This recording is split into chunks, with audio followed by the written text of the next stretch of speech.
So I just played about 3.5. And as you get better, he also just ups his game. Yeah, so I've actually only like really started now. The last 2 sessions actually playing with him.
Well, now I've got my Zim on in, sorted my Zim on out. Go for it. It's 077 48 33. So no, do you get that? Is that Yeah, what to do? Nah, that's Right, dear Nano. not to worry. Do you have to talk with that fucking thing? No, you don't. Because if I'm going to get You didn't get it in Big 4, did you? Not that I know of. Sounds a bit like I have, but I'm good. When you come on Kamwe, Saying I hope Gumbos didn't get this thing Who's banning now? Tonight is so... sorry? Screen right. Is that the team list? I'm not sure, but I don't think it's any issues right now because Mudenga. on your WhatsApp. Because Mudenga, I'm thinking. I think. How's the message? Right, come on She's Kamwe. fucking happy that you called me at 8 o'clock last night and said I had to do something today. Come on Kamwe, Are you staying together? it didn't. Well, no, we were. But do you know what day it is today, right? Yeah, you know, fucking, that's why I said, fuck, I'm going at fucking 1. Na Brian. Just But fucking she's- Valentine's Day, and then I get up this morning and just, I couldn't believe I said yes to it. Yeah, but that's why I was fucking I calling think you Gumbos. by the And then you time, didn't respond to the message I sent. Oh, well, yeah, I said I was by the time I think Is that I'm not good alive enough in confirmation? Nah, fuck, I was wild. You said you would do the Pakistan tour. Next thing, Karen's telling me, and Yeah, When? well, fuck, what do you rather think I'd choose? Freeman, Pakadon's live. that's why Why is I that fucking rock and told roll? you. Tino, stand by for OG. Okay. Right, come on Kamwe. Phones on silent. Yeah, but then we want some breaks for guys.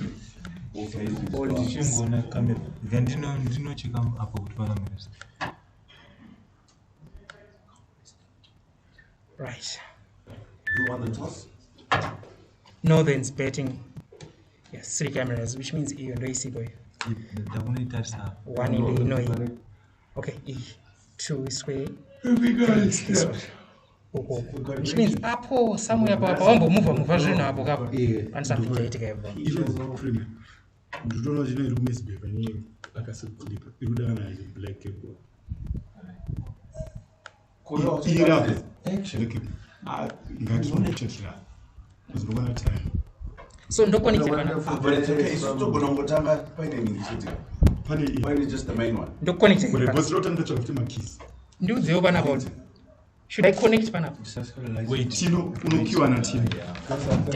Tino ndiye anokuudza kuti kwai. The disconnect. It's a sound. Yeah.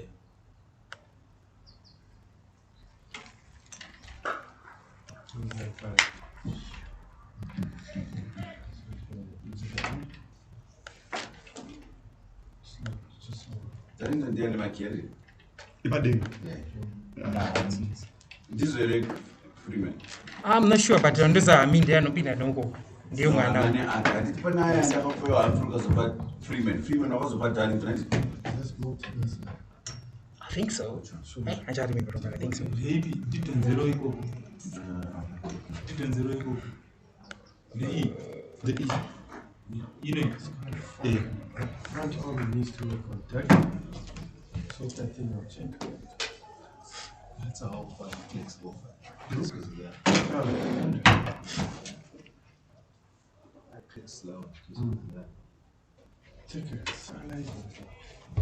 Right. Silent. But ndonobairira uko anditi. Freeman. Yes, Tino. My pictures are over there online. Yes. Here's better. It's an actual from You wait. Trying to get me to say that. TK, yes, TK, great shot. Off the pad off nicely off the back foot there, straight to your backward point. So what? Ndo connected. Yeah. Tino, stand Tino. by, take on the live. Should I? Wait. Come on, look! Look and come. Wait. Let's look at Penny. I want to get the money so you can see the money. So tell us again, though. That's alright. Do you think Turkey's... They've been harping on about it for ages. They need to work on his fucking front arm. They're never gonna do it. Well, who is someone? Oh my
So let's go back to go. We're off. Anybody else has got keys to that? So we're off. Yeah, we are. Still on.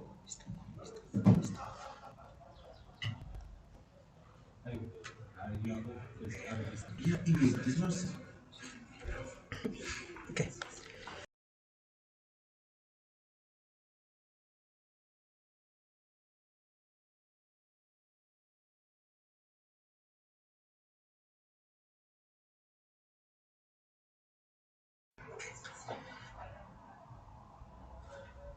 We're off now.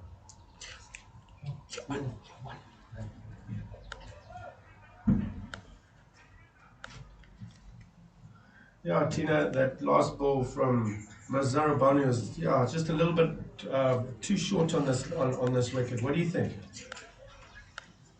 Yeah, he's got to try and push that ball up, like I said. Well, he got balls the- earlier. Push the man forward. Got him playing into that delivery. He's got to try and pitch up a bit more. That's the length he's looking for. Shot. Misfield. It off.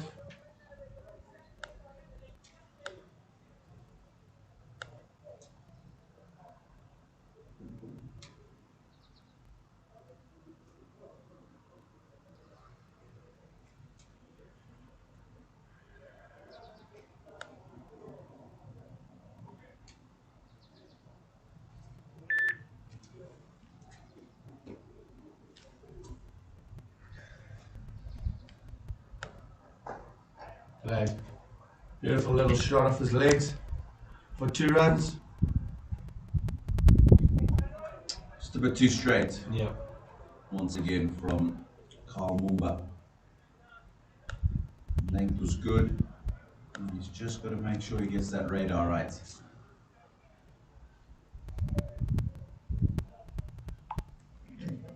Hasn't been all that much swing this morning. No. Oh, and a happy Valentine's Day to you, Tina. Happy Valentine's Day to you too, Greg. Yeah, thank you very much for putting me away from my beloved wife. However, I do believe that you'll be leaving us a bit early today. Yes, to I attend will. to that. Has to be done. Absolutely. Little length by Carl Mombadi.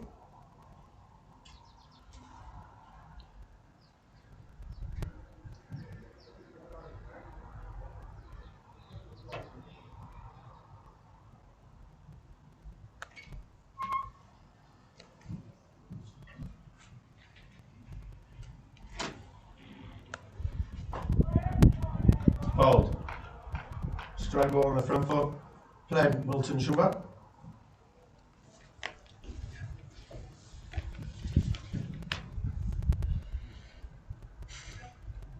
Interestingly, Greg Milton, where did you have him bat in the under-19 setup? I know I remember seeing him in school with cricket a few years ago. He used to open the batting. Yeah, Tino, he went up and down. Like in of his first World Cup he went to, he was obviously more on the sidelines. The second one, we started to bat him in the middle order, and then by the end of it, we got him right up top of the order. Hey, we found we could get the most out of him because he does like taking his time sometimes and rebuilding innings. So he batted number 1, 2, or 3. But yeah, like I said, he was one of our players who could rebuild all the time.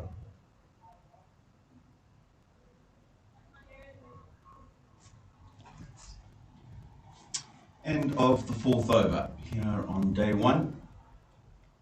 I'm going to take a bit of a recess from the combox. Darlington Matambanante. Thank you, Tino. Morning, Darlington. Morning, Greg.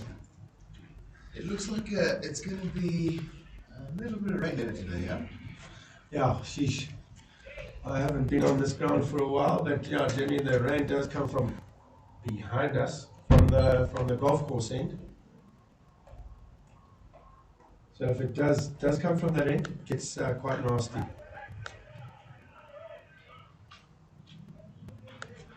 Yeah, there's that length you were talking to me about just now, Darlington. That's just too much back of a length.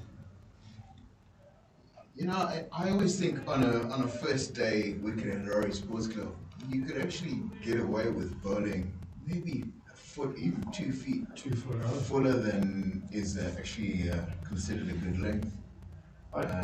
Especially when you've got 3 guys in the slips and 4 guys catches behind. You just give yourself a chance to nip out Yeah, 1 or 2. I totally agree with you. That's a better length. There we go. I mean, it is also important to just bowl 1 or 2 of those shorter balls. But again, for me, I've seen too many, in my opinion. I'd like to see 1 every sort of 3, maybe 2 or 3 overs, rather than 1 or 2 an over. Absolutely right.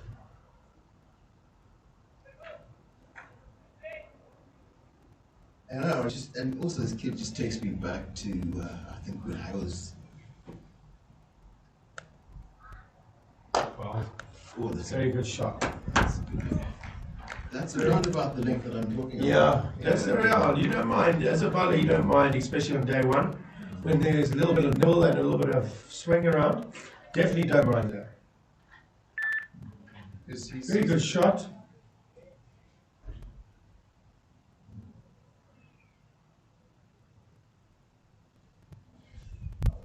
Just looking at Zarabani, he kind of reminds me of like a childhood hero of mine, Cody Ambrose. Oh, yes. Because, when you see him, at the beginning of his career, he was in and out of the West Indian side, didn't have quite the control that we knew him having at the end of his career. And just probably a little bit quicker than this guy is now. Yeah. But there's something raw gold about this kid, though. Absolutely, I agree with you totally. Long, gangly. Yeah, he hasn't quite got the pace yet, but I think he can get it back. I think he can get the pace. But he definitely has got something about him. Also just coming from that height, with him being so tall. Do you know what his height is? By any chance?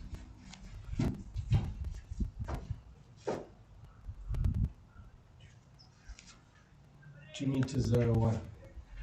2 meters 0.1 centimeters. 6'4". I think that's it. Yeah. Well, Old, set length, beautiful.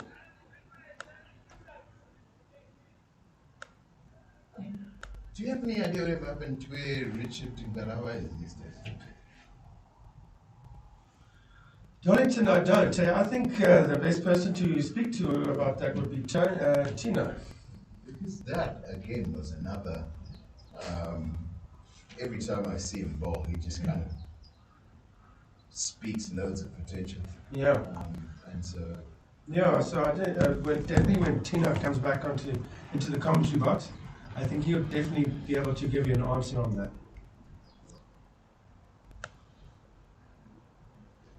Right length, a little bit wide, end of the over.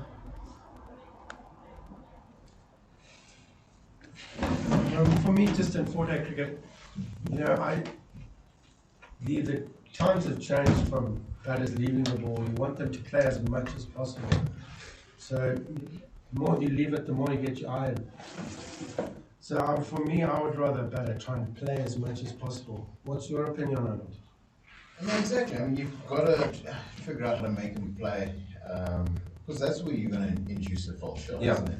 Because that's the idea, is to try and force a poor shot. And you aren't really going to get that if you're bowling about half a foot outside of the stump. No. But what's interesting is Mumba seems to have found his actual areas. He started to, because I think early on he was bowling a little bit too short and too straight. But the last over he got a couple in the right area. Yeah. That's what everybody would say. Definitely out of the bowlers at the moment. He's getting it more in the right place, in the right area you would want it.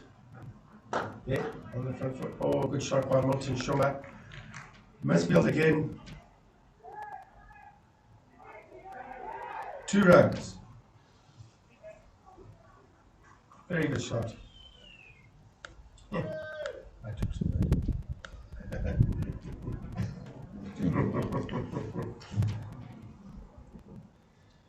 You know, it's interesting because we see a field here where they've got 3 slips and a gully, backward point and a man at like a straight cover. Yeah. Again, because the length that I'm suggesting you bowl there, Yeah. you have to have a slight, I think, a slight field Yeah. change here. Put an extra man on the offside. And it allows you to bowl. Catching, like a catching cover, is that what you say? Yeah, and then that man who at fairly tight mid-off can actually go a little bit deeper and straighter. And because I think it's just little fielding changes like that combined with bowling in the right areas are the ones that create pressure that actually creates the wicket. Yeah, Darlington, I agree with you. I think, just to start with, to see how the wicket's playing, in my opinion, it's doing a little bit off the wicket, but for me, it's just looking a little bit sticky as well. So obviously taking one of the slips out and putting them in a cover, I think is a very good shout.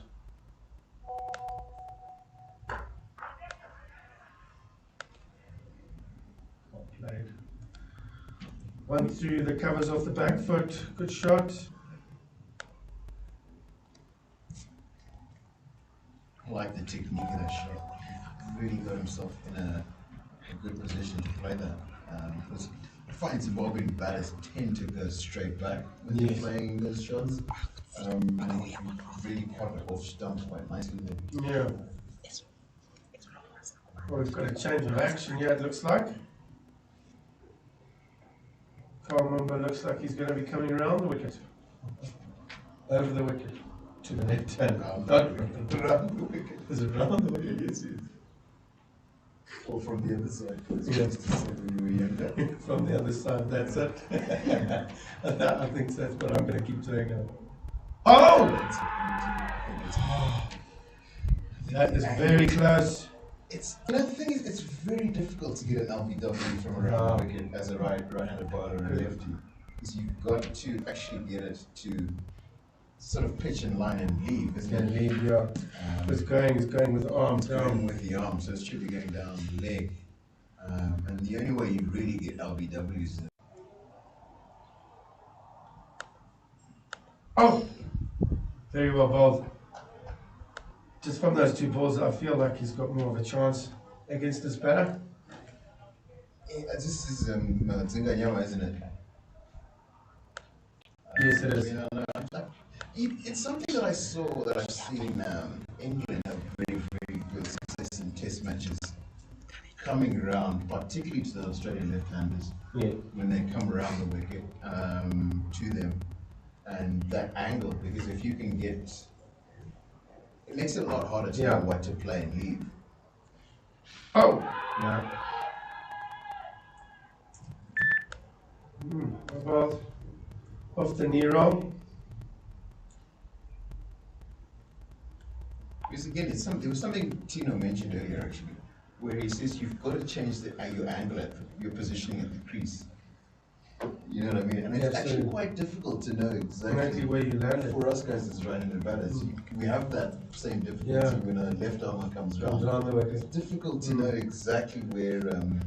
You know, and then the one advantage is I don't think Mumba actually has one that leaves the left hand from around the wicket. Yeah, I agree. I think he just has that one that goes straight into the path. For the left-hander it is. Yeah. Oh, and Mazurabano is coming around the wicket too. To Milton Shumba this time. This is Looking forward to this.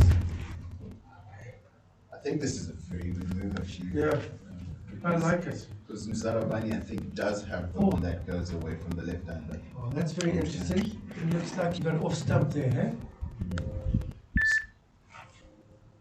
So he seems very aware. No, that's good. Because that would be the thing that my suggestion is that like you can't really get out LBW from around the wicket. Yeah. So and then it allows you to leave anything that's outside your eye line. Yeah. Off the outside edge. What's it gonna be? Gonna be 2 runs there to Milton Shumba. Good chase down.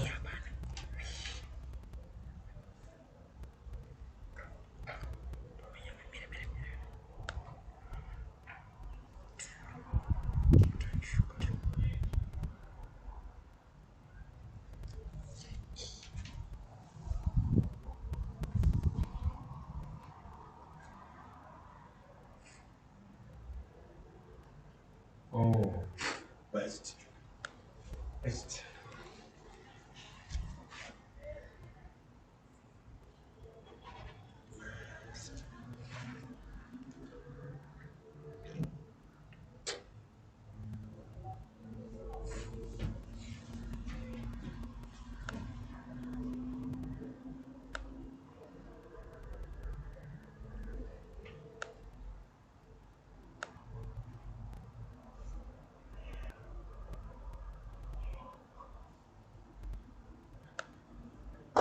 Oh, great shot. You're right on drive, straight drive, sorry, by Milton Shumba. A little bit over pitch there, but you don't mind that as a bowler, but that was just your half volley length. Played straight back past the bowler by Milton. Very well done.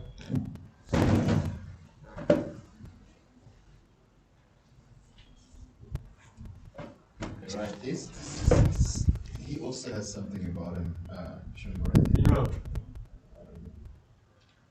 He's not really put a foot wrong so far in his innings today. no, left the ball nicely, but it's been too wide.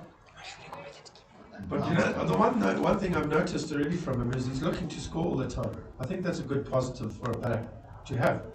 Right? I mean, like, Good running, very good running. you see, the way I kind of think about it is that if you're facing quality bowler, right? I mean, you know this. You're going to get one really, really special delivery. You know, you get 3 or 4 of them in a day. Yeah. What are you going to do between those 3 or 4 very, very good Exactly. balls? You know what I mean? At least, I think, well, you want to try and score as quickly as possible. the environment you're batting in allows you to, you know? You can only do that if your mindset is to attack. Absolutely, I totally agree with you there, Darlington. You know? So,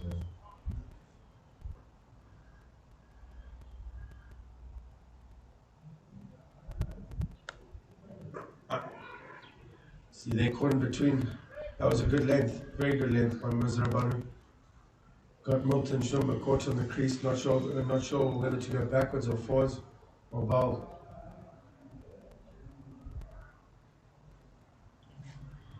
Deep square legs going out. No, he's not. He's coming back in. just having a little stretch. No, it's just having a little stretch. Yeah,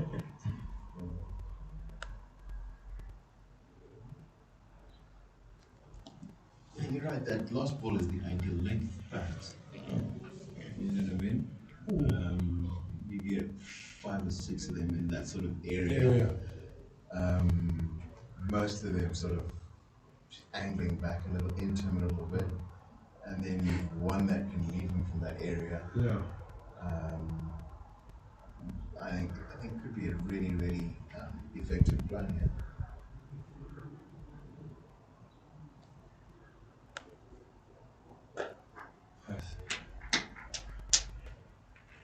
Nice. That length. Oh dear, oh dear.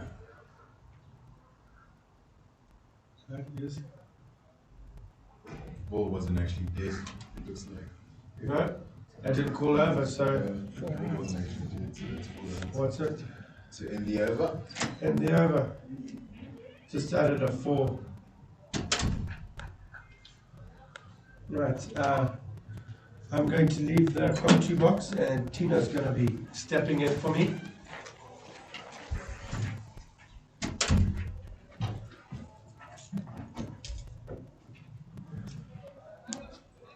Thanks, Greg.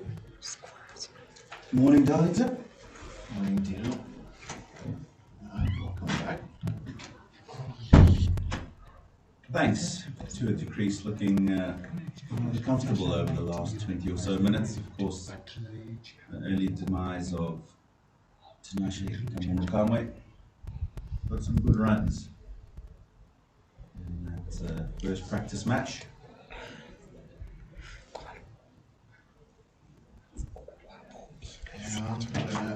I identified a small technical issue there. I think for me,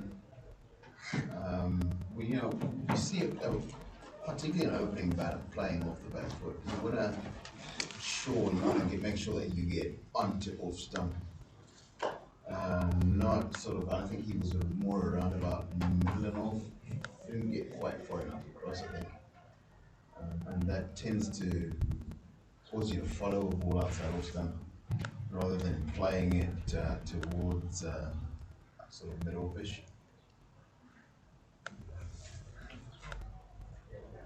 You always want to get as much as you can behind the line of the ball. And as you say, if you take that back foot towards the off stump, then anything that's really outside that line, you don't have to play it, especially so early in your innings in long version cricket. He's one who's got very limited foot movement if you've watched a lot of him, whether he's on the front foot or the back foot, quite static at the crease, and I totally agree with you. That's something that I would like to see him work on a little bit more. In particular, as you say, on that back foot going back and getting himself as much into line as possible.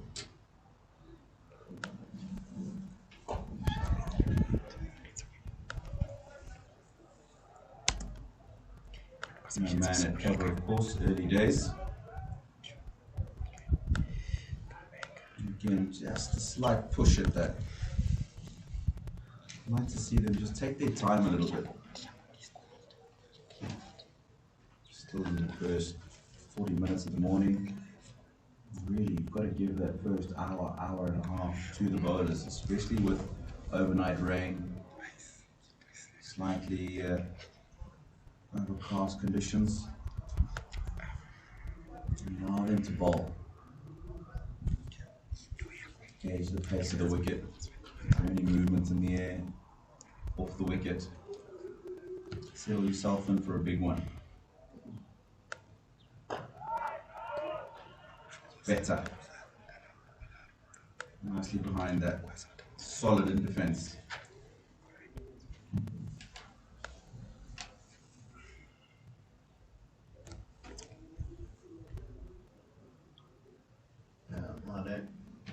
Personally, I don't really agree with this idea of coming around the wicket here. For me, you've literally only given yourself one way to get a guy out. You know what I mean? Because it's very difficult, unless you can get the ball to leave and go the slips as well. It's very, very difficult to actually consistently ask questions of a batter from around the wicket. A left-hander from around the wicket, unless you've got one that either off the seam or through the air kind of angles in towards him and leaves him to go towards the slips. I think you're usually more effective staying on the wicket. Yeah, the skill you're talking about of coming around the wicket and then taking it away from the left-hander reminds me a lot of Kemar Roach, something that he's developed over 2 or 3 years at international level.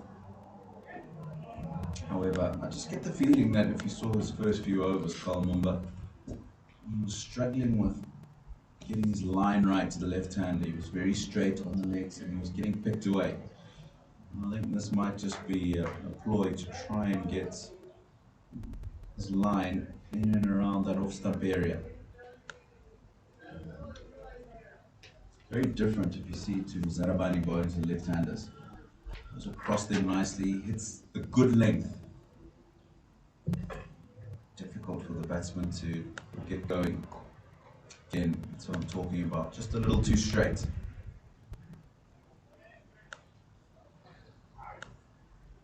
End of the over.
Zarabani has just induced a caution there.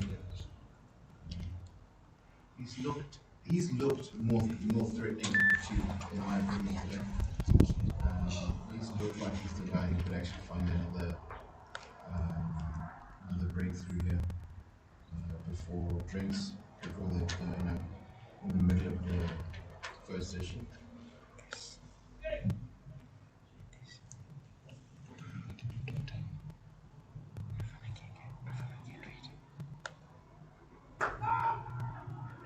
Better. Delivery from Zarabani.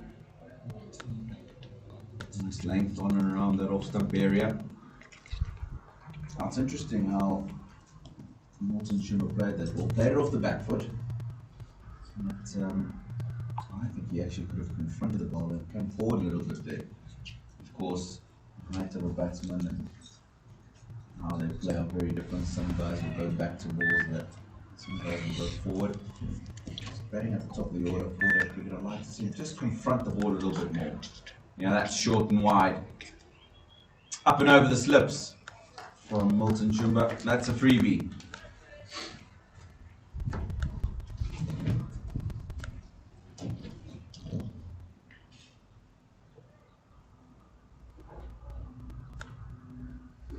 One of the rare bad deliveries from Zarabani.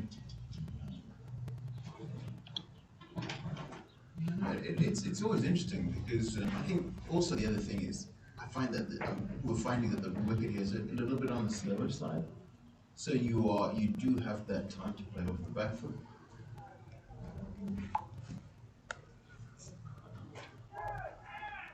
That's a drop chance. That looks like a drop catch. PJ Moran's third slip. He always looks threatening. He continues to look threatening with Zarabani. Ninth over.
Greg and I were talking about this earlier. We've seen Shumba come back around over the wicket. Oh, nice bit of athleticism there.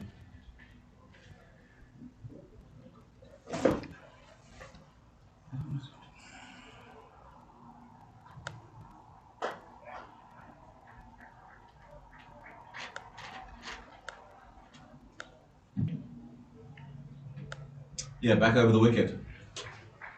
Mumba. What I like about the over the wicket angle is naturally he shapes the ball back into the left-hander. So if he gets that right, he's got an opportunity for the LBW or the bowled between bat and pad. If he then gets that ball to carry on going across the left-hander, he's also got an opportunity of the outside edge. Cut away. Not that bad a delivery. I don't think there's all that much width with that, but he's made the room that he needs. Milton Shumba. Get a boundary. Takes him to 30 from just 29 deliveries. is actually the shot of somebody in quite good form, because he's just taken that on the angle, hasn't he? Just that shape as it's carrying on towards the slips, and he's just hit through that line. Fantastic hands. And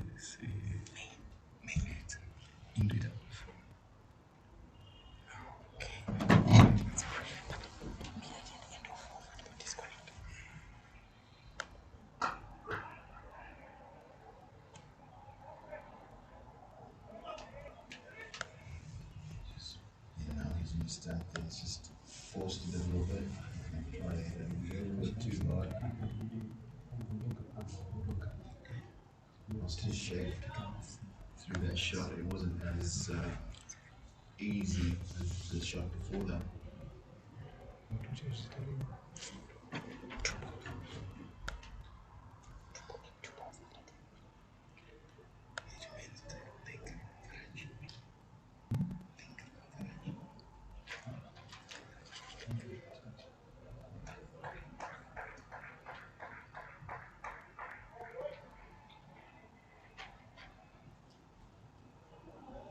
Nice partnership happening there.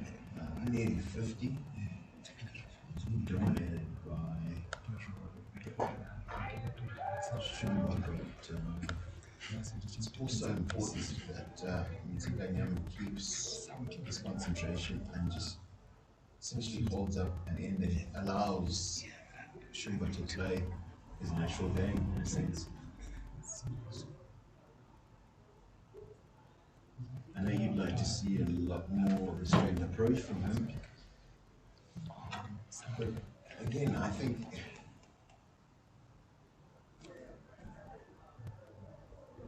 it's also an opportunity for you to figure out how to attack a half-decent bowling attack.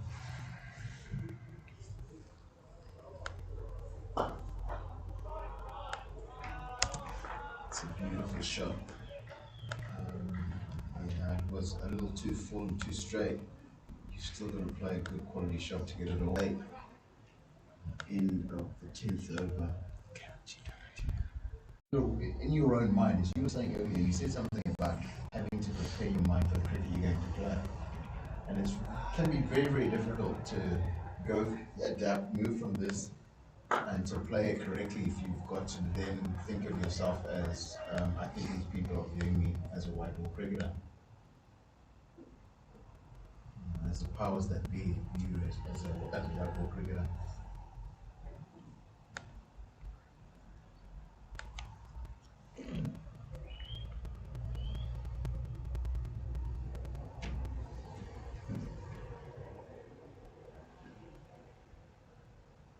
Eleven overs gone this morning.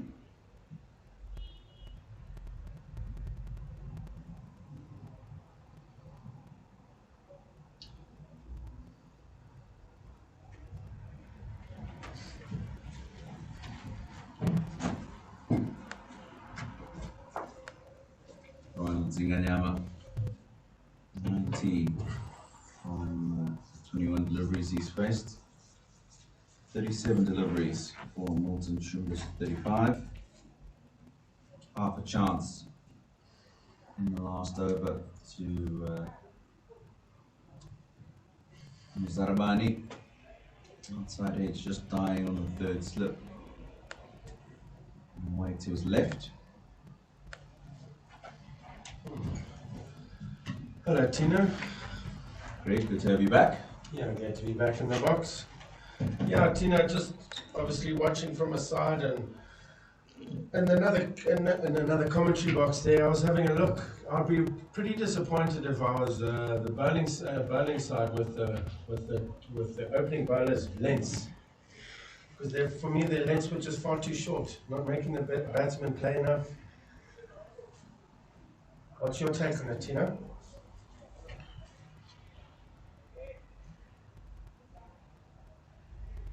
Yeah, I think I'd have to agree with you. I know that Zarabani is more of a banger of the ball, in particular to the left-handers when he's going across them, tries to get them to fend off It's bounced, but definitely on a pitch that's a little bit slow. You want them coming forward. And interestingly, it's now and then that they've got the guys coming forward. They've created a couple of chances. Change of bowling. Secondaraza from the city end. And that's a nice shot. Great shot. All right. Not all that much width. Just made sure that he waited for that and threaded it through the covers. Nicely played. Very good shot there, Tino.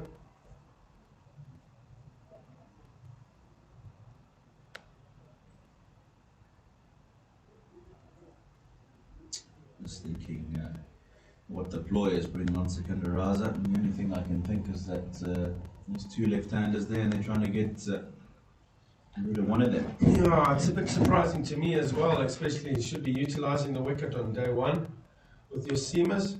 But yeah, the only thing I can think of as well is the two left-handers for the off-spinner. Day one though, how much purchase are you going to get from a Rice Sports Club surface? Yeah. Spinner coming on 12th over of the morning. We've got William Mashinge, who can give me some good rapid overs.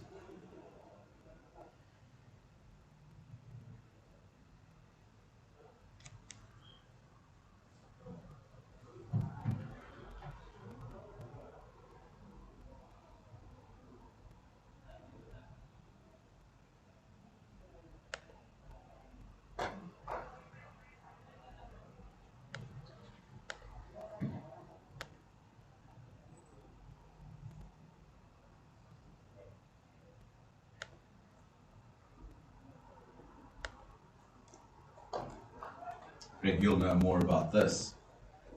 What's in Shumba? How well does he play those spinners? Yeah. He's a top order batter. You Always know, be good with the seamers. Yeah, I know. For me, listen, obviously in one-day cricket and four-day cricket is a totally different thing. But in one-day cricket, he generally likes to sweep a lot against the spinners. So it's a good thing. And obviously to the left-arm spinner, he likes using his feet and going straight to a cow corner. So yeah, he does. In my opinion, he uses his feet and he uses crease nicely to the spinners. But like I said, different format. I'm not sure how he's going to play it. I hope he sticks to what he knows, and then play it on merits.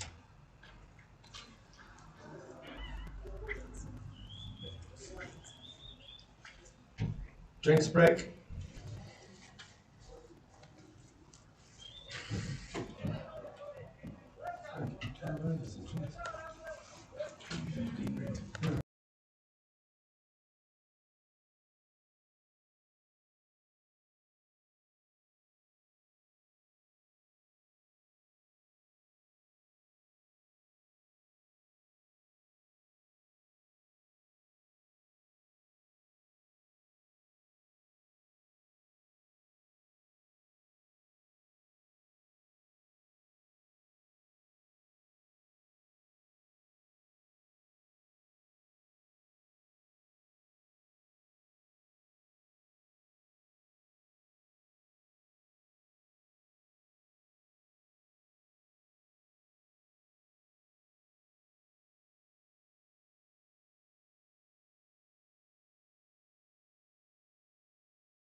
just come back from drinks, and it looks like we've got a change of bowler and it is going to be William Mashingi. I guess that token over from Sakana Raza was just before the drinks break, trying to sneak an early wicket. Yeah, I know. We were both a bit confused about what was going to happen, why he was doing it. I think we know the reason why.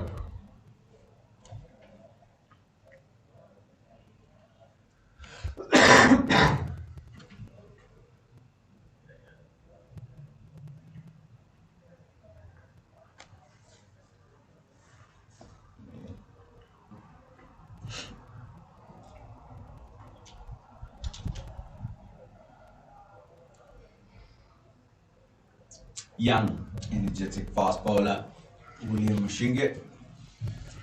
Played his trade for the Mountaineers for a few years. You know, with the introduction of, the reintroduction, should I say, of the fifth franchise, the Rocks.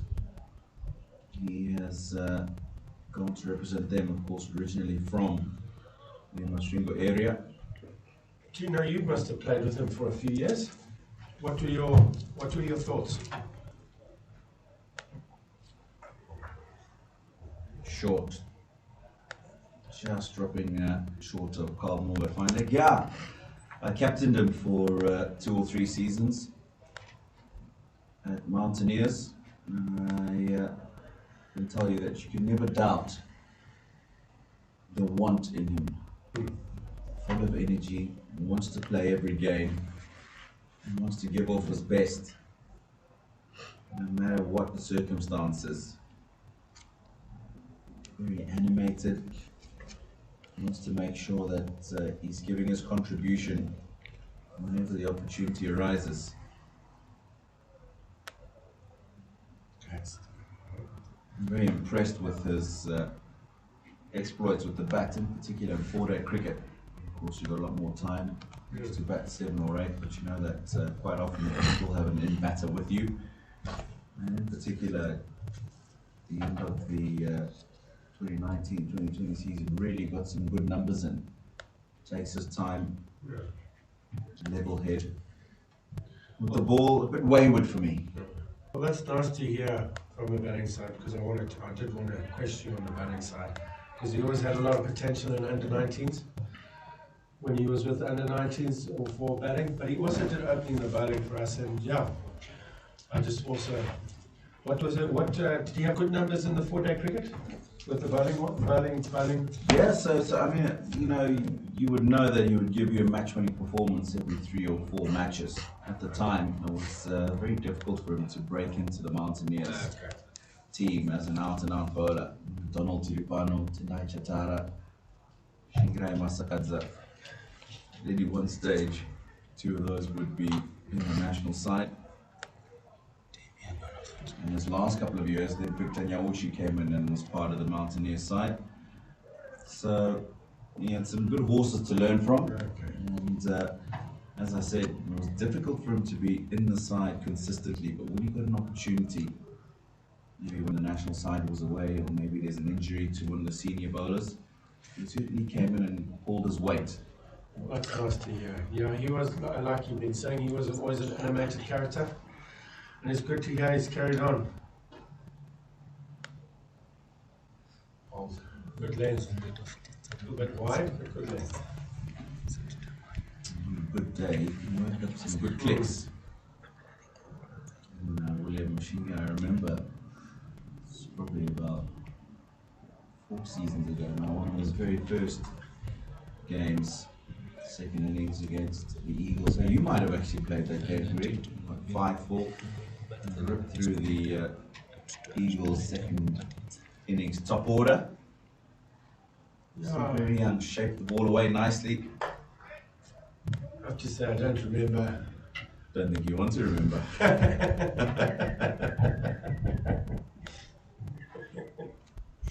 Very good, Tina. Sun's out at Araya Sports Club.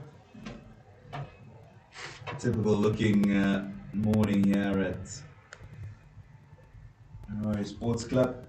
Bit of a breeze across the stadium. Nice, wonderful conditions for cricket. Yeah, that's meat and drink For any batter, that is. at this level.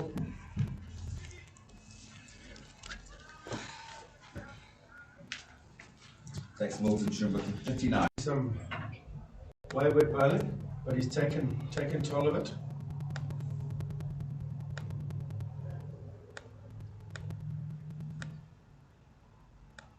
As I said, I didn't know you were next door. I was at Darlington a few minutes ago. That, of course, your prime goal as a batter is to make sure that you're scoring runs. And I said, everybody who's in these two sides knows how to put a bat all the way. For me, with Test match cricket, stay out there long enough. That's what they've got to work on. You know, that's absolutely right. There's such a fine line between looking to score and still batting a day.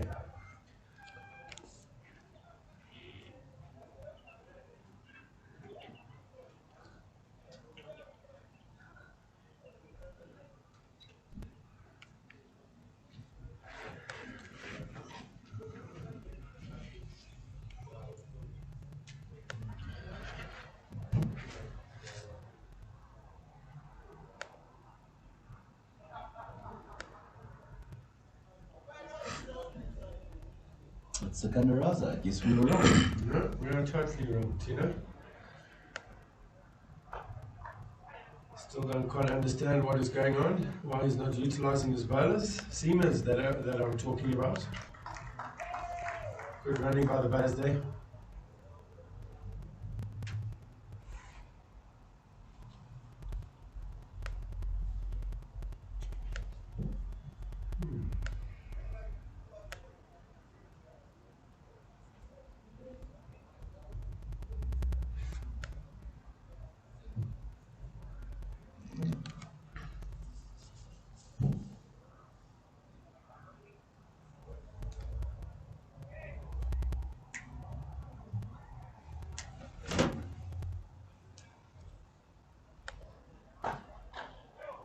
Fielding. Excellent fielding by their short cover there.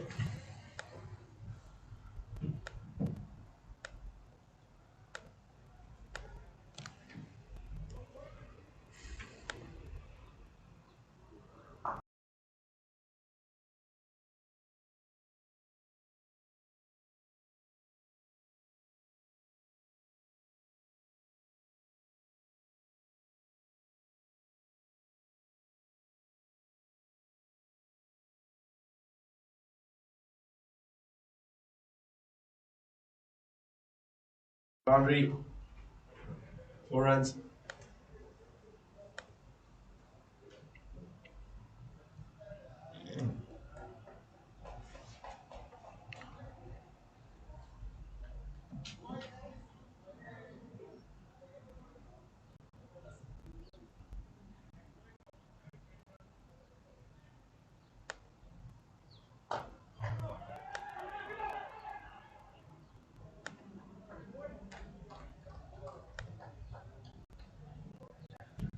Indecision there with the batters. Luckily they got 3 for the 1, so no incident.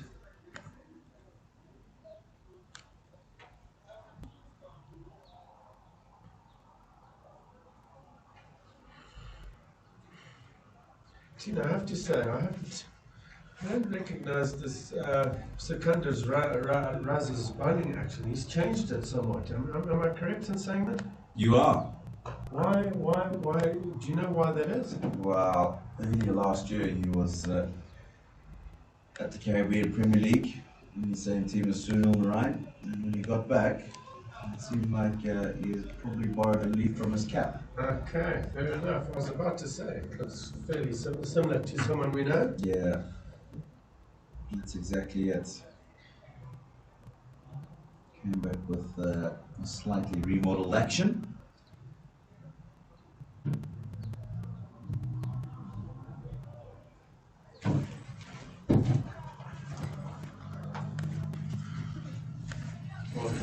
Welcoming Darlington back to the commentary box. Watching Shinge, it's just he's not quite looking rhythmic. Like he's not quite got a rhythm today.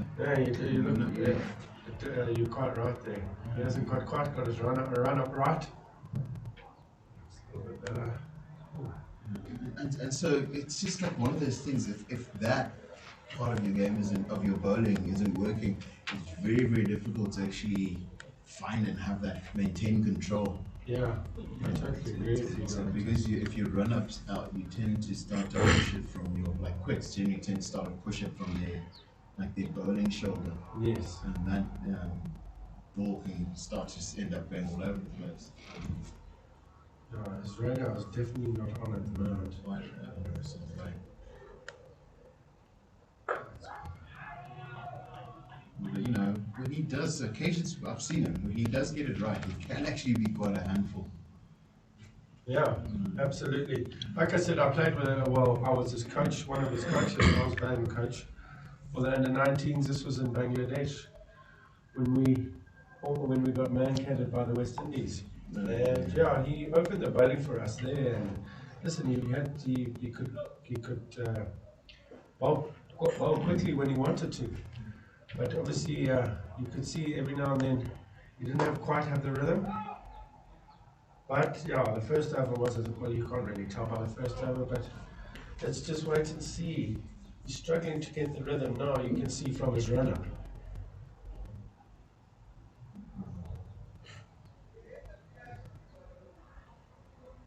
Just got a gesture there from blessing to the man as he walked past him. Yeah. Just a little bit of a pat of encouragement. Nice to see.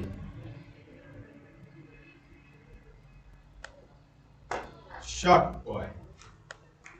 Rocked onto the back foot. Pulled him for 4. What a shot.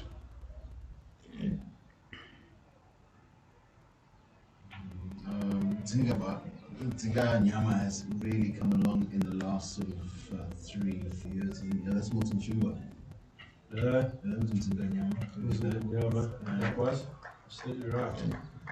He's also doing all right. He's 31 balls, 36 runs.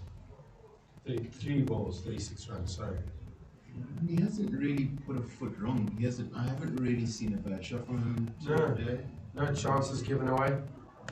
Waited patiently. Oh, what a ball. That was a great ball. Swung back nicely into the left-hander. Nearly got past Reggie to cover the keeper.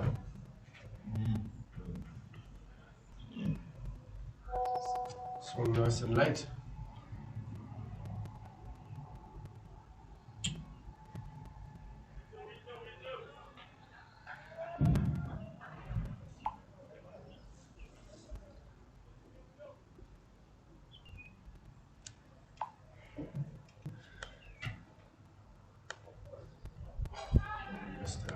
Missed out.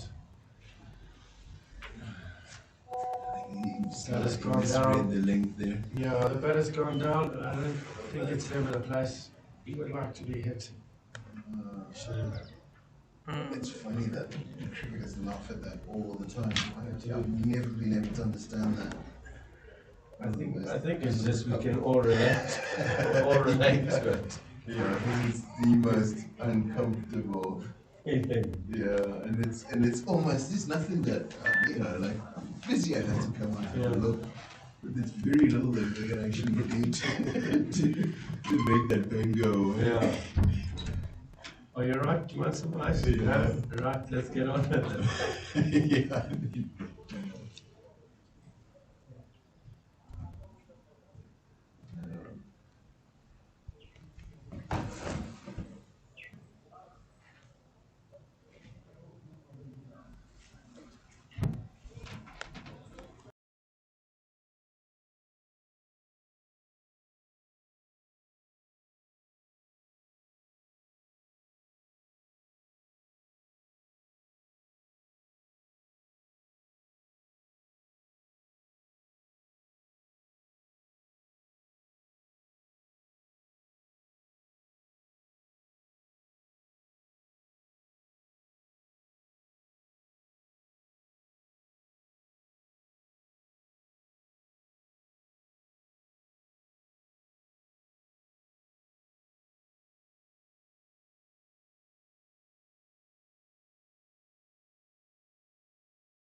Well, we're back live now, and it looks like Mzinganyama's his hit wasn't anything too serious.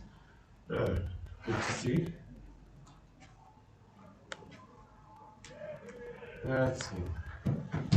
Good. Nice. Keep the batter honest. Nice short one. Direction could have been a little bit straighter. The batsman's head. Well played by the batter. But at least he's starting to show some intent. Yeah. I think he floated a bit for the first over or so. Yeah. It's I think you're correct that William Mushingi's first over, yeah. You waited until he got hit for 4 and then started to run in with a bit of purpose, which is nice to see. in all formats, and it's worrisome that he's actually not that he's bowling with an issue. Yeah. I mean, because I think back to another Zimbabwean cricketer who had issues with the suspect action. Yeah. Prosper would say that they went and had remedial action, but he never actually came back the same sort of Yeah. level of cricketer after he had that Yeah. remedial action, and it's really worrisome when you start to have a component of that quality with issues in your bowling lineup ahead of a tournament. It's important for Zimbabwe players. No, absolutely, I totally agree with you, Darlington. Yeah, I'm not quite sure if there's something wrong or it's just the action, but his bowling hasn't been too as good as it should be, and that's for sure. I mean, they're just lately Milton Shumba bowling wide of his off stump, cutting it for 4. Not to come down on Raza, but yeah, we definitely need him bowling at his best when it comes to performing for Zimbabwe. That's for sure, because he adds enough overs for Zimbabwe in the middle.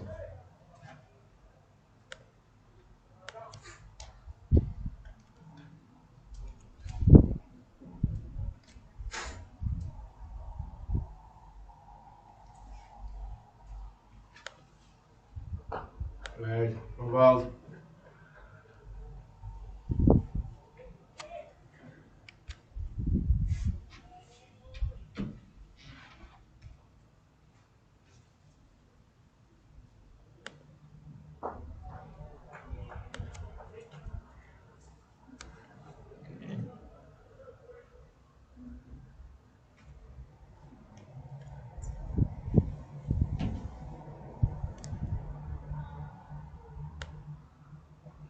Yeah, there's that sweep.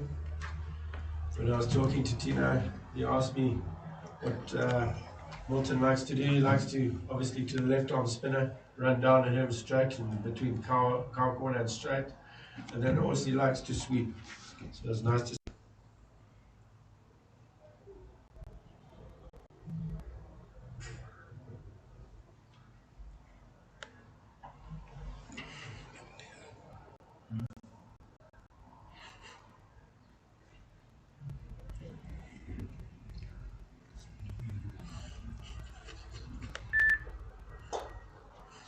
A little bit too straight for Willie Wishing. He played off the legs nicely by Milton Shumba.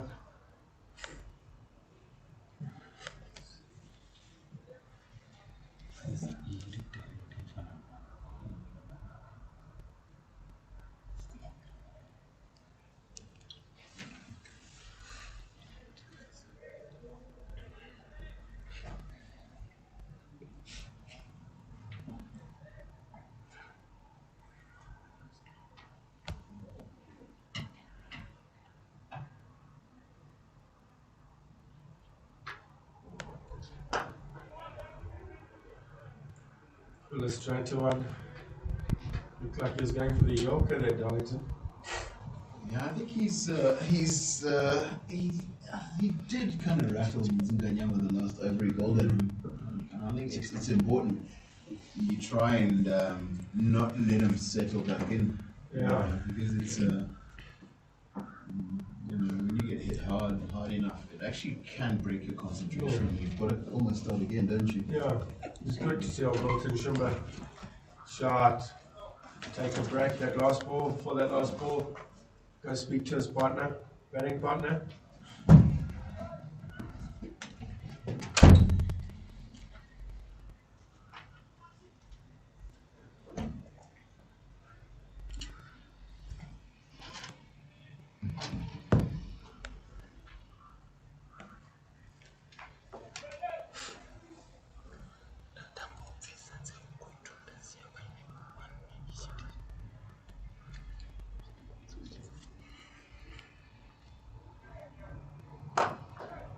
What a great shot. That's honestly one of the better shots you'll see today. Straight through the covers. That is almost the perfect left-hander's off drive, that is, isn't it? Great shot. Look at that foot to the ball. Head over it. Lovely. Beautiful. Can't ask for more. Yeah. Right over the coaching manual. He moves on to 49. Milton.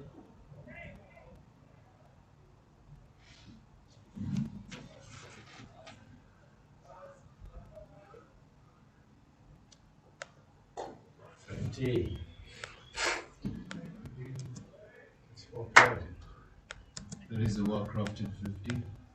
But I think it's just now it's a real test of this young man in the sense that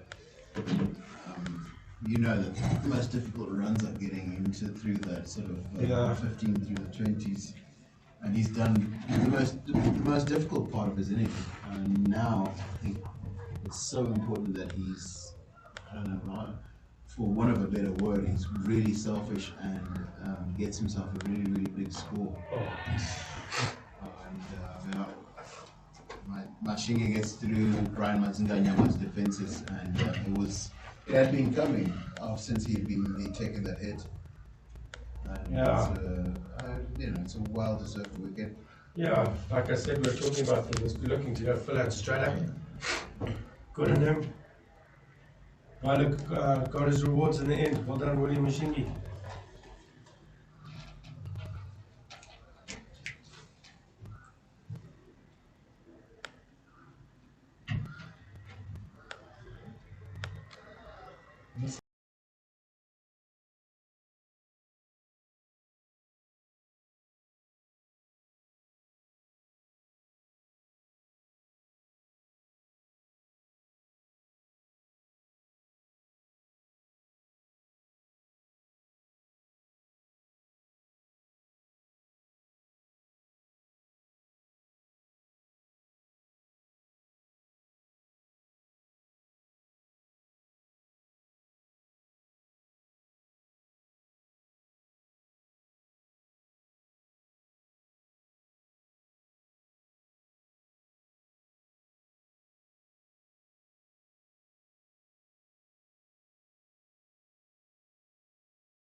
To the crease.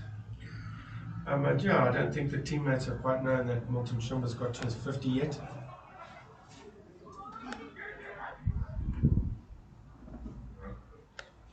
There's that old saying, never run off on this field. Close.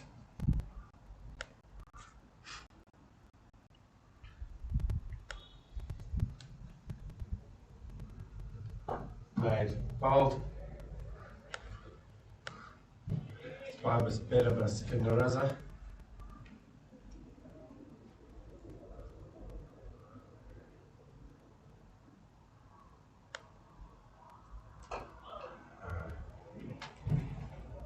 Hold again.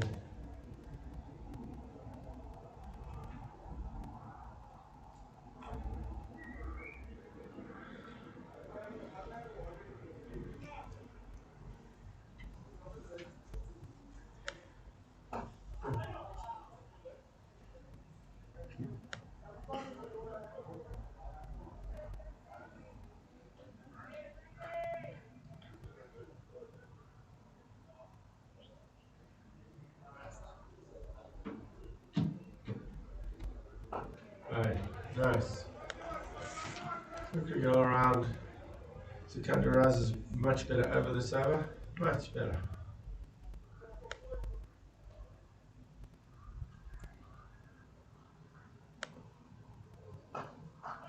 Might have put the markers on him. No.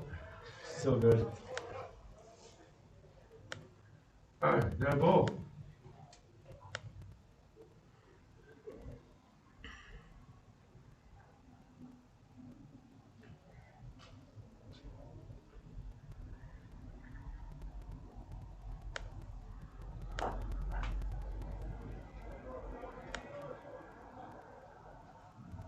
That's made it over.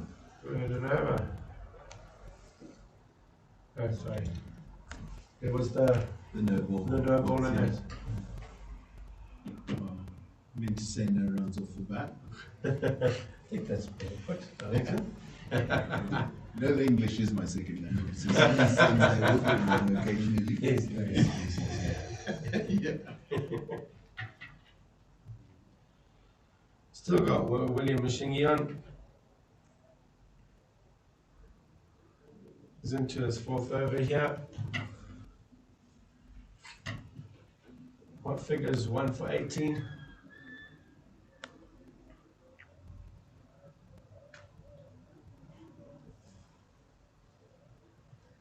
So it doesn't look like he's going a little stump.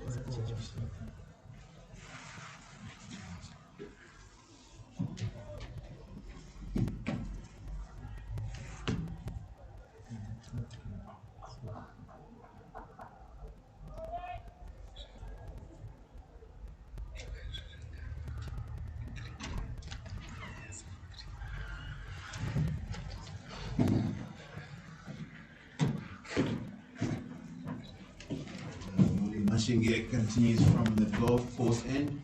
A little bit of swing for him there. He's looking like he's settling into that rhythm that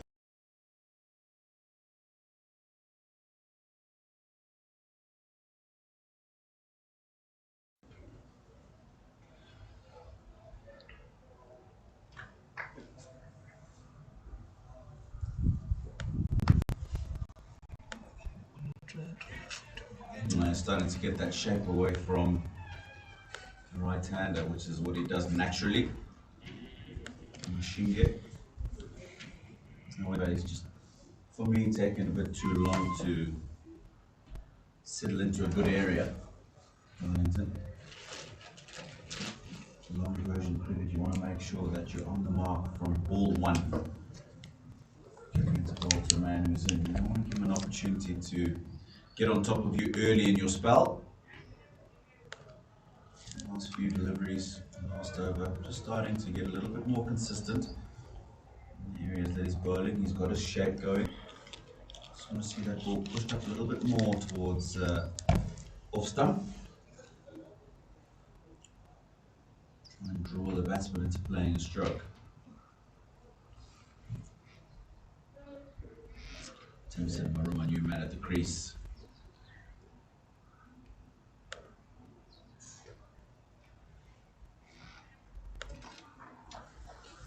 Just overcompensated a little bit there. Well, that one a little bit too straight. He can hear your comments about him needing to attack the stumps more.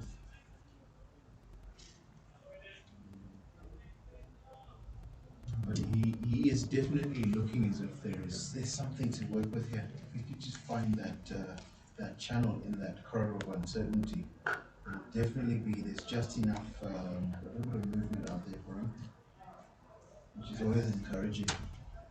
Now that's better. Darlington, you'll know, you've had a top to middle order, played a lot of first class cricket. There's nothing better than walking out to bat and the bowler allowing you to get in, not bowling at you. You don't have to play, and you can gauge the playing surface, what the bounce is like, what the ball's doing. You want somebody to be playing early. Maybe their feet aren't quite going as quickly as they should be. Hasn't quite got balance going. And you've got an opportunity to maybe get them out early. End of the over.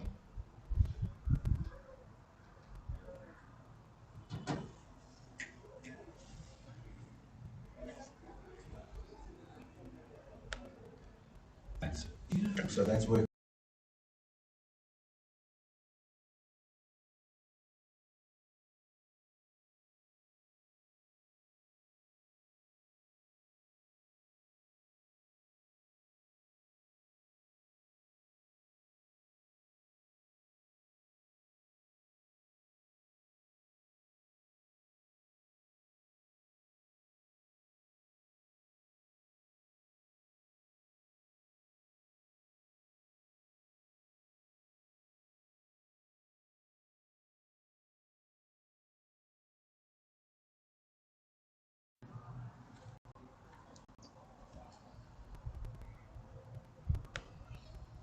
Milton Shumba, 15, quick time, just 64 balls.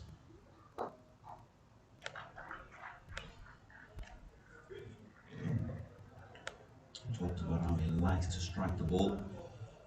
He's got to 50. Just want to see him settle down a little bit. Push through this period till lunch.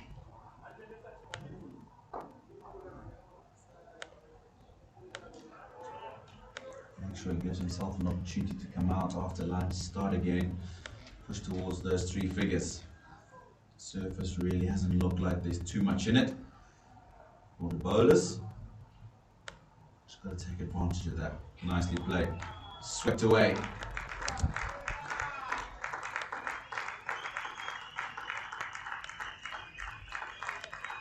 See his teammates. I just realized he was just got to 50. It's an important knock for him personally as well, isn't it? Because it's just a way to start to, I suppose, stake your claim for higher offers, isn't it? For the, because technically these are the best 24 players in the country. If you could make 100 against that, then you're making a very, very strong case for being included in further tours. Well, absolutely. Leg spinner from Sikandar Raza. You're right in the fact that it's the top 24. Not too much first class cricket played, of course, with what's going on. But to be selected to be part of this and to do well is important. Zimbabwe's got a number of test matches this year. A lot more than they've had over the years. 2 test matches now in Mavuta against Afghanistan lined up. 2 test matches against Pakistan in April at home. And then at the end of the year, another couple of test matches against Afghanistan back home in Zimbabwe, 1 against Ireland in Ireland if all goes well. So that's 7 test matches. And even if you're not picked to play in the test side for this Afghanistan tour, numbers that you put in now are still very important, especially with the Pakistan tour looming a couple of months away. I really hope that all those guys taking part in this game and the game before just realize how important it is to put in some big numbers with bat and ball. You're very, very right, because it's easy in games of this nature where it can appear that the sides are going to play against Afghanistan has already been picked, and it's easy to meander and not actually really play with intent. And it's nice to see that he's actually gone out there and he's been positive. He's looked to attack. He's been a little too attacking for both of our preferences. But I think it's a very, very good sign. It shows intent. It shows like a real desire to do well. And I think you can always work with the desire to do well. You can overcome a lot of, like, say, technical flaws once a kid has the desire to do well. But if the desire side isn't really working, it's very, very difficult to work with.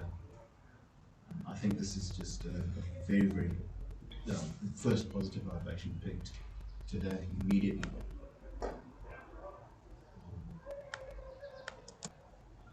And then talking, I think Greg was his coach, junior coach, yeah? Lammy. He's not got bad techniques. I think Lammy requires. He's left something. He's done some good work there. So batting coach as well. So it's just, I think it's important that we know these things and actually put in place the processes that actually take that sort of talent to the next level, and then the support around it that actually gets it, produce runs and hopefully lots of them. You remind me of a conversation I had with a coach a few years ago when you were talking about probably just a few too many shots for your and my liking. And the argument was, if you're coaching a kid would you ask a kid to learn play the hit to leg, I think it's called when you're younger, to be able to score runs, or would you ask a kid to learn how to play a forward defensive? Now the coaching manuals and from what I hear from those that coach, the greats of this world, teach a kid to hit a ball because they're going to score runs and they're going to enjoy it. I was of the opposite school of thought, which was a kid must be able to block the ball so he can bat for longer. You know, the natural ability is to try and hit a cricket ball, which a kid will do anyway. But I don't see a point in a kid being able to hit a ball twice and then getting out, as opposed to be able to bat longer and then be able to play a few more of those shots. But different schools of thought. Yeah, I'm, because I remember, what's his name? Mitchell Marsh. Jeff was the Zimbabwe coach for a while. I remember him, I think he must have been, like towards the end of my first class career, he must have been maybe 9 years old when his dad was here in Zimbabwe. And I remember that kid just used to play a shot at everything. You know what I mean? And he's got, I think, 4 or 5 test hundreds. Some of them are under real pressure in the Ashes. And then the other interesting current cricketer that I saw as children was Sam Curran, who just also played a shot at everything.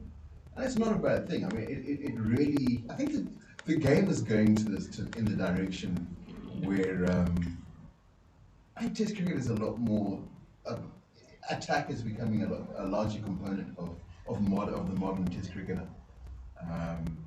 Because again, watching another Test match this morning and yesterday morning, Rohit Sharma's innings was a very attacking innings. And I think that the thing that separates the two sides, India and England, in this Test match was his ability to play that quality of innings. And I think you need to develop that confidence in a player early. You know what I mean? Because it's very, very difficult to go from, I think it's easier to go to stop a shot than it is to go from, to accelerate from, like with the intent of blocking.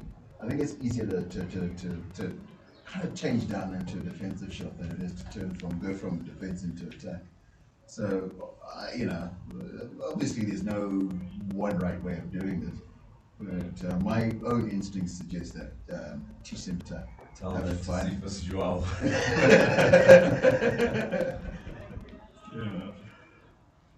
I mean, there's so many stories. I mean, you watch.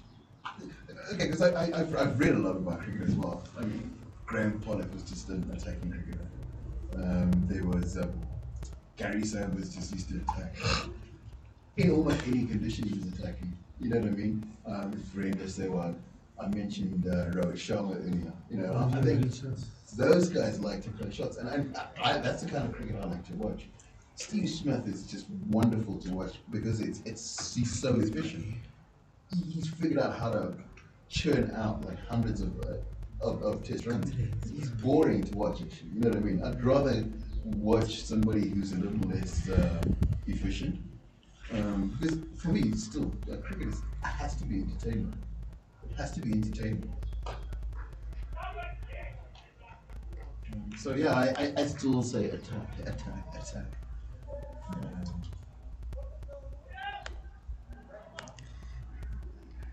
But the problem is, attacking can actually do your own career harm. Because if you attack and it comes off, it's brilliant. But if you attack and it doesn't come off, it's usually going to be construed as irresponsible, immature. You know what I mean? It's never going to be construed as a legal issue. It's always going to be his head's not right. So it's difficult balancing it.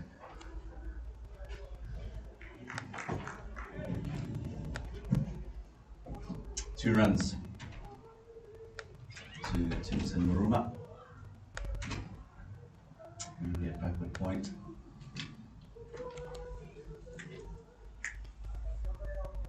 Packed on side field. So that's it. Field is on the offside.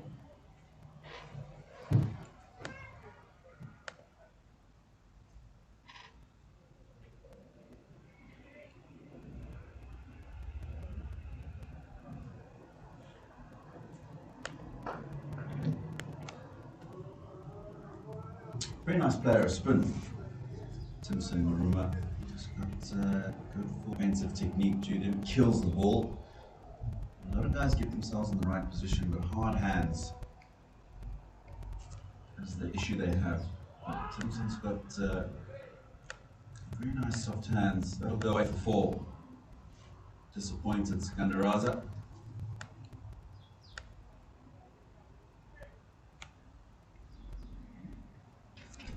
And very risky as well. And you saw when he hit the ball just to the left of the hands. Cover.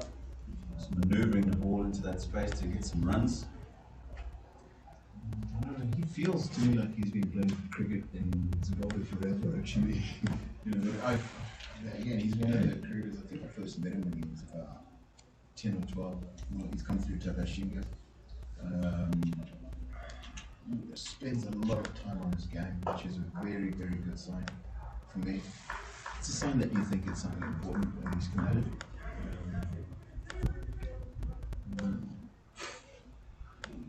He's just not managed to break through into a fairly permanent position within that whole national team setup, in either red or white ball cricket.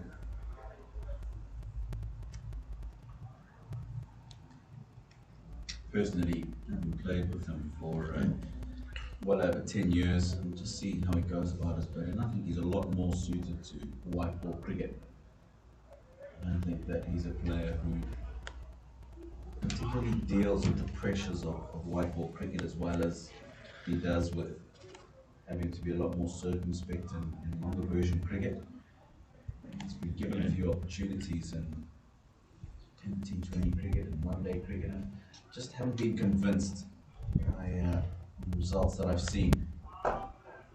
However, a few, the numbers that he has got in test match cricket and how he's gone about some of the innings that I've seen him play, I'm just convinced that if he gets an extended run in a particular position, then he really does have the ability and the right mind to flourish in test match and four-day cricket. So then, basically, going on from what we were saying earlier about how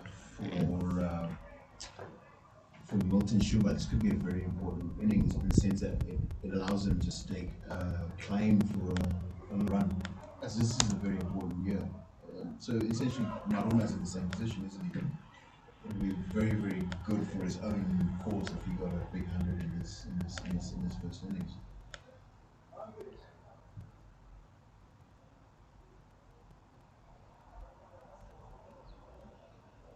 Yeah, just look at the names available. If you look at our middle order in particular, it's very, very hard for anybody to break through into that middle order at the moment.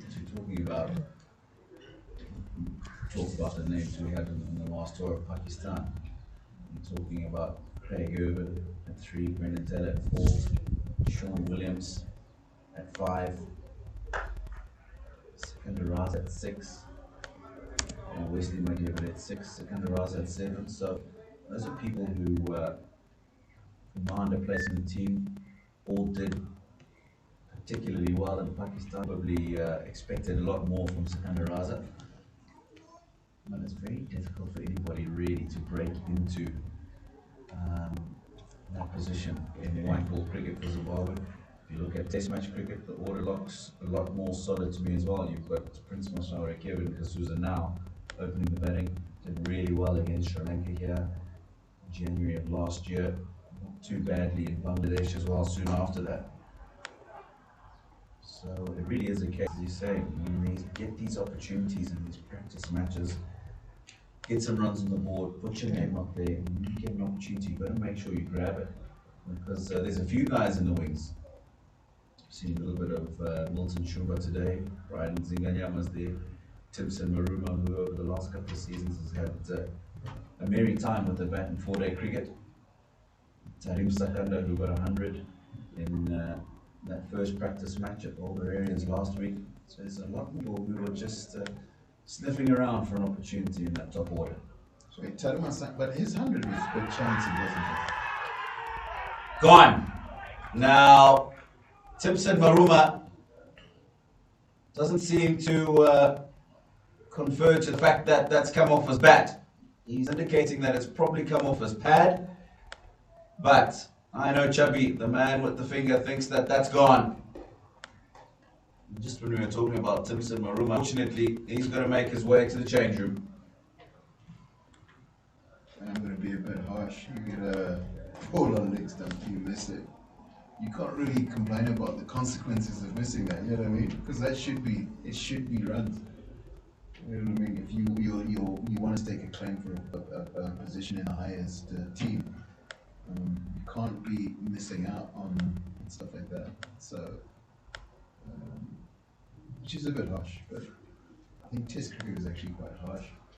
It's a very, very difficult environment.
To have like a fairly settled batting order. I think the strength of any cricket side has to be its second strength.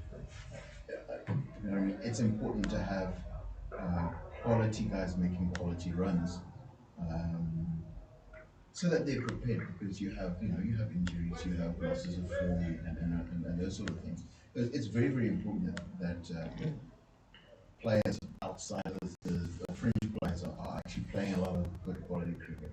Which is why I think Test nations all over the world have A sides and sub and B sides and all those sort of things. Because it's very, very important that they take these chances, because you've got to kind of maintain a pressure to quality is what I call it. You know what I mean? Because pressure from players outside of the team pushes players within the team to play at their best, and it's for the good of Zimbabwe cricket if like I said, second string players. Make loads and loads of runs. Has been a bit of an Achilles heel for Zimbabwe cricket over the years. I totally agree with you, because if you're in a position in the national side and you struggle for a tour, maybe two, and there's somebody who's playing quality cricket at a level below you, and they're getting some numbers, and that puts pressure on you. And if that person is playing a decent quality of cricket, then you would expect that when they go to the next level, that they will swim and not sink. So, very important, the fact that you mentioned. Probably the last over before lunch. Wellington Masakadza from the city end.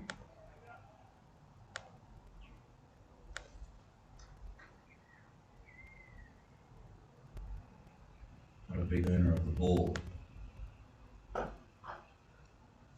More suited to white ball version of the game.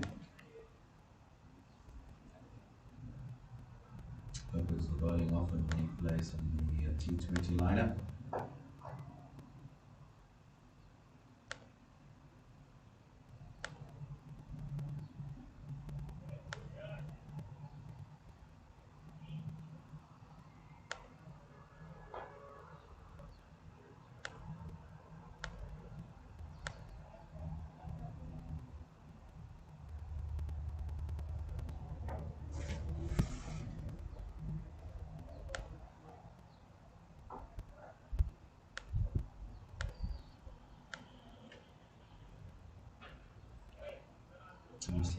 You'll just be looking to plays it through to lunch. Pretty sure when we come back after the lunch break, the young protege's coach Greg Lamb can speak a lot more about him. So that one over from Wellington Masakadza brings us to lunch. 108 for 3. 24 overs into the innings. Milton Shumba still there. 57 from 75 deliveries in quick time. Just joined by Wesley Madevere. He's just on 1. The men to go. Sinashika Mukamwe, Brian Mutsinganyama for 37, and Timson Maruma just for 9. It's been good having you with us this morning for the first session of the second practice match. Zimbabwe Intra-squad before they head off to Abu Dhabi for 2 test matches. Please don't go away for too long. We'll be back with you in 40 minutes time for the second session. That went fucking quickly.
second session of the first day of this practice match in the Zimbabwe Intra-squad practice match.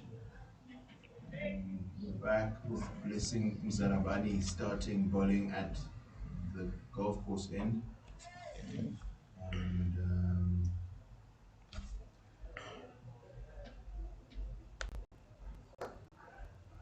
yeah. As Darlington, you'll see with these two have obviously grown up and playing lots of cricket together. You'll see the running between the wickets have a lot more intensity.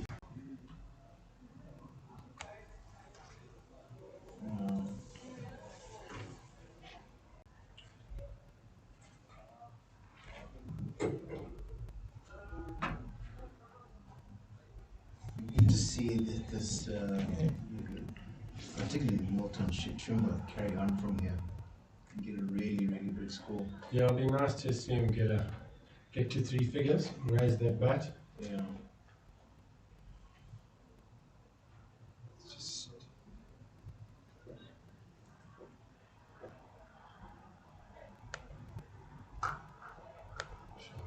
Bad shot, short and wide, catch shot.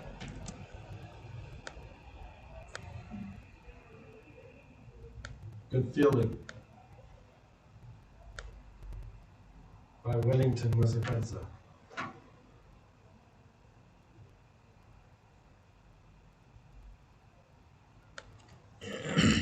Now Darlington is Wesley Manaveri. He's also been on all our under 19s with us. What a talent to watch. Obviously in the one-day format and 2020 format, fantastic. But yeah, it's another this will be a new format for him. Be interesting to see how he steps up to the plate. Is he looking like you think he'd get into the final 11? Listen, he would be definitely for me. He would be on the 2020 and one days, but I know they're not playing any one days in Afghanistan. But he should be in the 2020 side. Yeah, no, I saw bits of him during that Pakistan tour, and he was actually quite impressive. Right, very good shot. Just lent on that. We'll go for 4. Yeah, let's go for 4. What a shot. Yeah, There's a really competent easiness about the way he bats. It looks like the most natural in the world for him to be doing that. Very much so. He's very pleasing on the eye. And effective. I mean, he doesn't. It's not just. He doesn't just look good. He's actually quite effective. He scores quickly. He scores very quickly in those in the shorter format games.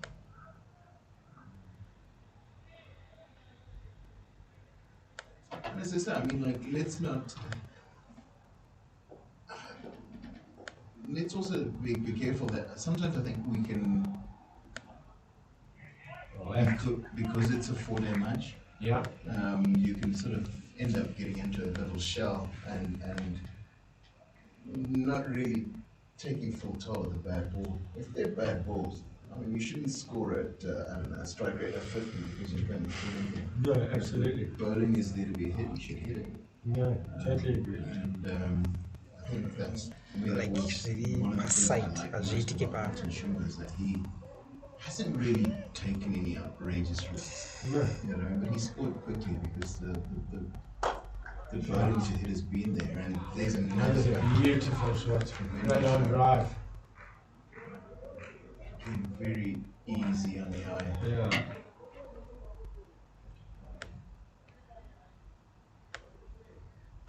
No, I'm just not too sure of that field, to Wesley Manaveri. 3 slips gully. I would pull 1 slip out and put him catching cover and get my mid off a bit straighter. Yeah, because I actually, as I said, it also allows your bowler to bowl that more dangerous fuller length. Yes, I totally Because agree. if you've got no cover in front of the wicket, then you tend to bowl a couple of feet shorter than, or a yard shorter than you would normally. Yes. And that just allows. So I think we see the one chance that Milton Shumba gave was actually off a ball that was of a fullish in length. Yeah. And so I think that is actually probably the area they should be.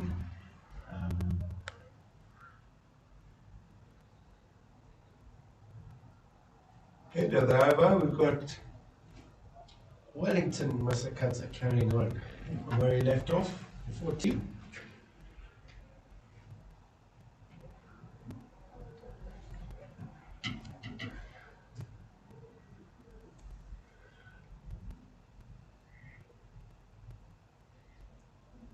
Wellington Milton Shumba.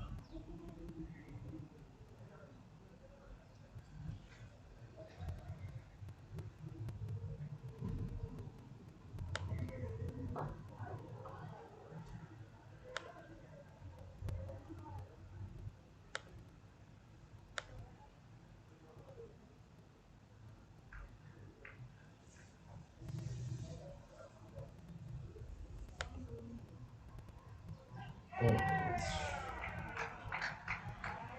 That's out. Caught it slip off the bowling of Wellington Masakadza. Milton Shumba is out for 58. Well played, 58. Just didn't go on with it. Just, in my opinion, a very soft dismissal Yeah, there. that He was- just didn't really, there was no real footwork, no Yeah. commitment either back or forward. Yeah, you're absolutely right there. His feet didn't go anywhere. They were stuck in the toilet, as the saying goes. Yeah, yeah. Didn't go back or forward. Caught in between. It seems to just have been a lapse in Yeah. concentration. I think that satisfaction, he's done well enough. Yeah, but not just going on with it, is it? Yeah, because I think, I think to be a great cricketer, you have to be quite ruthless and selfish. 100%. It helps. It's useful to be kind of a team man, but it also helps. And I think that selfishness is more internal, in the sense that you get it at a start like this. You've got to know that this is it's important enough for me to do very, very well. Absolutely right. And I, I think very few people, I think very few coaches would object to a player getting out to a very, very good bit of cricket.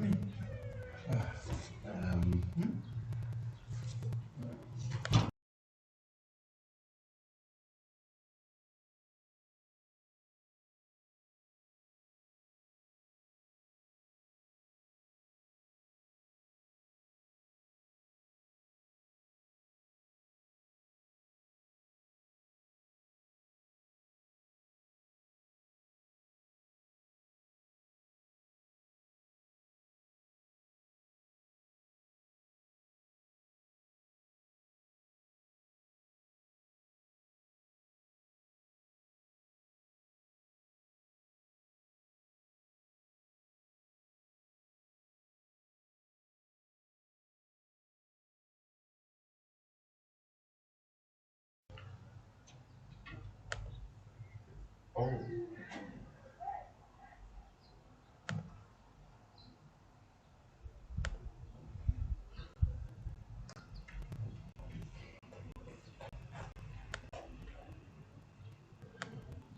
It's rock a brain. Shouldering arms to the face. It was, I think it was Tino saying, these guys play so much cricket against each other that they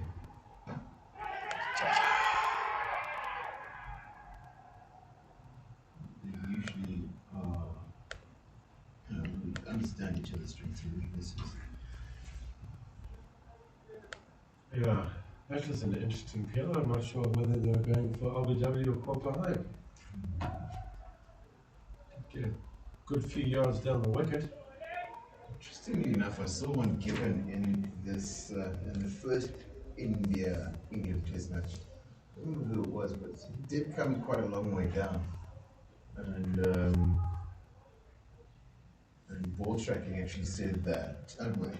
Who knows how accurate those things are? Yes. That it was actually going to carry on and hit the stumps. I think it was the Indians got that on DRS.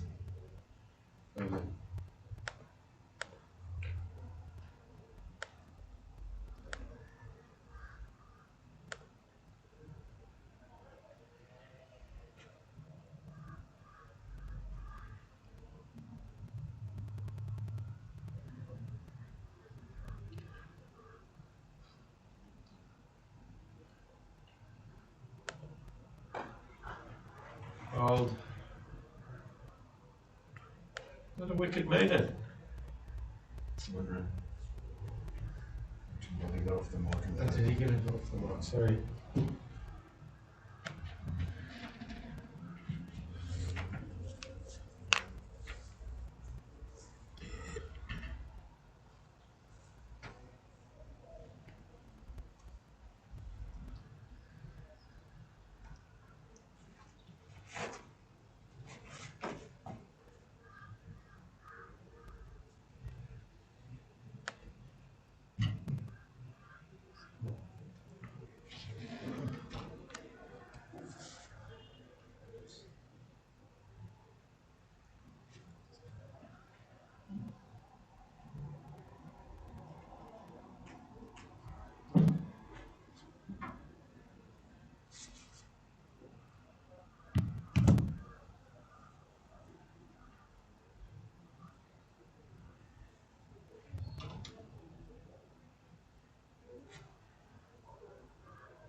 Oh, what a ball.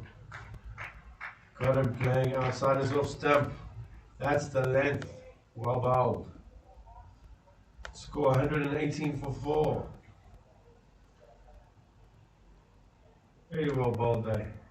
5-0 bowler. That's the length we've been talking about the whole day, the whole morning. It's nice to see him getting on and hitting that good length. Making them play.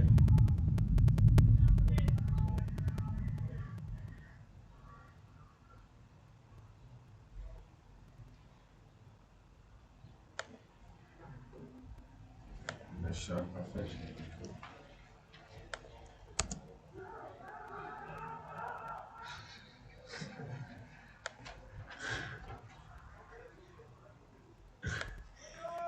They're trying to deceive their fine leg fielder there by making him run after it quickly. Him not knowing that it's a dead ball.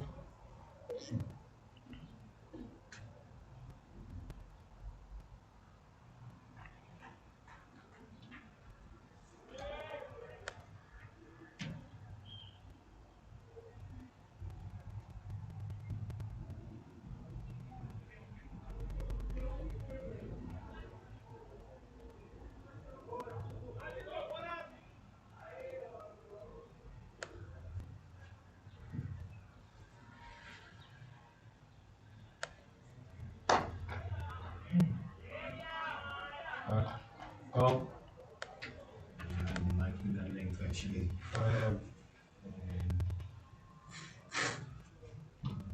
Wasn't really convinced by that shot. Yeah. Tumbami, he's sort of walking, strolling through the shot. Yeah. It's looking a little bit tentative. Really hitting from a solid place.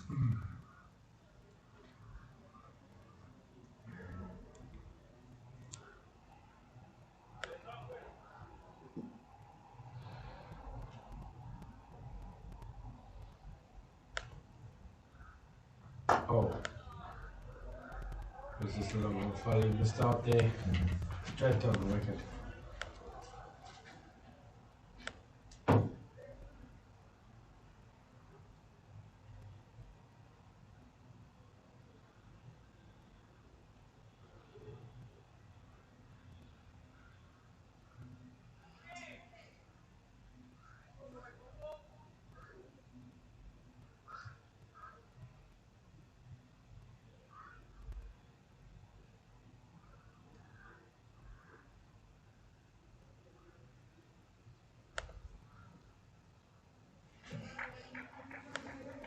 Short ball, didn't get up much.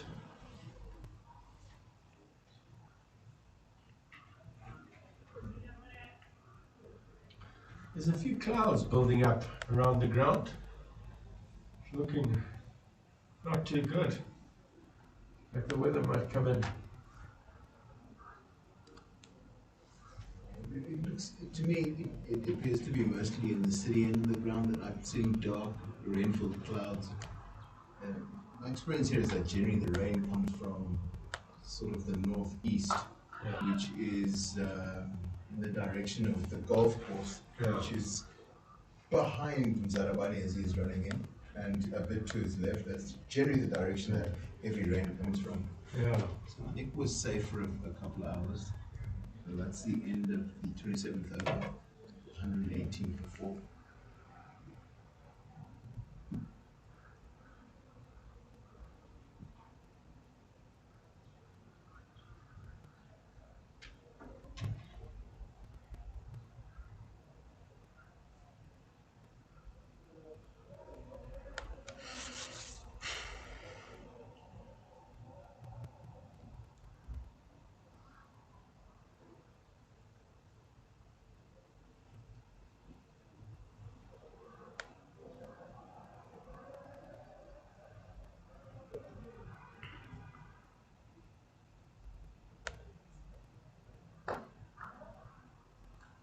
Wellington was carrying on, continuing from the city end.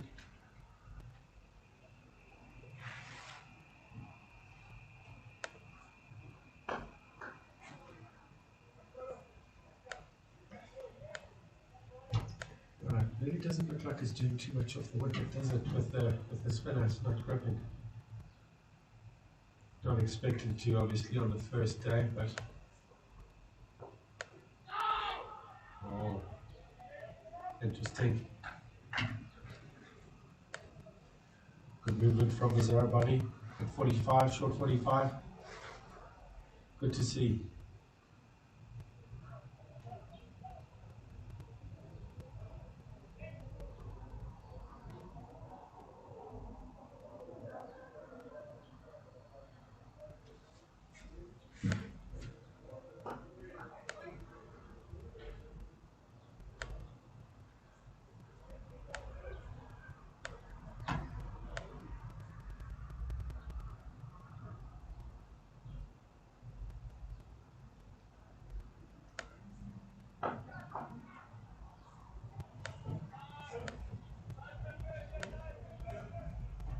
Nice over by Wellington.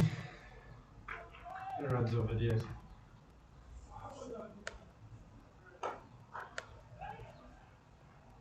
Oh, last ball one. One to the one over. End of the over.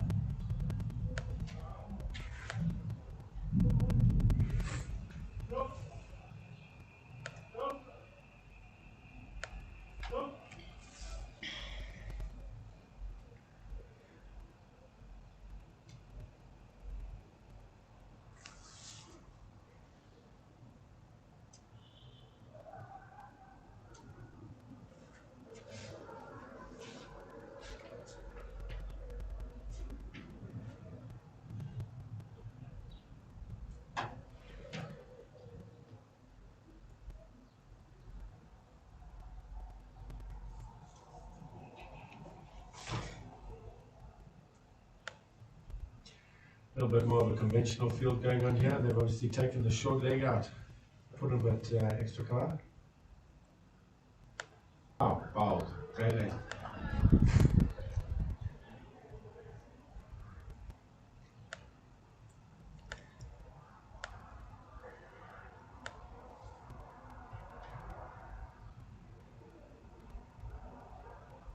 I think Zarabani's found the right area to bowl on this wicket. I think almost if anything is going to happen, it's going to happen around about that length. Yeah.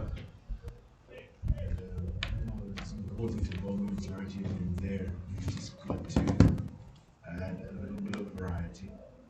Not too much. Just a little bit of variety to make sure that Zimbabwe isn't automatically going into that at the balls in those right areas. Yes. And something else to think about, but you can bowl the majority of them around about that. Quite full. It's fuller than a good length, isn't it? Yeah. It's not quite a good length. It's not a good length, it's a bit fuller than a good length.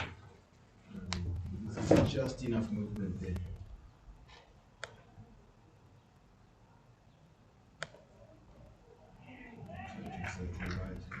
nice change in length and a little bit of a change in line. Yeah.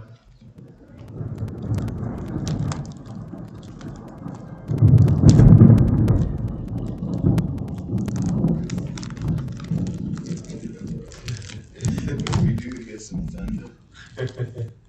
No lightning as yet. No, and when it's clear over the ground, so you can see the players are in sunshine. It's just that section to the south of the ground.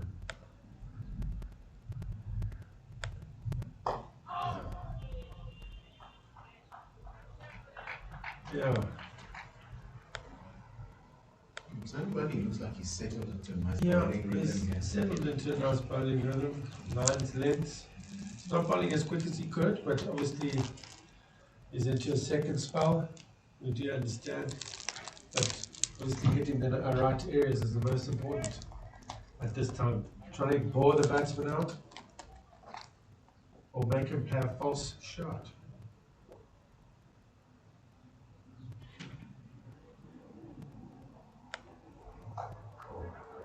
Fielding, Wellington, backward point. Beautiful. Good cricket all round.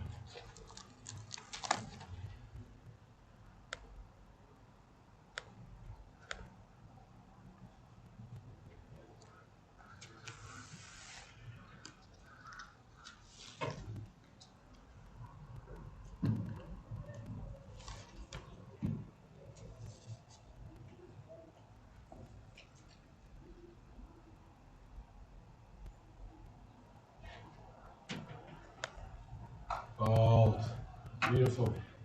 End of the over.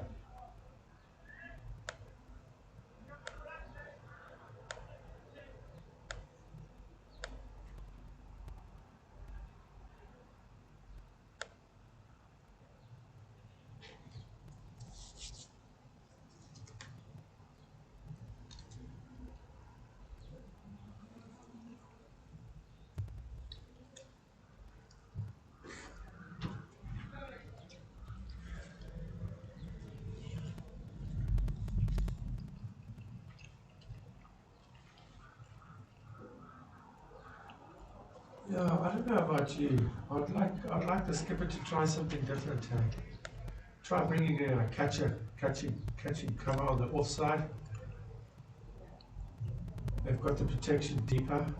I'd like to see a little bit more of an attacking field. What do you think, Darlington? It's kind of like, not to let, he's kind of let the game drift. Yeah. Doesn't he really? Oh, he's letting it drift. I'd like to see him try to be a little bit more proactive, Sikandaraza, with the fielding positions.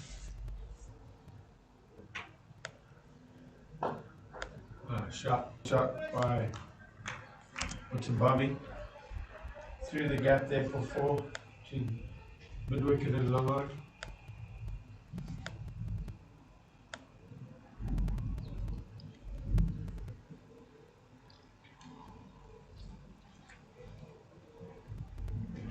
It's not really been any pressure. I mean, I think we discussed how Milton Shumba's wicket went against the grain. It wasn't Was it because of urgency. shot? Great shot, over pitched. And that's gone all the way for 6. What a shot. Over long on. Beautiful. That's the thing when you're not turning it, you got to be bowling at the right length as a spinner.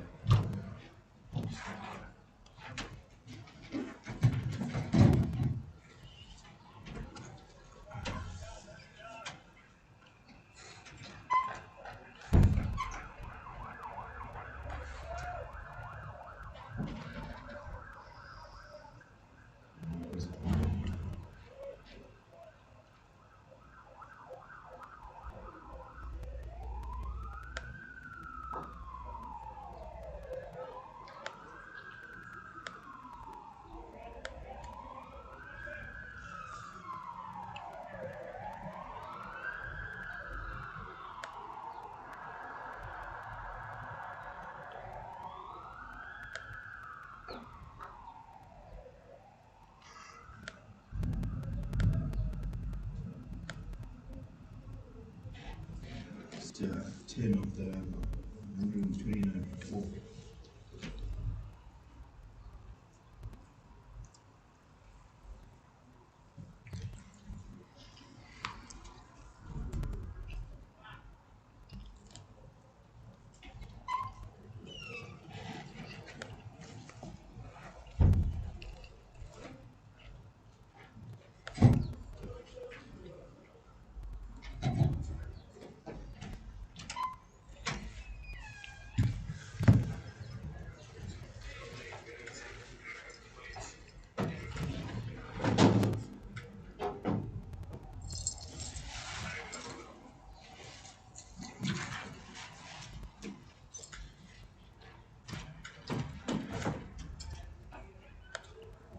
Oh, short wide. Taken care of by Wesley Manaveri. Just backward point, what a shot. First bad ball, Mazarabanu's bowled in his last, this is third over. Just short and wide that one. Wesley Manaveri jumped on it. Very good shot.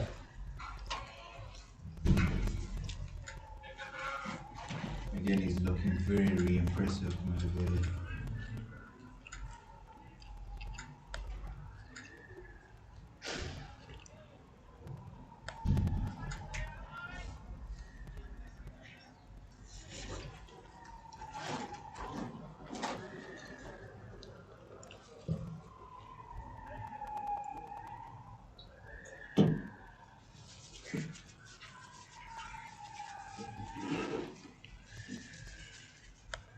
Oh, short one. Flag.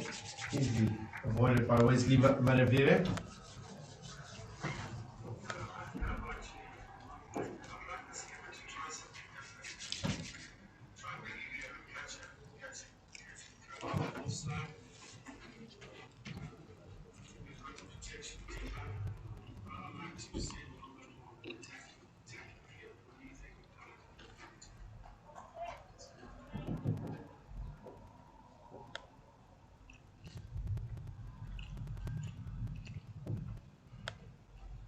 Length, line. Yeah. Very well bowled.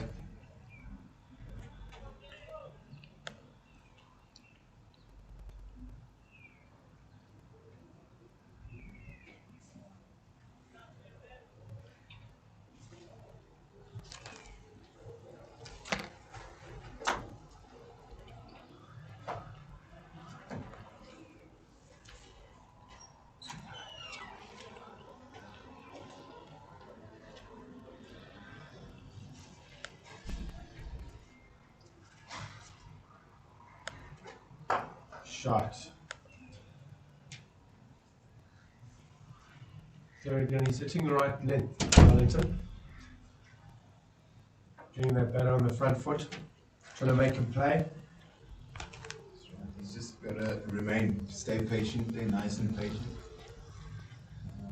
Because there is still just enough, a little bit of movement and a little bit of swing in the air. Or a little bit of movement off the wicket and a bit of swing in the air. And because he's in that sort of area, he has the best chance of finding something. Ooh. Okay, by ready to cover. Stopping leg by there.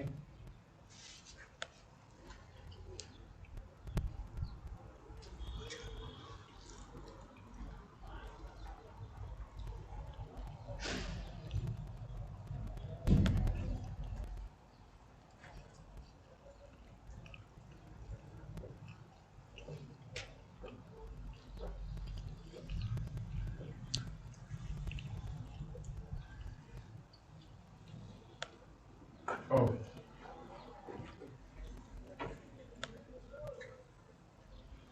Wesley Manaveri just not leaning into it. White looked a little bit back there, trying to play that drive.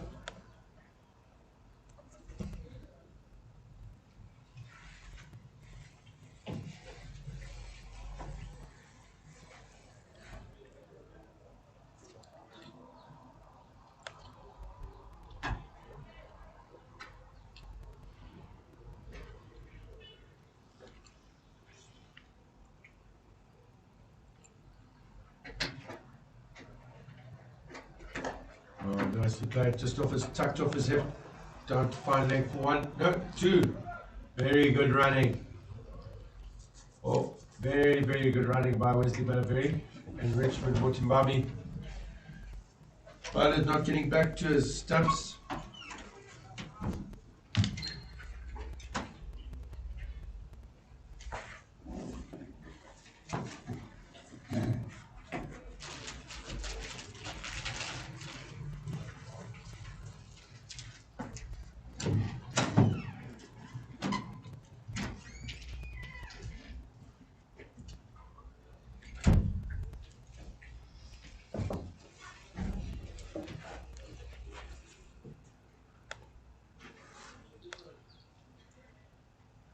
And we have Tino Moyo back in the commentary box with us.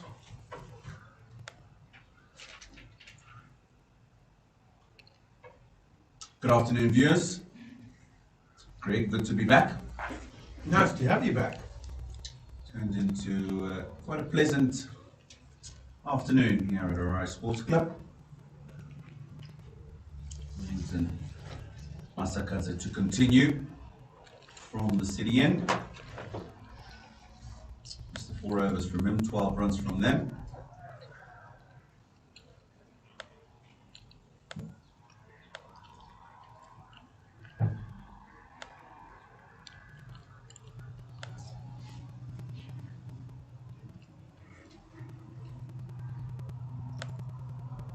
Oh, Straight at the man, he'll be disappointed.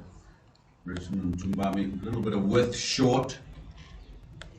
And anything a metre right, either side of Ryan Bill would have given him a boundary.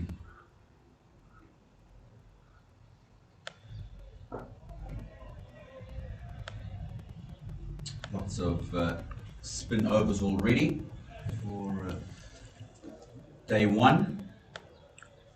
As expected, not too much purchase. yeah, you can see they've got an in-out field here, obviously because there's not much purchase going on the wicket.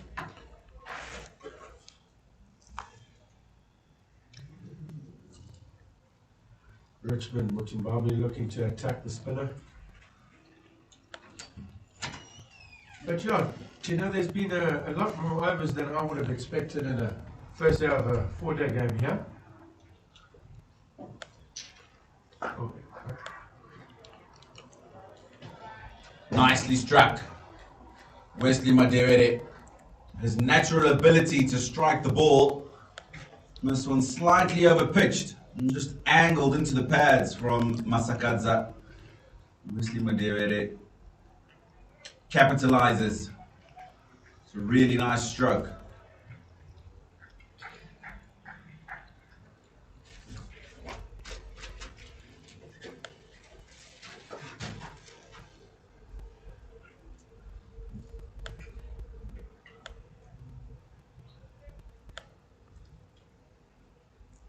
End of the over.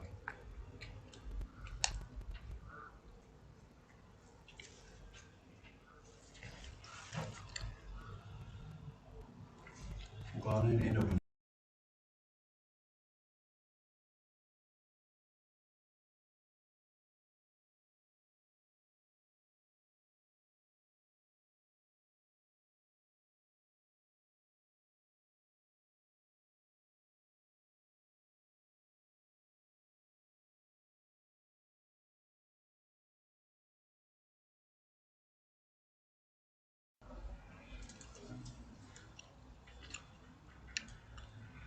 Blessings Zarbani yet to register in the wickets column. However, he's bowled in good patches, some good spells. Been by far the most controlled of the seam bowlers. The other two on show, Carl Mumba, he shared the new ball with, and young William Mashinge.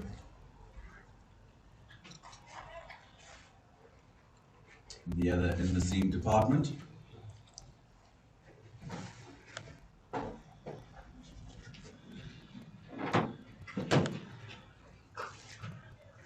Shot. Nicely played behind point. Richmond Mutamadu there. Just letting the ball come on. A little bit of width. Off it, Jim.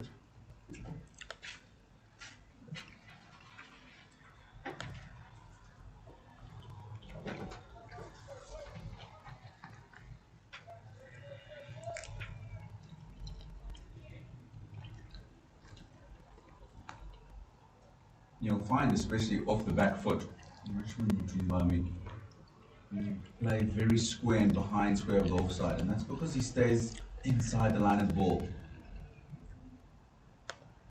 Oh, and opens the face of the bat like that. like that. Very good shot. Oh, excellent fielding. Stop a certain 4 there. Very good. It's okay when the wickets are a little bit batter friendly, ball's not moving around too much, ball's not skipping through the wicket. But when you get some slightly quicker bowlers, guys that get the ball a little bit faster, you can get yourself into trouble. Yeah, absolutely right there, Tino. Because it's not exactly doing a whole lot off the wicket at the moment, you can get away with it. If there was a little bit more movement off the wicket, there would definitely be you would definitely be in some trouble. Sort of for defense there by Wesley Malavere.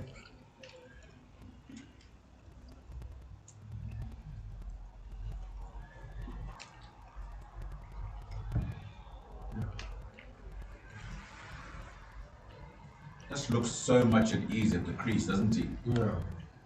So easy on the eye to Not watch. flustered by the pace. Pakistan was taking on the quicks, pulling them when there were men back on the boundary, clearing comfortably. What a shot. That is a great shot. Great drive. To the covers for 4.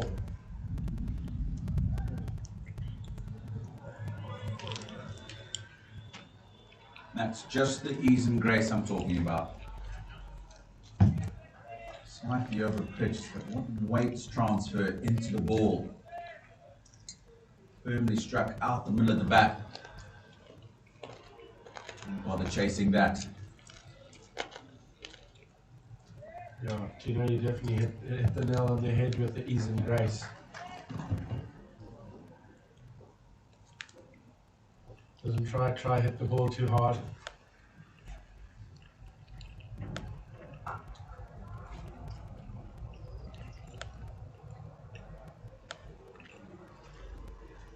That one, I think you could have left alone. Yeah. You can tell that he likes to feel batting ball, which is alright. You played a good shot, you've got a boundary. That to me is just a nothing shot. Yeah, absolutely right. It is a nothing shot. Leaving the bat out there. The ball was definitely moving off the wicket a little bit more. Could be in trouble.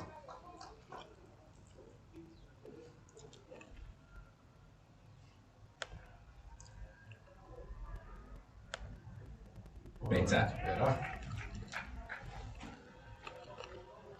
Good finish to the over. 152 for 4.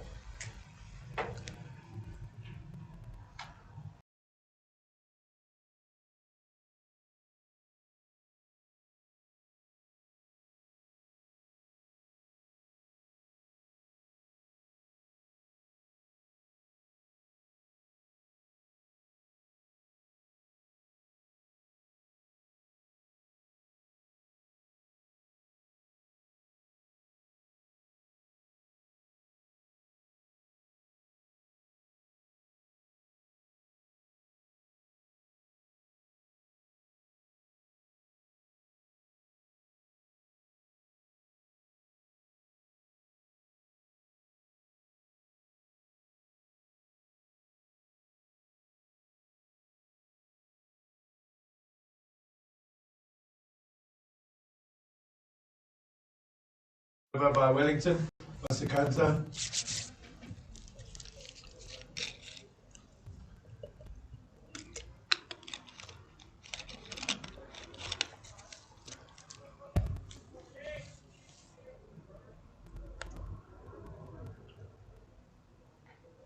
Change in field.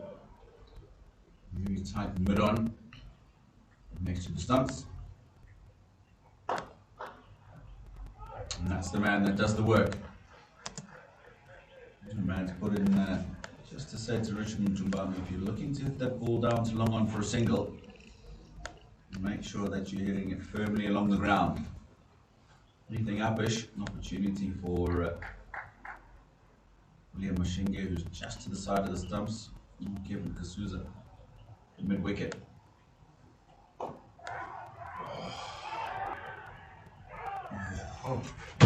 Really, really well fielded. Carl Mumba.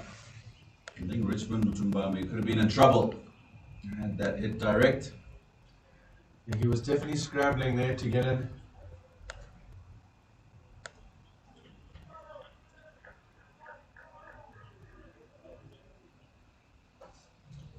Looking to play across the line there, getting a bit of leading edge. And it's because of that man that's been put to the side of the stumps. If he wasn't, he could very easily just play that with a straight bat down the ground. Now he's got to think. Turn the bat face, try and get the ball a bit finer to get that run. Field changed again for Wesley Badavira. Long on to come up. Be interesting to see if he goes over the top. Do you know? Oh, drop catch. You went. Read him like a bestseller. Good call, Greg.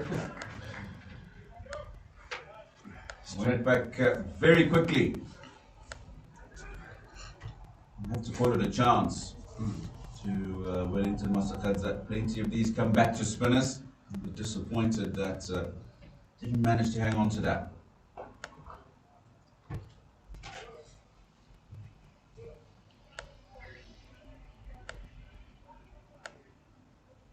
Greg, going back to the conversation that we've had before the lunch break. Yeah. About the ability of the Zimbabwean players to play their shots, but the time to play those shots for me is what's important. Now we've seen Wesley already today play an array of strokes. He's got every shot in the book. However, a delivery from Masakadza a couple of overs ago, over pitched, hit it very nicely over the top. Didn't try and hit it. This to me, he's trying to force. Is there really a need for him to try and get after the bowling so quickly? He's on 26 from 40. You know, Tony, 4 fours and a 6. Tells me that the rest of his runs, the other 4, have been other than boundaries.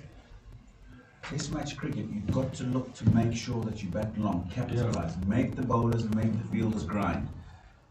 26 runs in a 4-day game or test match really doesn't serve the team in any capacity, in particular in such quick time. You've got to bat long, you've got to take time out of the game. Yeah, you're absolutely right there. You know, with Wesley, obviously, listen, of coaching him for the last 4 or 5 years, is he likes to field bat and ball. And just before the over, before he hit one over the top for 6, but then with both the fielders up again, I knew he was going to try and hit the ball back over the top again. So there is no need. There is no need to try and do that. You're right. But he is still young, and it's trying to correct him, trying to get him to do the right things in the longer format. That is. Not in the 1-day format, but definitely in the 4-day format. He's got to start using his brain a little bit more. There you've just seen Richmond Mutumbami trying to run down to the seamer.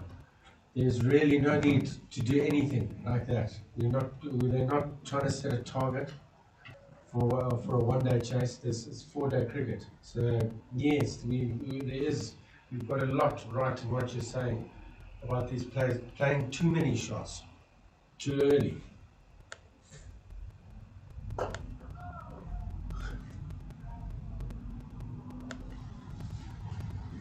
Carl Mumba back into the attack.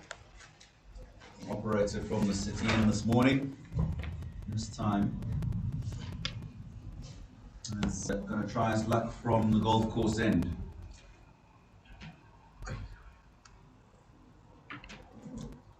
Didn't really get the ball going much this morning, as we know he can.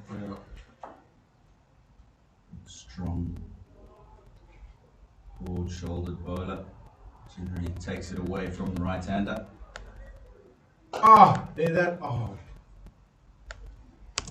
There's another case of rush of blood to the head, trying to hit him over the top.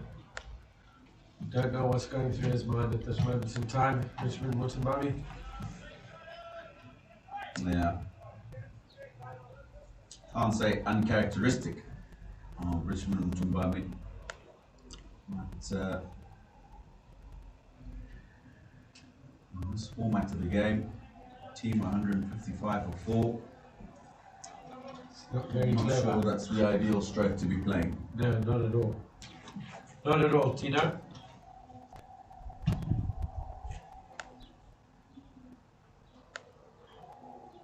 Helped on its way. Sliding down the leg side. Carl Mumba. Richmond Tumbami just had to get a little bit of bat on it. Got enough to get it fine of PJ Moore. Moves on to 28. There's 29 deliveries.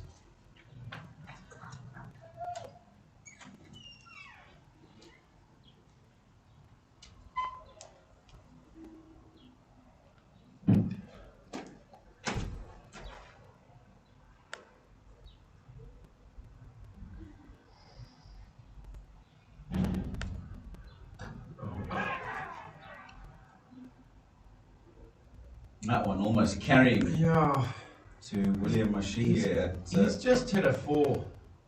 I'm not sure what he's trying to do, whether he's trying to put the bowler under pressure or is it rush of blood to the head. But there's no need to play that shot.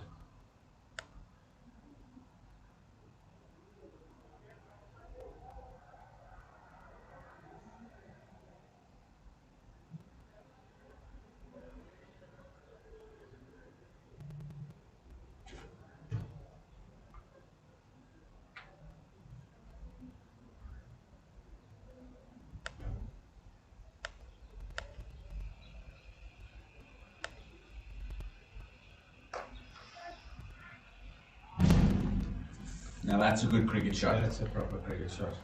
With given. And Richmond Tumbami obliges. You'll get 4 for that.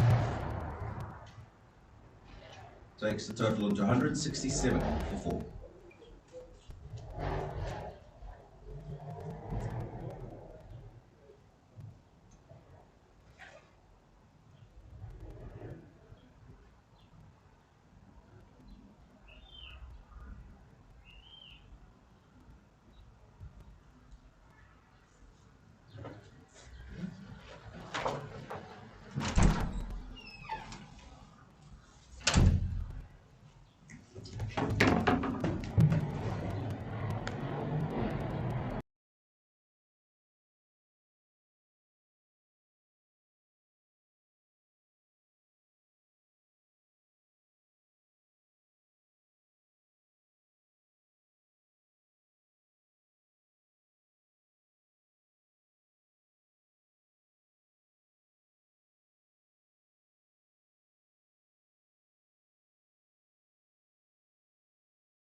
Panicked.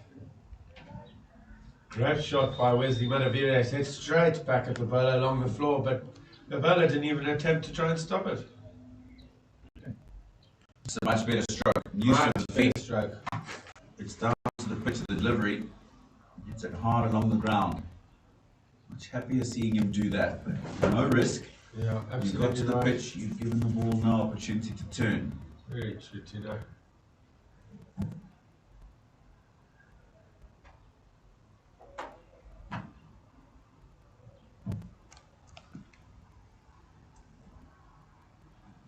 Moves on to 30. Wesley Manavides.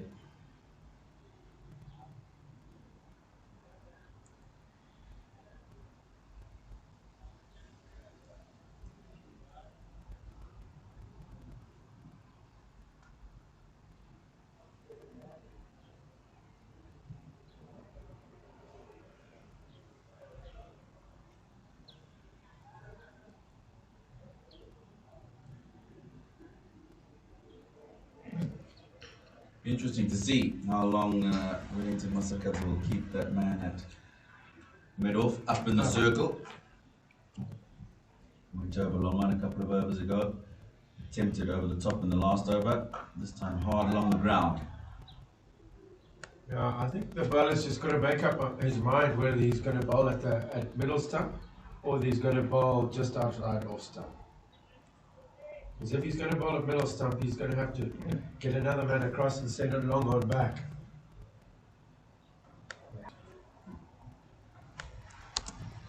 Thick top edge from Maduere. Runs down to third man. They'll come back for 3.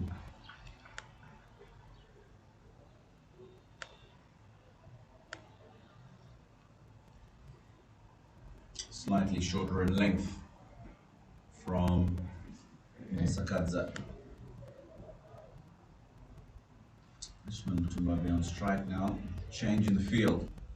Man at mid on goes back to long on, about 10 meters off the boundary. And then there's 2 men on the offside, on the onside, sorry.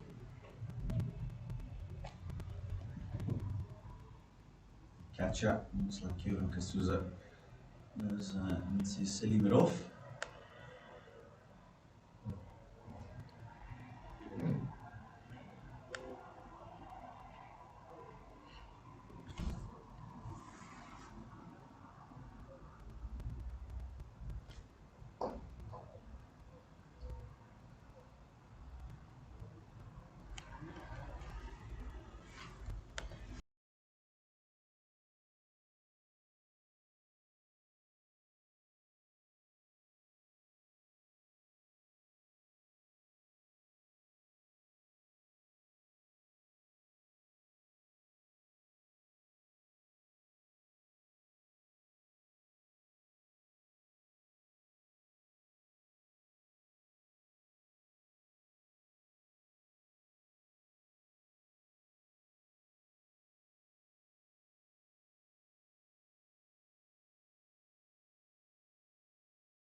Welcome back, Darlington.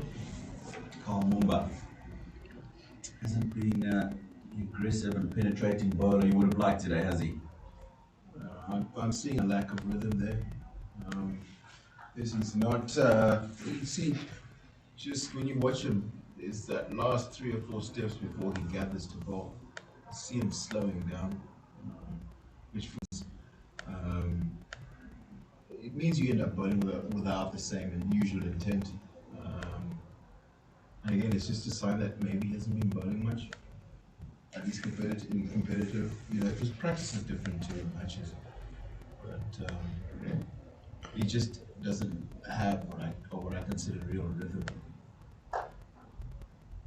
Good running play by Westie Maduere. Aware of the fact that the man is back on the boundary at point. For an opportunity just to drop and run into that offside field. Good awareness. And you bring up a valid point, Darlington, talking about his last 3 or 4 steps as he's about to gather. It's an issue that he's had for a period of time. Remember that he had a terrible injury that snapped his ACL, anterior cruciate ligament. And as a great fast bowler, those are essential parts in your repertoire. So the confidence to come back and to start to bowl again takes time, and even when you've been doing it for a while, it's always just in the back of your mind. So work in progress, I believe. Most certainly just his last few steps before he gets to the crease and gathers, just seems to shimmy as opposed to run through and really get to brace on that front leg and come over the top.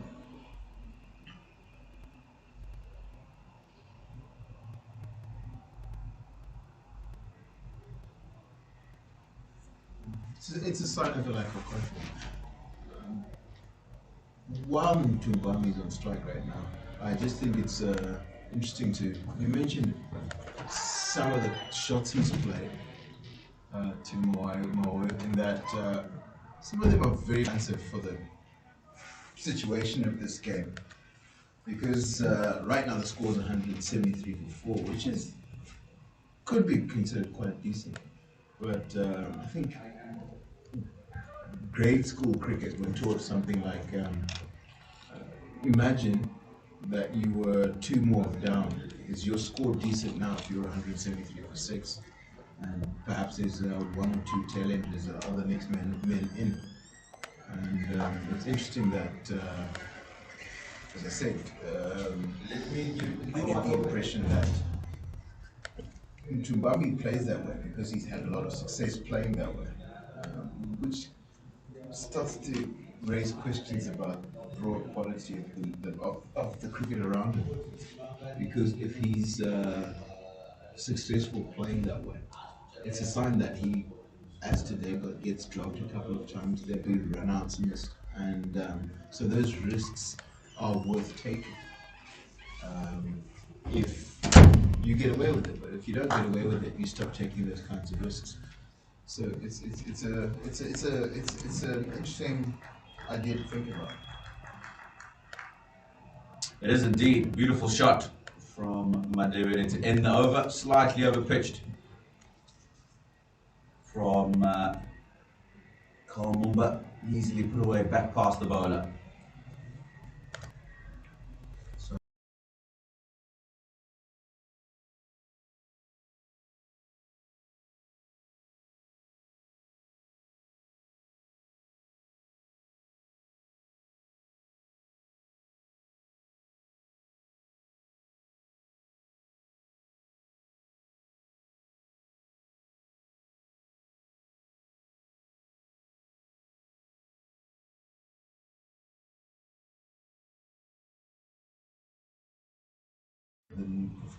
Looks like the leg spin of Ryan Burl coming in for his first ball of this match.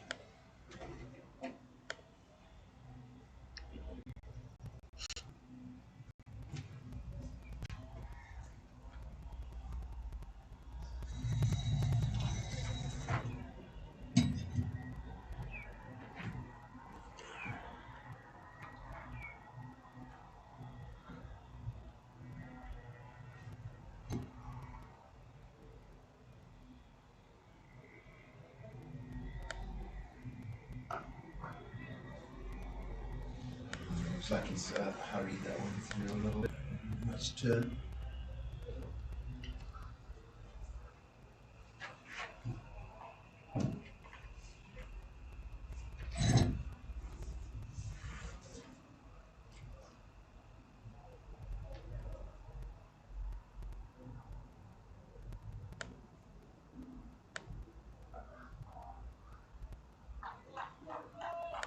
It's not, again, because it is the first day, there doesn't seem to be much push. Ryan Burl either, as we saw earlier, Shinji Masakaza was basically going straight through.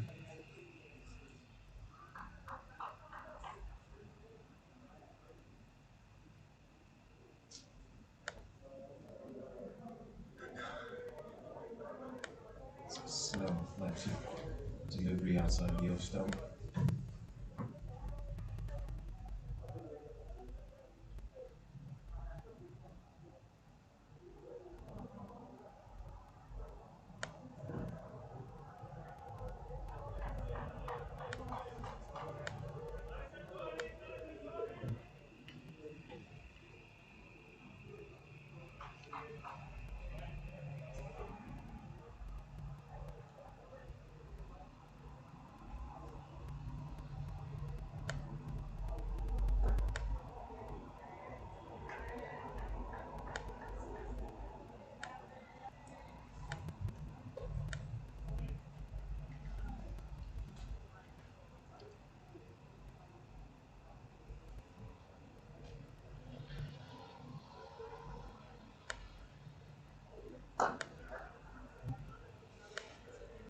The slug sweep down to straightish mid-wicket from Richard Zimbabwe ends the over at 182 for 4.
Good quick single from Wesley Madere.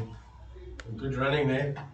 I did tell you, Darrington, he does he gives the intensity you want when running between the wickets, Mr. Wesley Madere.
Oh, very good Yorker there by Shumba. Yeah, so we're kind of a bit subdued on the fielding side. Very quiet.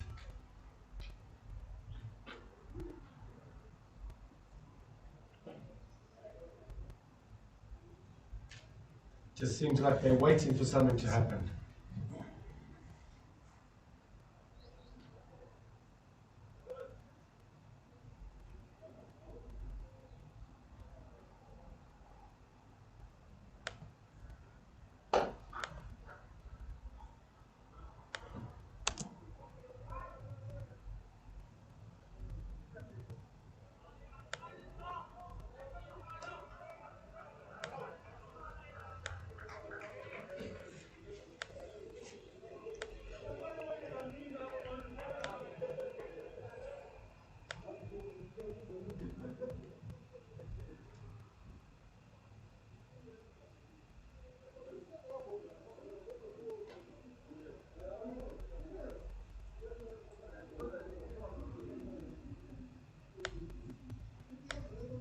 Ball. Very good ball.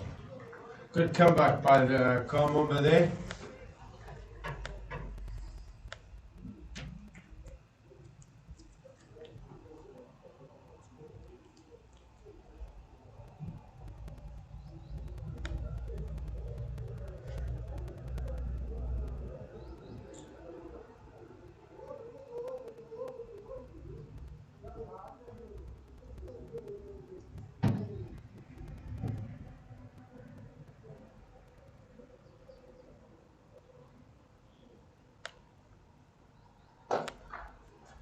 Catch it.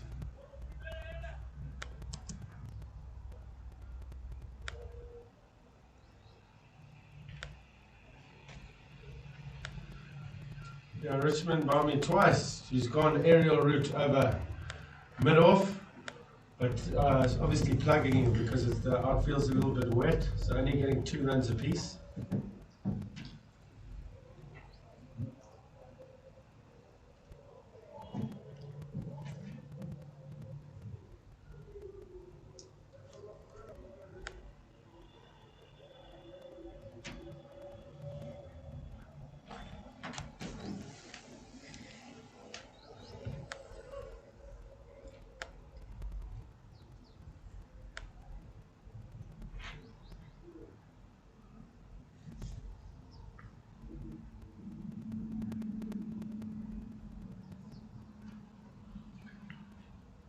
Ryan Bell continuing from the city end to Wesley Madere. In outfield,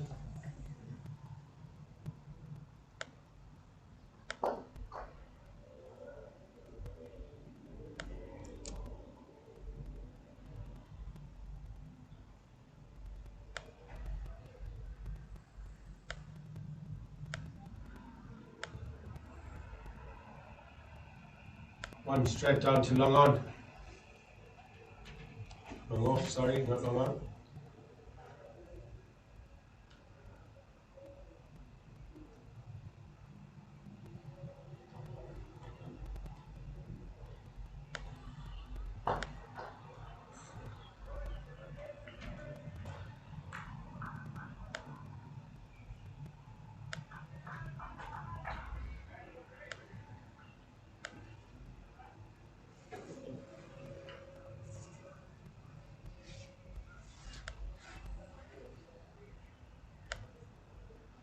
Oh, balls.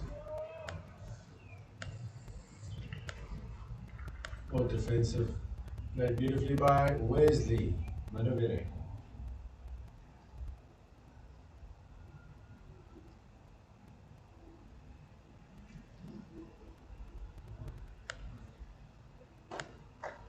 Oh. Through the covers. Westfield gone for 4. Great shot by Wesley Manovere.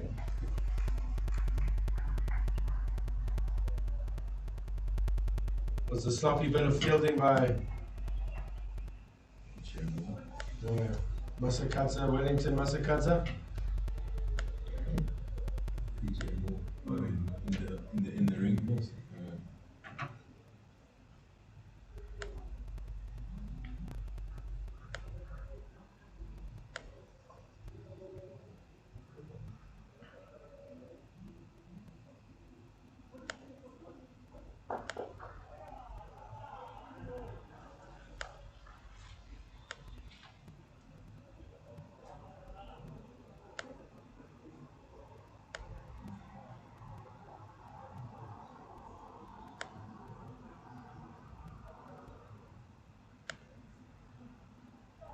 Oh, just past the outside edge of Wesley Manovere. A little bit of turn on that one.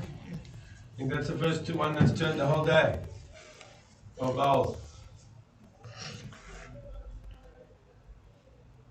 End of the over.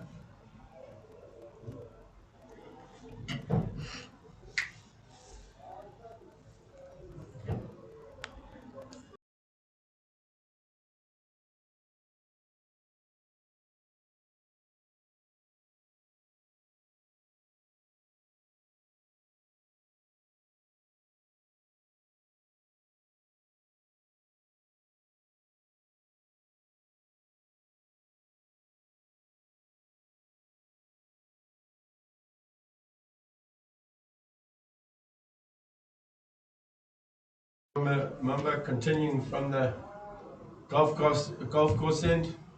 His figures 8 overs, 1 wicket, 49 runs at a economy rate of 6.13. Great shot.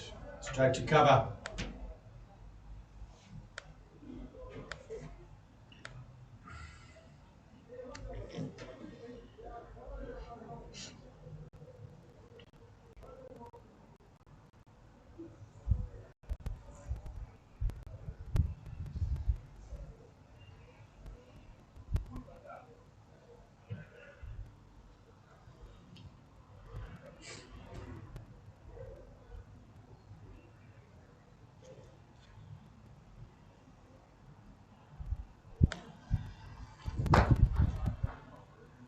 Straight down the ground.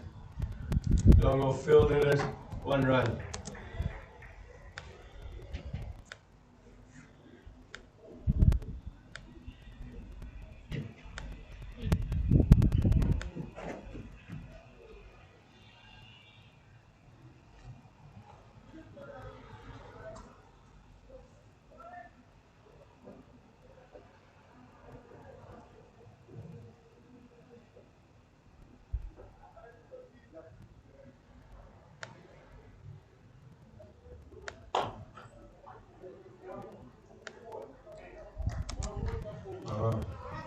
Wesley Manovere moves on to 45 from 56 balls.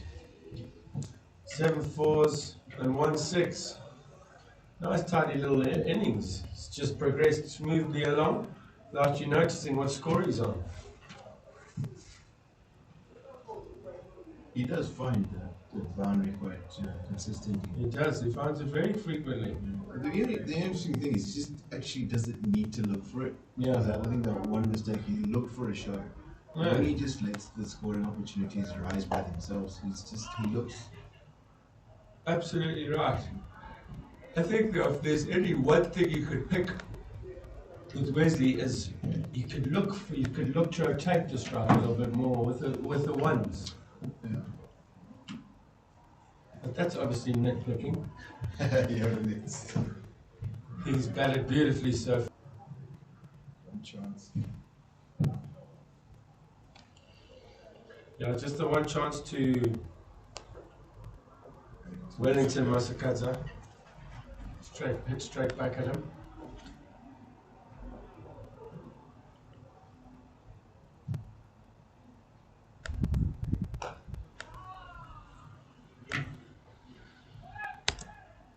Good too, just worked off the legs by Wesley.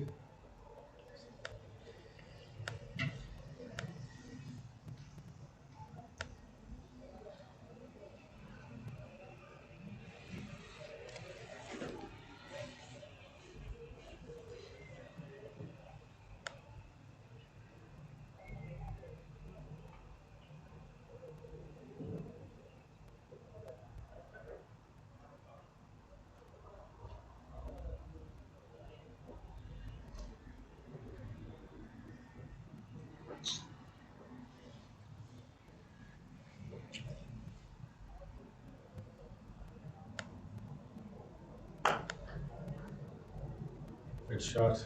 Ball a little bit wide there by Coldmumba. End of the over. The score is 196 for 4. 198 for 4, sorry.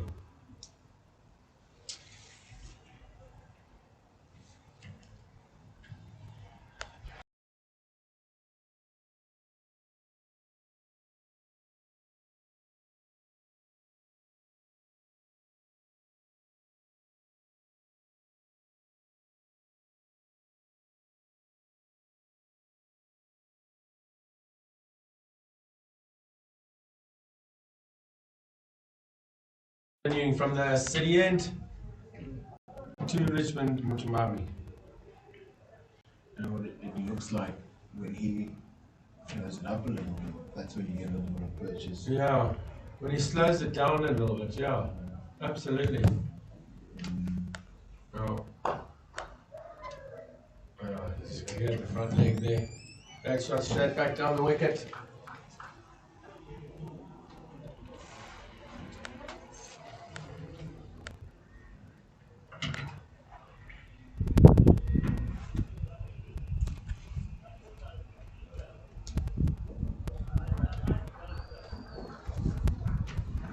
Richmond's moved to 50.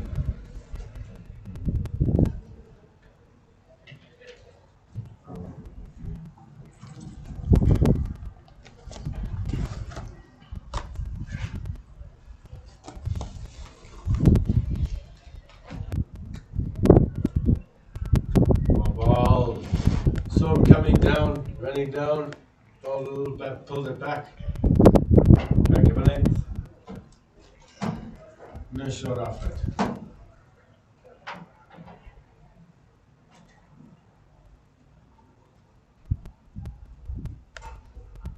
That's it.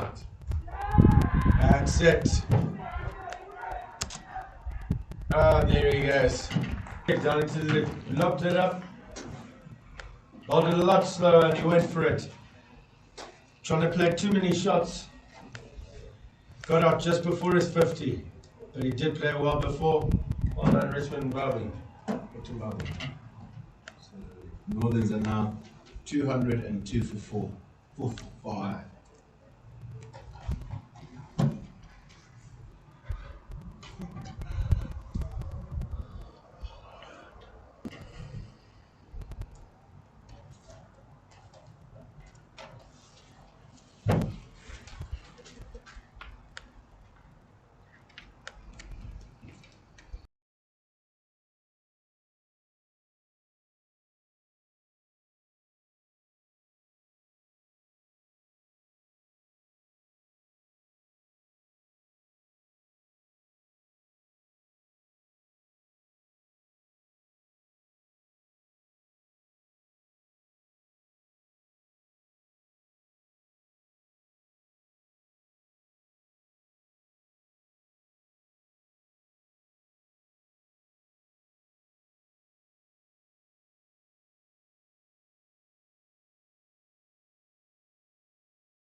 at mid-off, sorry. New batsman who's just come into the crease but not facing is Luke Jongwe. Oh.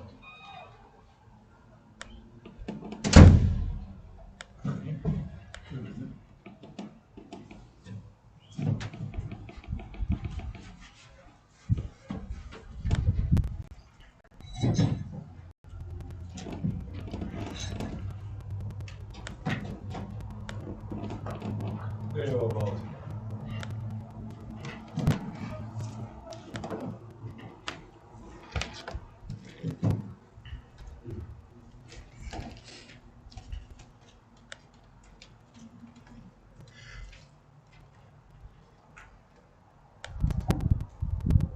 Oh, well bowled.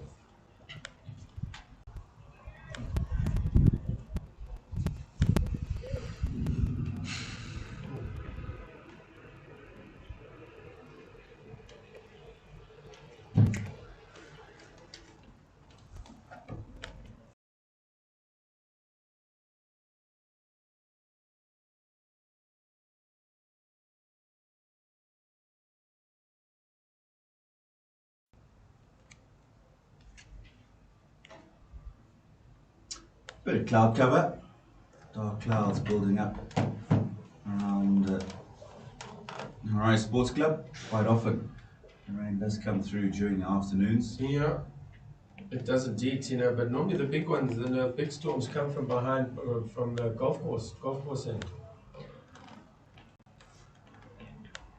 Oh, and there we go, we've got a change of bowling. We've got William Mashingi coming back on from the golf course end. Or some like to call it Centurion end.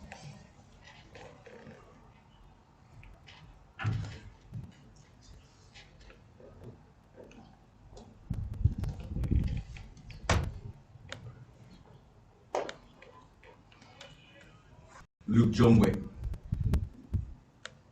new man in.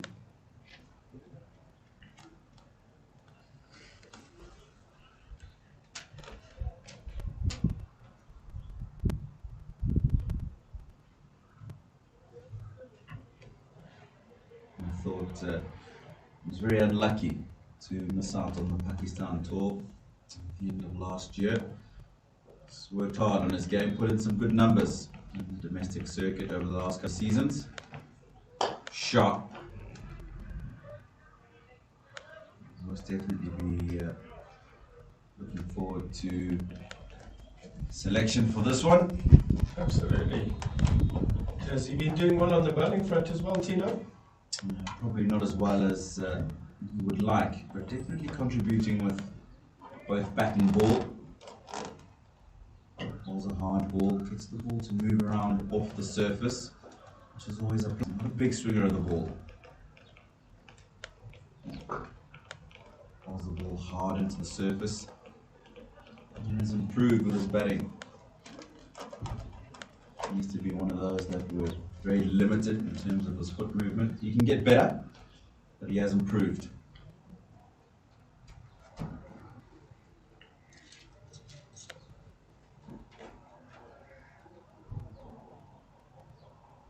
Strikes the ball well. He also just matured a little bit. Broke into the national side at a tender age. Shot. Very good shot. That's exactly what I'm talking about. Very, very good shot there.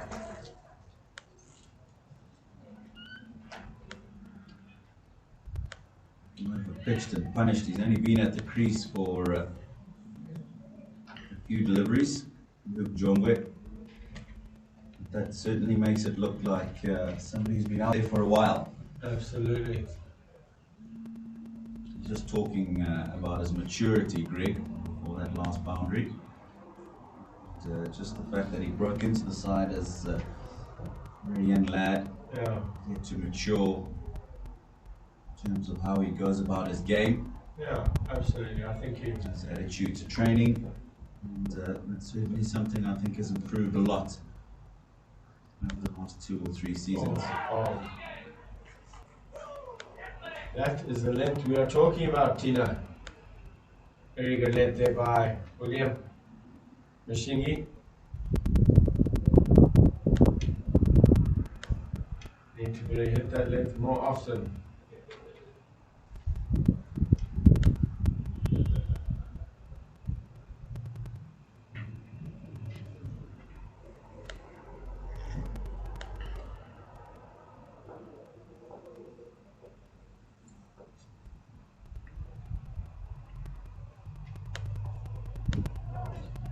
Very well bowled.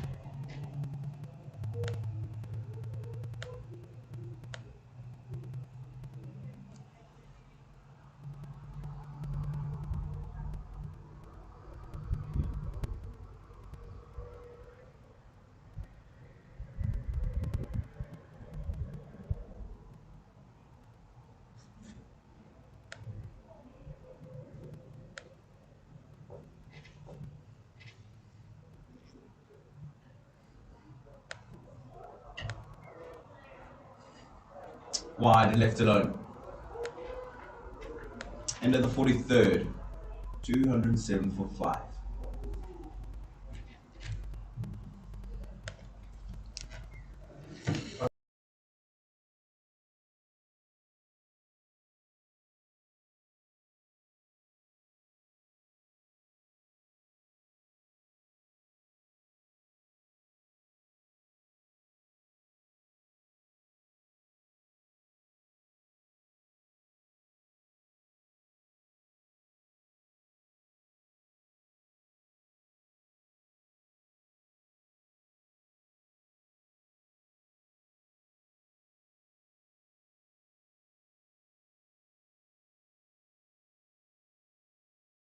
Wide of the man at middle. Take the single.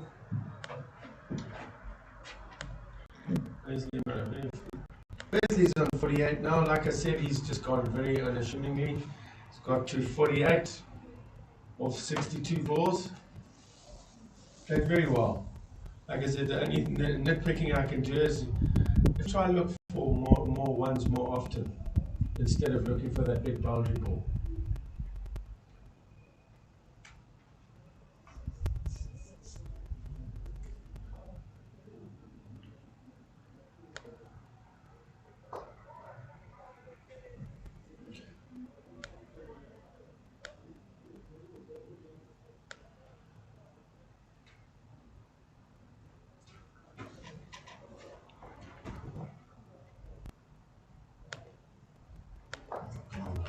Oh, try to push him a little bit wider.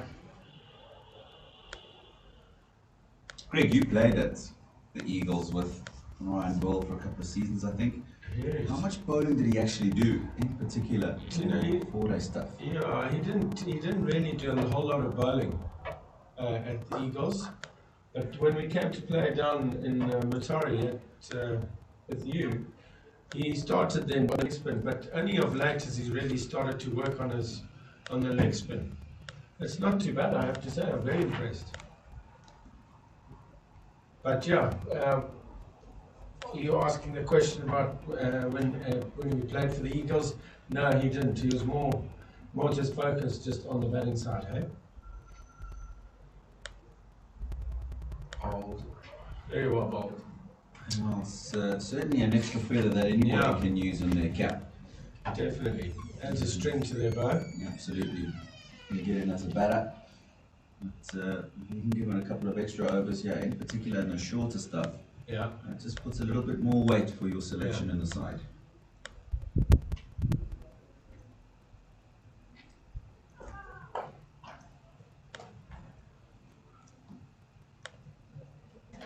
Over up.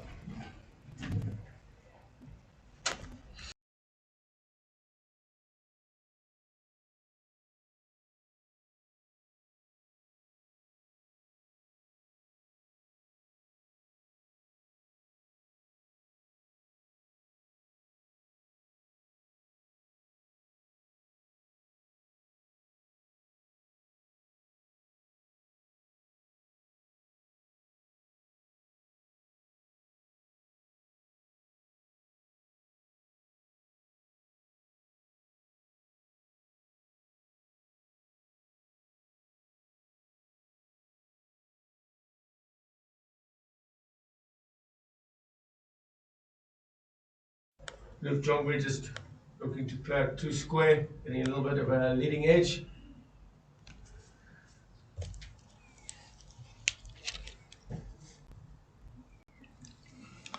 Now, this is a quality that he's got. He's got the natural away shape from right-handers.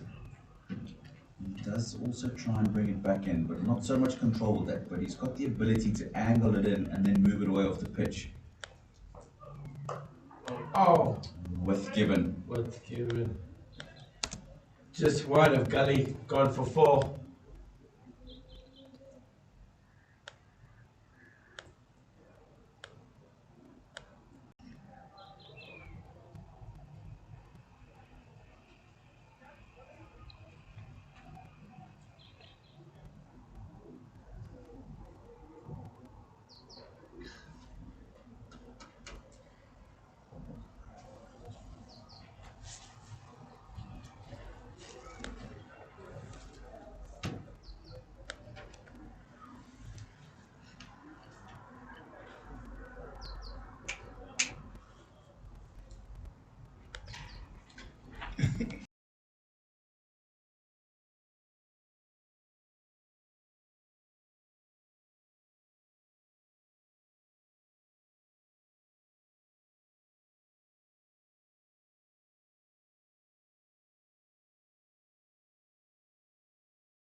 Mashinge to continue.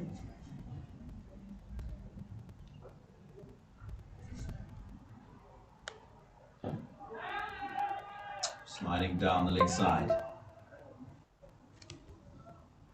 It really is just the one slight issue that I have with William Darlington. It's just that good, young, bustling fast bowler, tries hard. Just not the concept you need to have at this level of cricket. You probably wouldn't have seen a lot of him. Had the pleasure of playing along him for a few seasons. He can produce some really good spells, really tight bowling, but just a little too often. Doesn't quite get the ball in the right area often enough. And in the longer version of the game, batsmen know that all they'll do is wait for you to give them that delivery and take advantage of it. Yeah, you're right, Dino. It's just got to get those consistencies up. the ability to just, so in a sense, it's almost having a plan and then executing that plan repeatedly until and it'll continue to produce results. And none of the variables where one good performance today and then a worse performance the following time. But it's just that where the variableness must be in the amount of wickets you perhaps take every time you go out and bowl, but the quality of your bowling must be the same. And yeah, I think it's just also, could it be just a function of the fact that there's not been much cricket played in the last sort of year? Yeah, well, I suppose that's a contributing factor. Not a lot of cricket played for the men, at least anyway, in the last few months. Bar those, of course, who played a couple of first-class games and also went on the Pakistan tour. He wouldn't have gone on that tour. But it's just something that I've seen over a period of years, and just something that I would like to see him address. It's really, really important to at this level.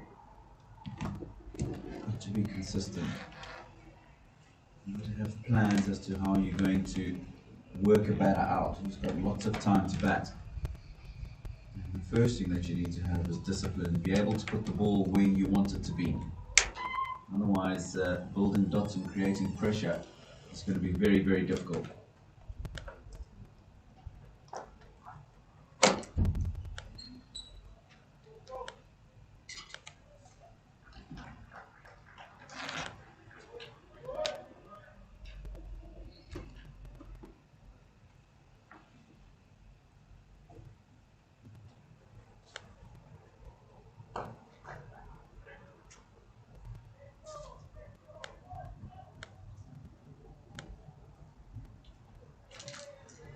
There's something I've seen is that every time that Ryan Dole gives that ball a little bit of air, it allows that ball to turn.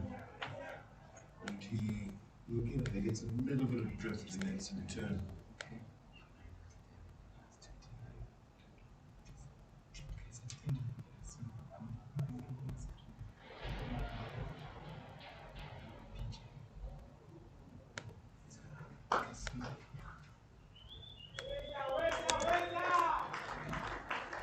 It's a beautiful shot. It's just been somewhat short, and Mavuta very quickly latched onto it very quickly. He got a little over mid-on. He moves into the 50s.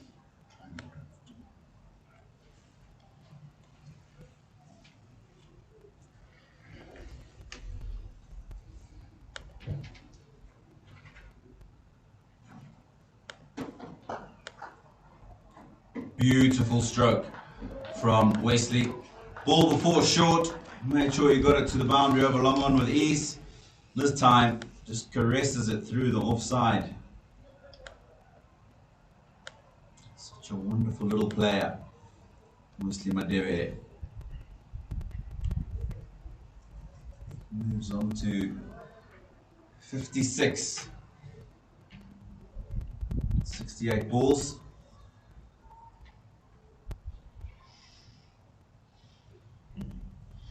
That strike rate's just picked up since the lunch break. 76 now. It's forced a change in the field. Man has gone back to long off. PJ Moore. Actually, Injury, actually. well, he hasn't gone to long off. He's gone off the field.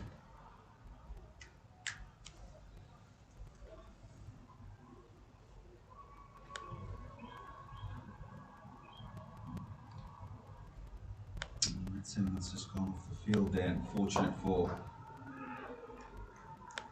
the fielder, but that's another wonderful shot. Third boundary in a row from Wesley Madevere, and all of them with consummate ease. 46 overs gone, 221 for 5.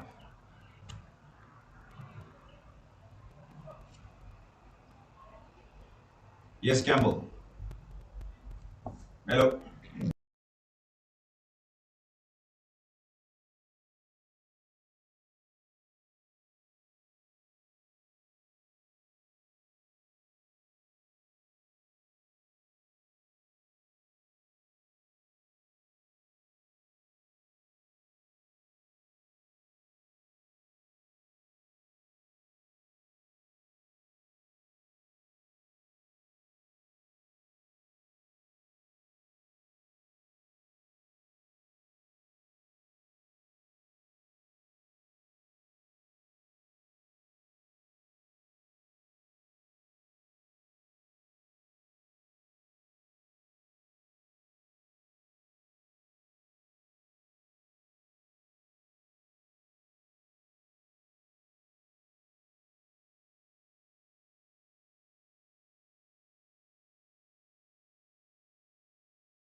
Got him.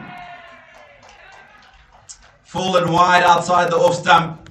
And Wesley Madeo has fallen for it.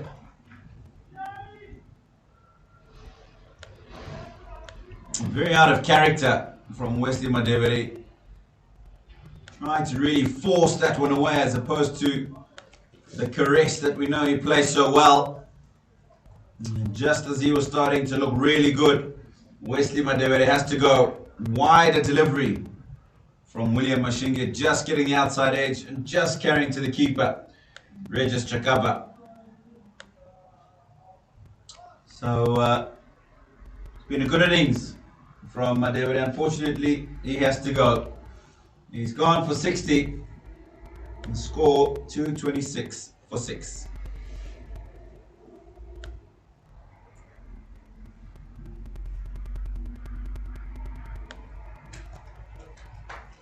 Yona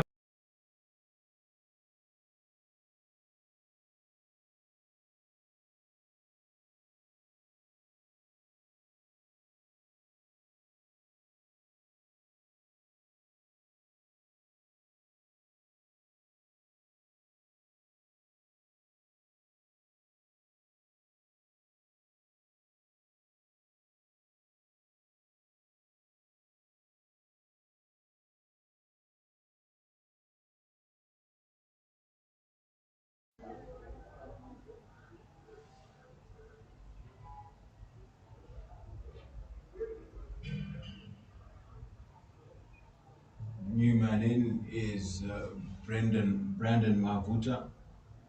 Northerns are 222 for 6.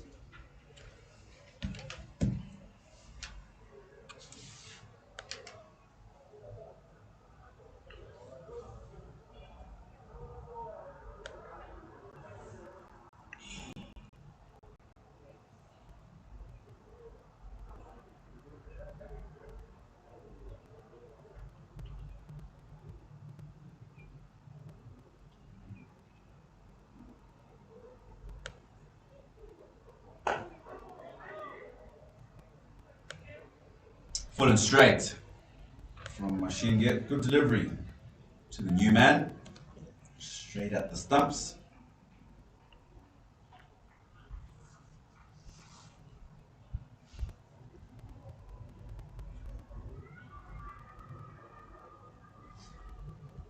Got a bit of shape away from the right-hander on the latter part of his first spell this morning. But since then, not too much in terms of movement in the air. Bald, good Yorker. That to get rid of the last wicket he took, there was just a hint of shape away from the right hander.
continue from the city end.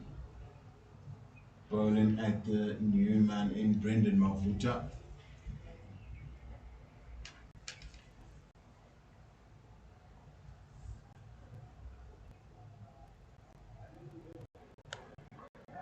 And he's done it with a quicker, flatter ball. Mavuta's played back.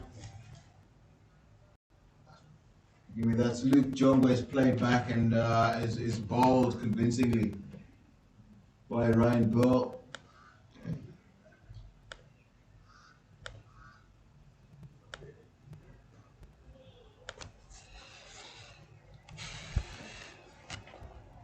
Morgans now are 226 for 7.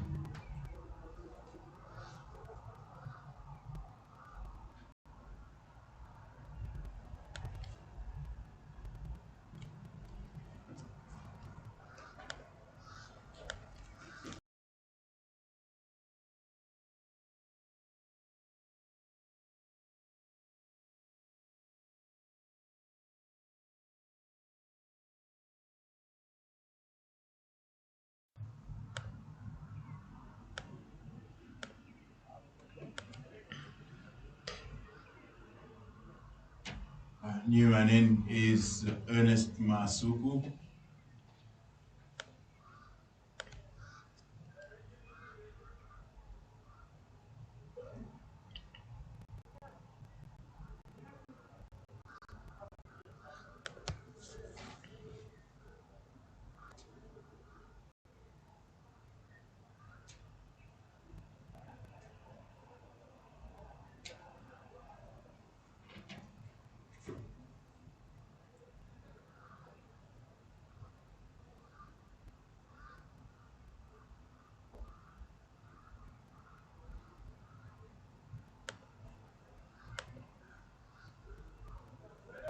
Looks like he's tried a second flipper. Another attempt to get a wicket in a similar fashion to the way he got Luke Jongwe.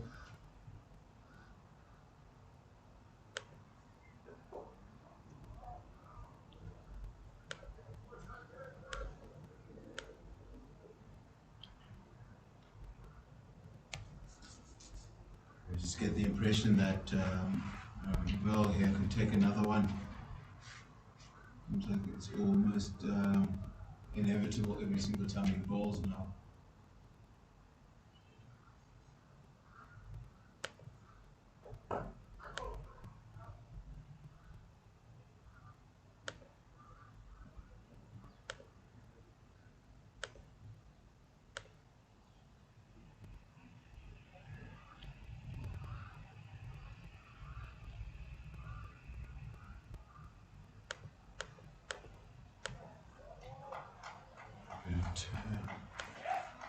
Bounce.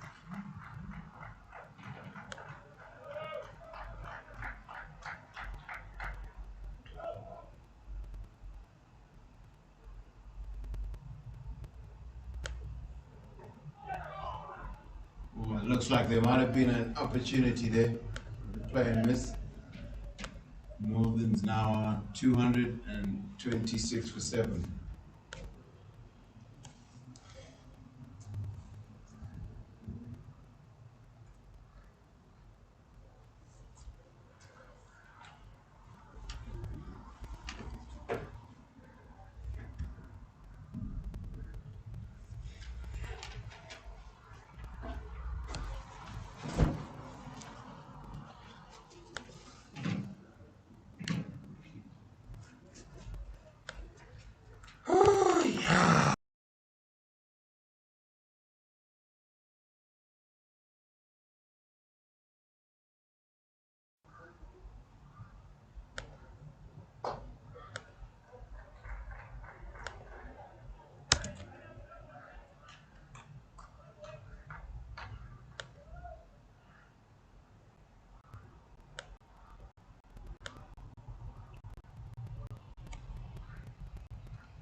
2 new men at the crease. Just what you want as a fielding side.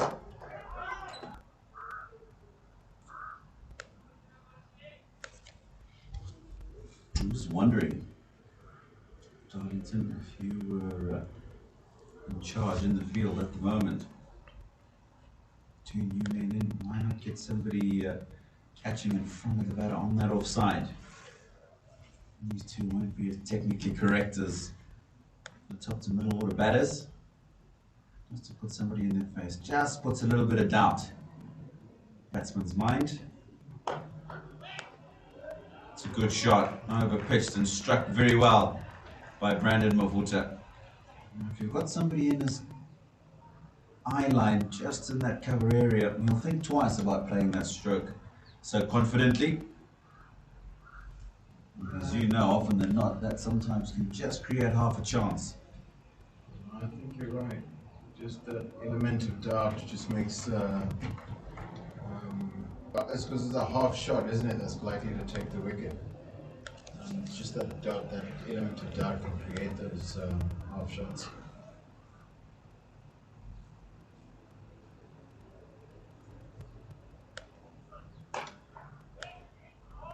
This is not a smart bit of play here. Looks as though Mashinga is trying to actually knock over the tail enders. It's a little bit more patience.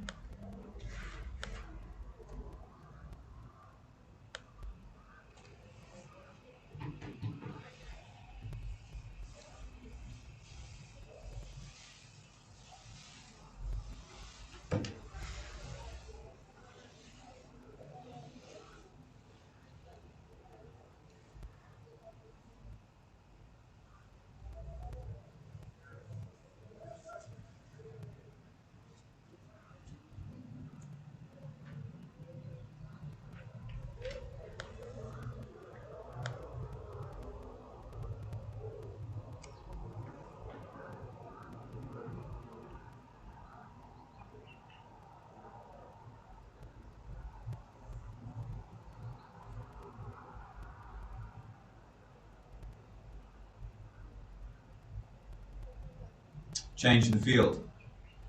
Shumba from 45 going into a backward point on the offside.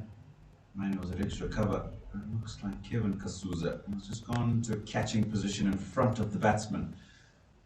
Good attacking fields from Ryan Burl.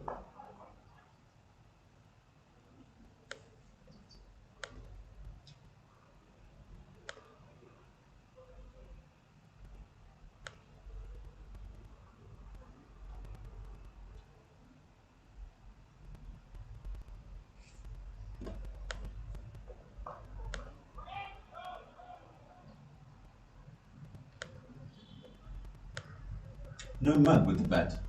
Mr. Masuku. He's got a good defence. He's not afraid to take the bowler on with a little bit of length. Nice to hit the ball over the top, over the covers. And that's firmly struck. It's nicely played. I think he's got a hand on that, Kevin Kasuza. It's a catching position at extra cover.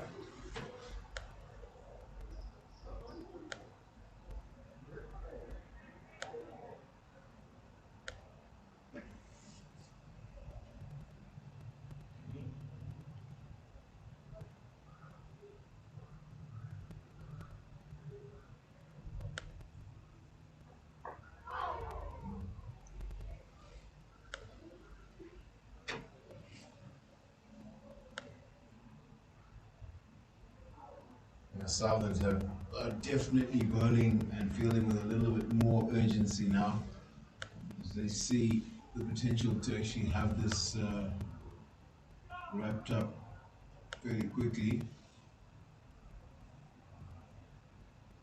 Your body language definitely has changed.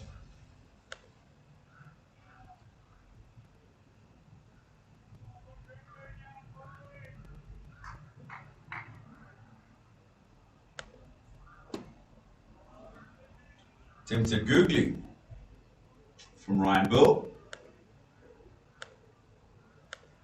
50 overs gone.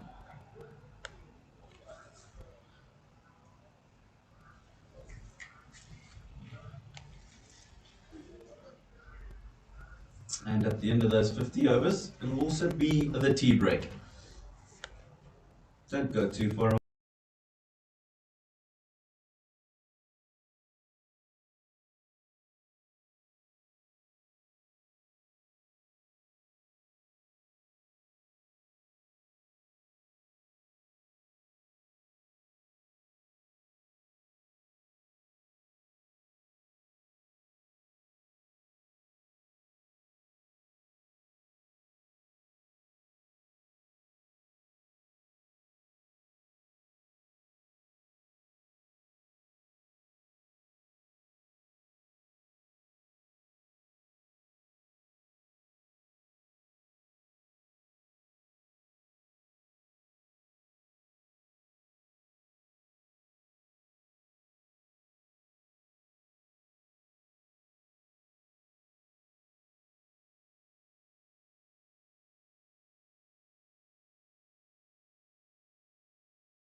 It's the post-tea session on day one on this practice game between the Northerns and the Southerns. William Mashinge, first ball after tea.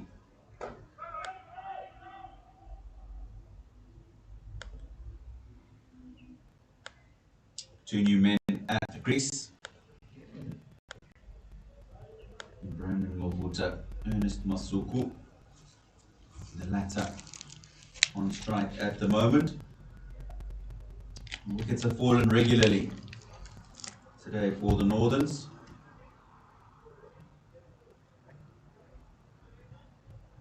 A couple of contributions from batters in the middle order. Bowled in. Full straight from Mashinge, and Masuku's just played all around that. Just talking about the wickets that have fallen today. That is the 7th. Full straight and through the gate from Mashinge, 3 now for 7.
9 down. 235 now, the Northerns. Richard Ngarawa, the latest man at the crease. Fulza lets that go.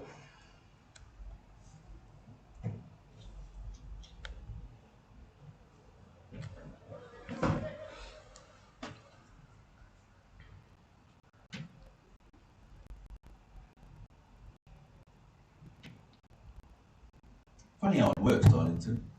Not 5 or 6 hours ago, we were talking about William Mashinge and how inconsistent he's been with the ball. And then he's got another one. Which makes it 5. Beauty. Yeah.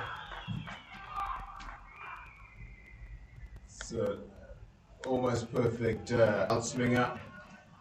Straight enough he had to play. And then late movement through the wicketkeeper.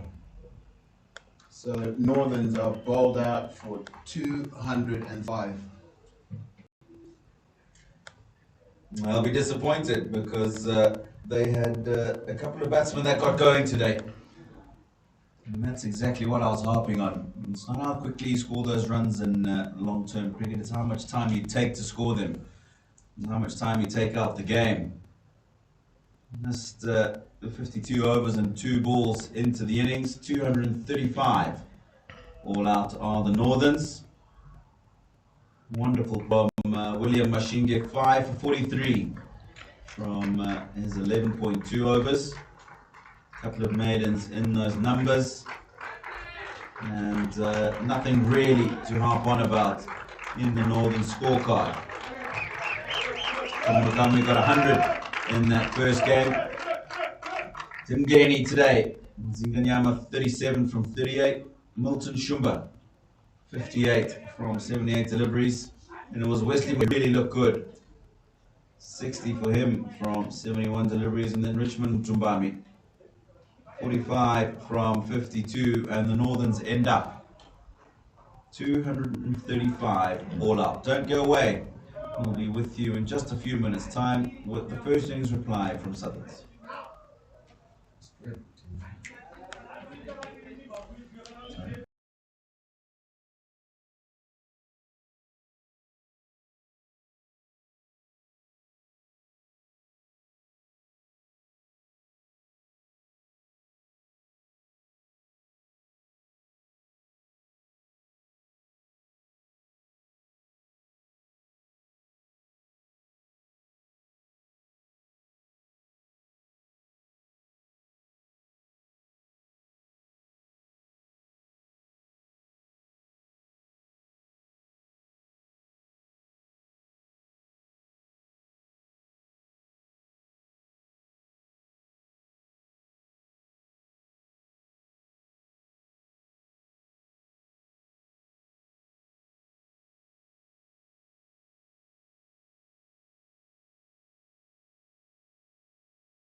winning the toss this morning. 235 all out. Darlington, your thoughts on the Northern innings? You win the toss. You should bat through the day that you win the toss. If you win the toss, it's a real bat, right? You should bat through that day. So that's, for me, the first real fault. I don't think they were bowled out. I think they actually got themselves out. Like 3 guys got starts. I think Brian Nzinganyama got a start. I think Mativeri played well, got a start, got into the 60s, and one of those guys at least had to have converted that into a very, very big score.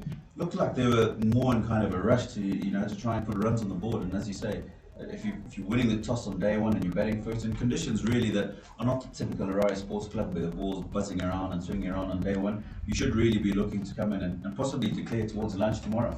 That's exactly right. I mean, because what is this game preparing these guys, these boys for, right? It's preparing for playing that in a test match. If you go when you win the toss on day one of the test match and you bat, and your opposition are batting by basically a T on day one, the best batting days in the test match are usually day 2 and day 3. So you've given your opponents, in essence, the best batting of that whole game. And that's what the have done here is they've basically handed the best batting to Southerns to say, like, listen, make as big a score as you could possibly can here, and then we're going to go and try and chase it in the worst batting conditions that this wicket is actually going to give us. You haven't seen a lot of them, of course, yourself. William Mashinge, 5 for 43. Yeah, he was a little uncertain to begin with, and then he found his rhythm and got a lot of balls into the right areas. And we were talking with Lamy early on in the morning that the length here we thought was actually quite full. And it's interesting that all those wickets were taken by full balls. I think all 5 of them were taken caught behind and bowled, or really fuller than a good length, which is a good length here at Harare Sports Club. Yeah, absolutely right. Well, we're just about ready to go for the first ball in the Southern's innings. It's going to be Ngaraba first up. Oh, that's a beautiful, really, really well played. 2 full, not much movement, and he's punched that straight down the ground for 4.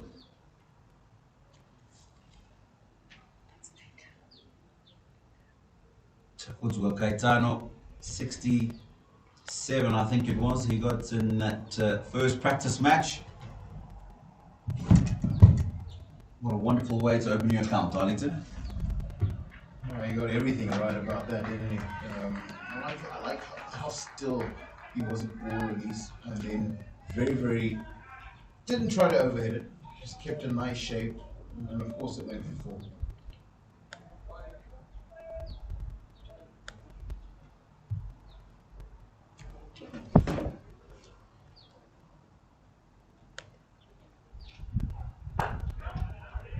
Better length from Ngaraba, and that's where you want to be. I'm talking today, this morning, just about conditions looking like they were likely going to assist the seamers a little bit in terms of a bit of shape in the air when it was overcast earlier. We didn't see a lot of that, and Ngaraba himself should have picked that out through the day. So there's not much assistance. It means that your length has got to be impeccable. You've got to be in your lengths. You've got to get your lines right from the beginning. That looks out. And it is. It's full. Not much swing. A little bit there. And Caetano's just gone across the line of that one. It's wrapped him on the pad. And that's crashing into the stumps. Good call by the umpire. I know Chubby. And a breakthrough already in the Southern's innings. Chakudzwa Kaitano, he goes for 4. The total 4 for 1.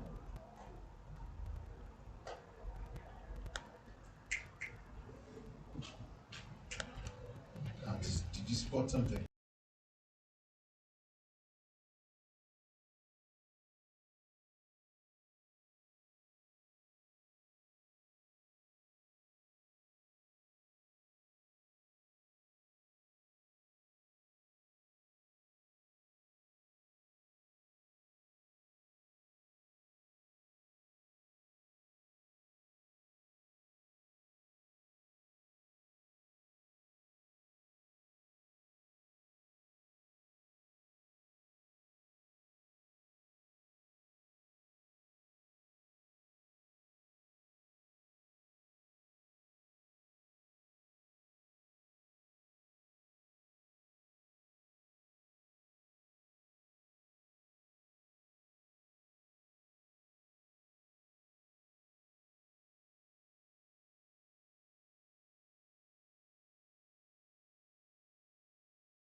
is good gas.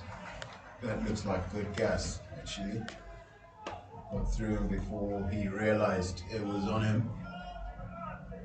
And Richard Ngarawa looks like he has got his tail up here.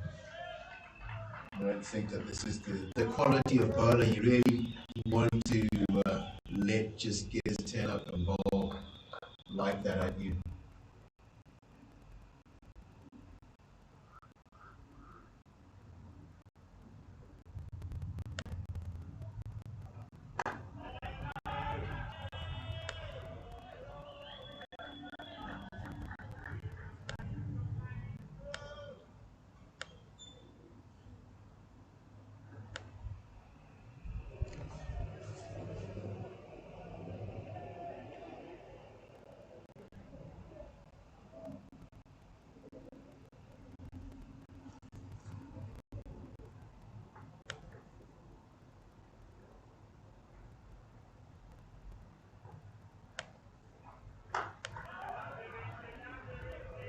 Hard length.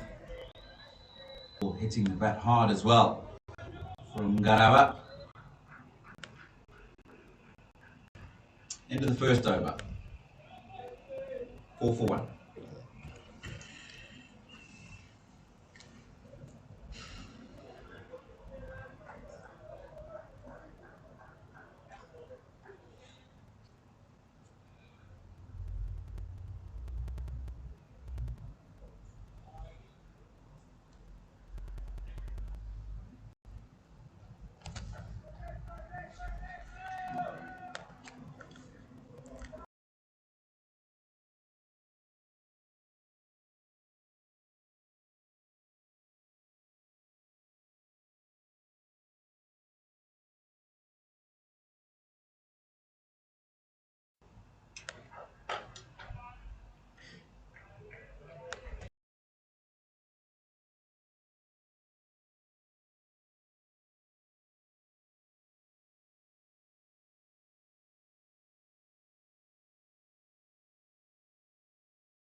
Partnering Richard Ngarawa with the new ball.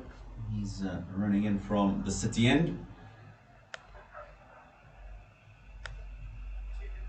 Tucked around the corner. We'll go for 4. Tarib Sakanda, man in good form.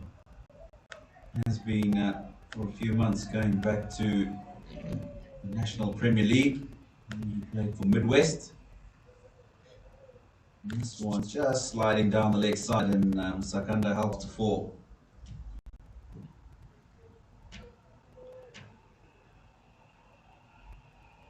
Masuku's natural ball, of course, in swinger to the right-hander. That time just starting a little bit too straight.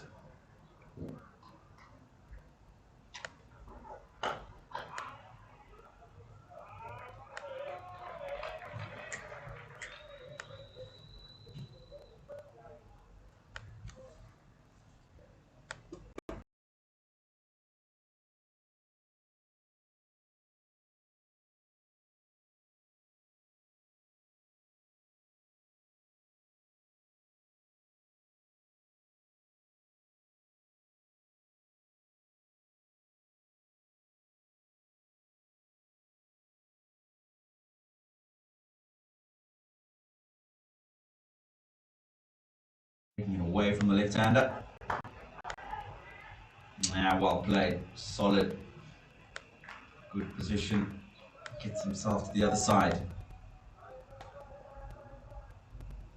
Tina, I've just noticed immediately, I think, when we were talking about lengths earlier, and I think the Southern change room have picked up on the fact that a lot of these wickets were taken with quite full balls.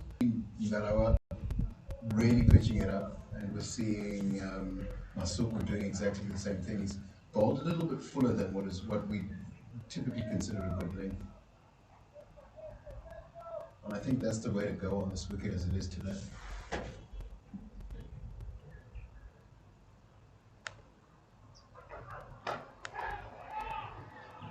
Well, Sakanda is not holding back. And that one is full outside the off stump, as you say.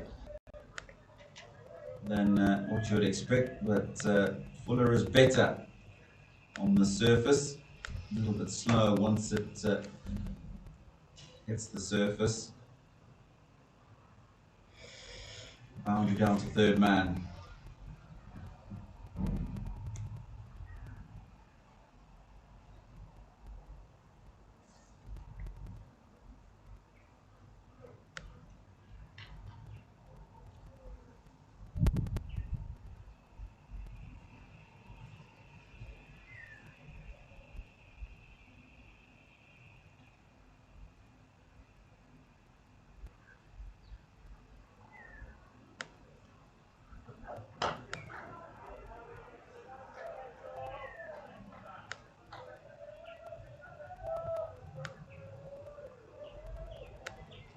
Two gone, 14 for 1.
So I've been really impressed by what I've seen of Ngarama and Mzalabani, and they've both got pretty short careers for the national team here.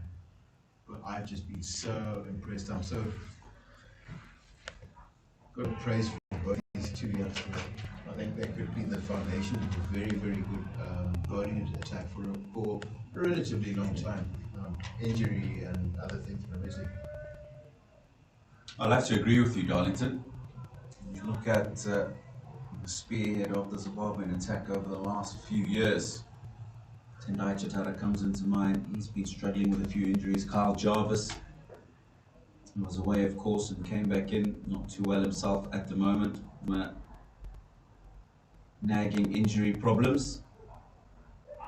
But when we talk about young and looking into the future, those two names, Mzarabani and Garawa, have got to be in the picture. He's worked hard. Garawa lost some weight and just needs to get a little bit stronger and a bit of work on his run-up. If you have a look at his follow-through, not as fluent as you would expect it to be for a fast bowler. Gets through the crease but very quickly stops, rather than decelerating for a longer period, which can cause injury as well. Wonderful fielding.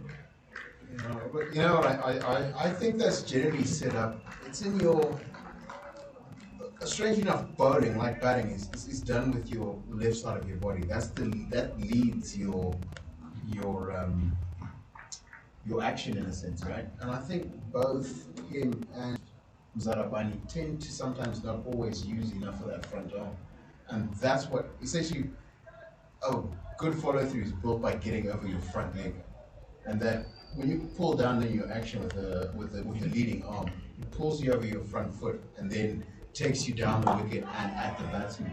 So I think that's, if you just find someone finishing up quite short, it's usually a sign that they're not actually using their front arm and therefore not bowling to their full potential. But this is what makes me particularly excited about the two of them, is once they actually understand the importance of that part of their action. We're talking another 5 or so clicks to whatever speeds they're bowling now, which is spectacularly exciting.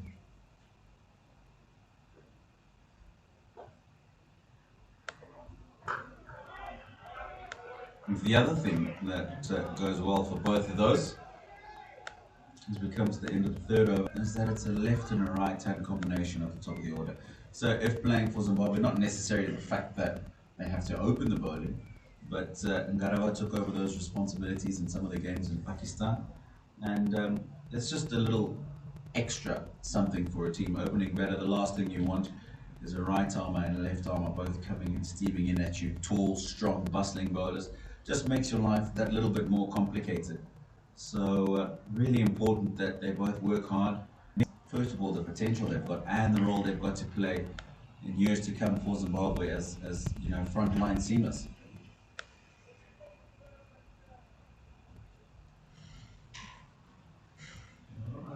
I also have, like Masuku as well, I think there's a real positive intent about the way he runs in. And he has a plan. And I think comparing what I saw this morning, beginning of the Northerns innings, Southerns are actually, I think, are going to be in a little more trouble because I think there's a real bowling plan here. They've really worked out their lengths. There's been very little that's in between lengths, like in between stuff older than in between length. It's basically been on a good length and fuller. Nothing really short of a length, which I think is a good sign of this wicket because it's not quite that pace you need to make bowling short of a length.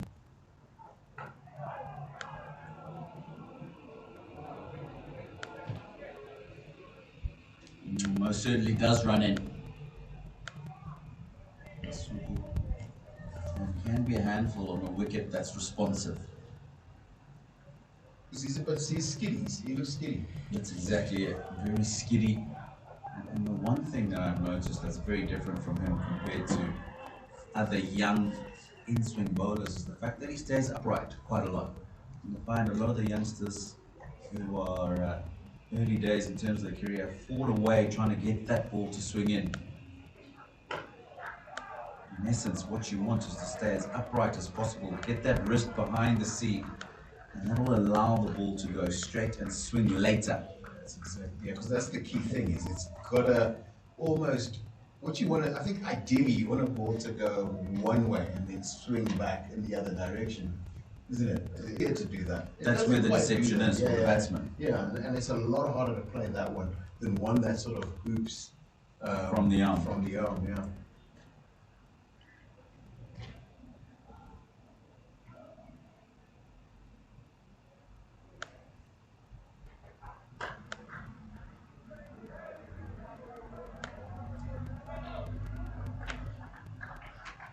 Straight to the man at cover. And honestly, if you're looking to shape a ball in, you don't really mind a guy playing kind of across the line, trying to get through that area in front of point, because I think that's what creates that little bit of gap that you require for a guy to play on and get through the gate. So it's actually a good plan for Masuku. Yeah, I'll tell you what, Tari's going hard at the ball. He stands up when he plays that drive, and that's just what you want. It's one little mistake, and because he's going so hard at the ball, an outside edge is going to carry. Maybe played on off the inside edge. Definitely, he's going really hard at the ball.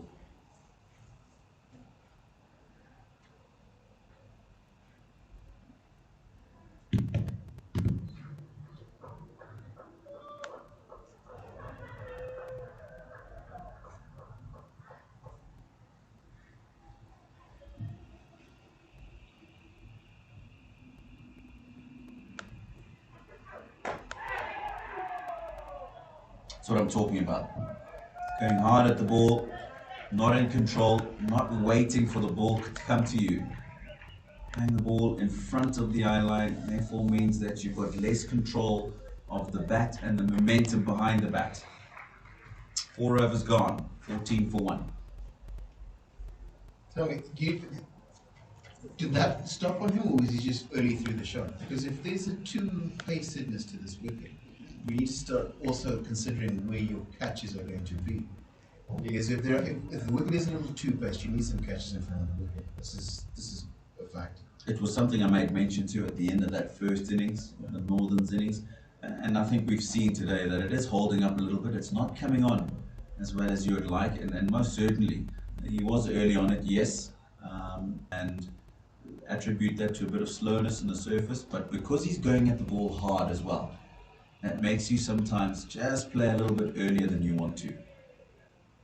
The ideal position, you know, is waiting for the ball, playing it under your eyes. Listened to many coaches over the last couple of years now talking about it doesn't really matter how much you move your feet as long as you're playing the ball under your eyes. And a perfect example towards the end of his career was Shumba of South Africa. Very limited in his movement of feet. But what he did was he waited and played the ball right under his eyes. Remember Test match where he got 311 against England? In trying conditions, he made it look so easy. Do you know, for me, what Shumba also did is he moved across the length, across the width of the crease very, very well. So he got off very far forward, but he got his feet and hands and eyes over the ball, whether the ball was quite a long way outside off or was leg side. You know, I think that was the other very, very key thing that Shumba did very well. And I think that's the key thing when they say move your feet, is move your feet so they get you in that line where your head, feet, and hands are essentially behind the ball and over the ball.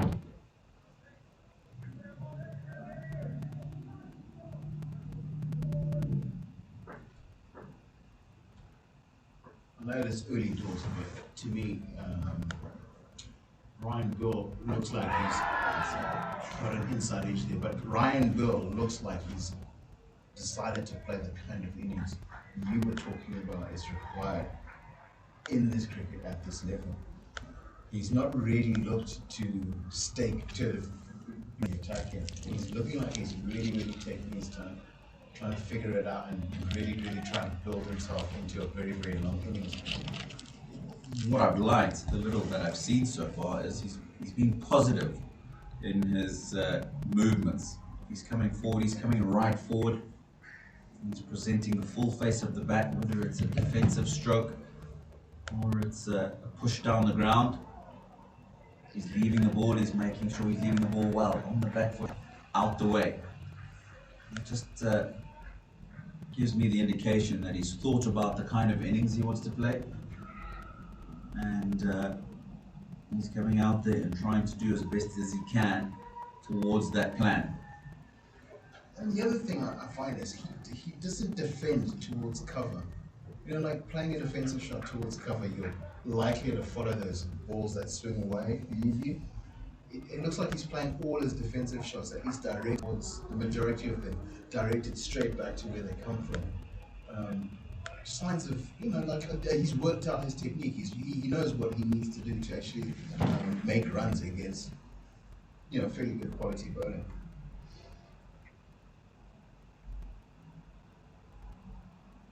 Reminds me of a lesson we once taught by the great Gary Kirsten. Came out here way back in 2008. And, just before the national side involved in South Africa A and India A in 4-day cricket. Great shot. Front of point. Get just a couple. And the emphasis that Gary Kirsten put on a forward defensive that goes back up the wicket or to mid-off was immense. And he said, once you can get yourself in a position where you're positive, you're confronting the line of the ball, you can then slightly open the face if you gap at extra cover. But you're not going to be able to do that efficiently and constantly if your weight's back, you're not in a good position. And if your weight's back a little bit and you try and open it, then you can get that outside edge, exactly what you're talking about. So, yeah, it was a good lesson. Oddly enough, I had exactly that same similar conversation with David Houghton when I was probably about 21, well, we're going about 20 years ago, where he was saying that, like, literally, he'd want to try and hit to straight mid on. You know what I mean? Because that's where, and And the suggestion I got from that was that what you're actually trying to do is you're not trying to hit a defensive shot. You're just trying to place the bat between where the ball's coming from and the wickets, right? So you're not actually looking to hit it. Because if you look to hit it, you tend to follow those balls that hit the seam and swing away. And then you'll follow balls that are going leg side, that are swinging into, because those are danger balls, aren't they? Those are going to hit the pads, LBW, hit the wickets.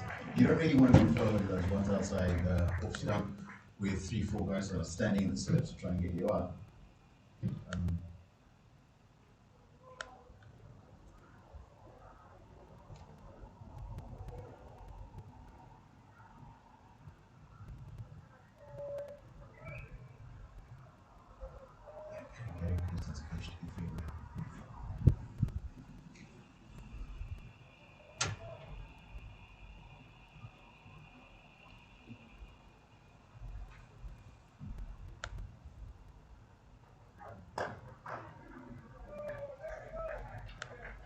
Interesting stroke from Tarim Sakanda. It looks to me that it's almost one gear. And yes, it's 4-day cricket. There's a few more gaps, and yes, you want to be positive. I just worry a little bit about being ultra positive. Before we went back on, you talked, Darlington, about, you've been given a golden spoon. The team wins the toss, bats first, and just after tea, you guys are going out to bat. So bat the rest of today. Make sure you're getting a feel of the wicket, a pace of the wicket, and you can come out tomorrow and bat all day if you like. Shot. That's a good shot. That is a pity, because the shot before that was created by pressure. It was he bowled Masuka bowled some very very well at Sakanda up until that delivery, and there was a shot that was actually in between and could have created a chance. Did definitely create some doubt in Sakanda's mind, and it's a pity that he's just sort of let go and released a little of that pressure that he built up, basically 2 overs.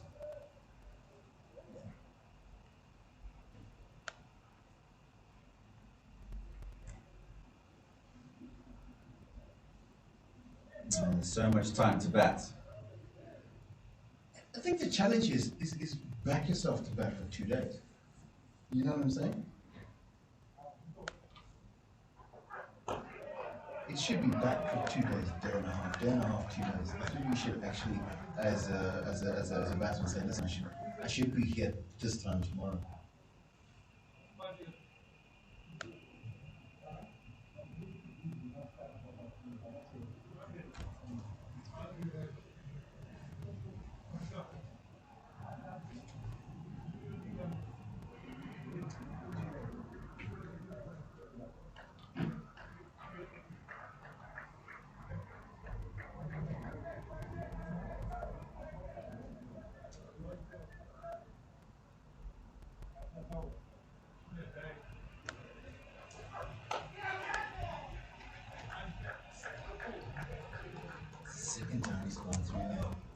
It's the second time Sakanda has actually driven at a ball and it's gone through a fairly square gully area in the air. It's something that might actually be an idea to have just try and see if you can put a fielder there. Because I don't think, that's in two overs.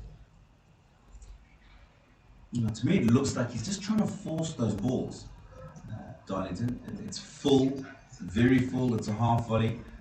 You don't really need to try and beat the leather off it. Just get yourself in a good position, wait into the ball, and the bat will do the work for you.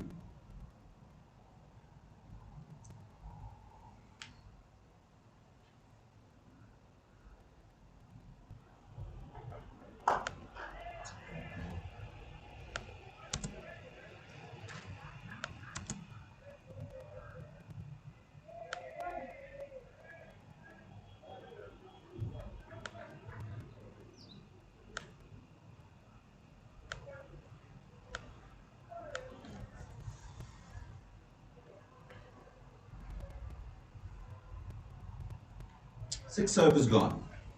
25 for 1. 27 for 1.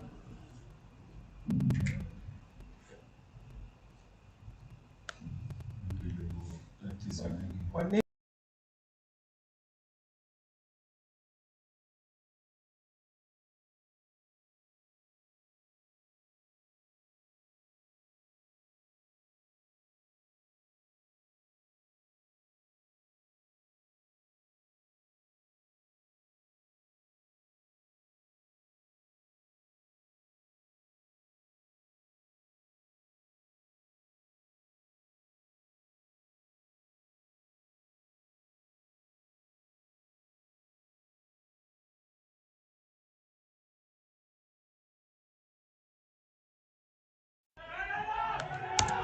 Looking for 2, Ryan Burl.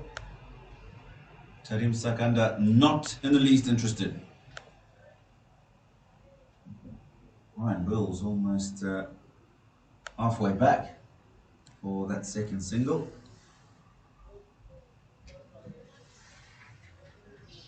Throw to the right end there could have been interesting, could have had him in trouble.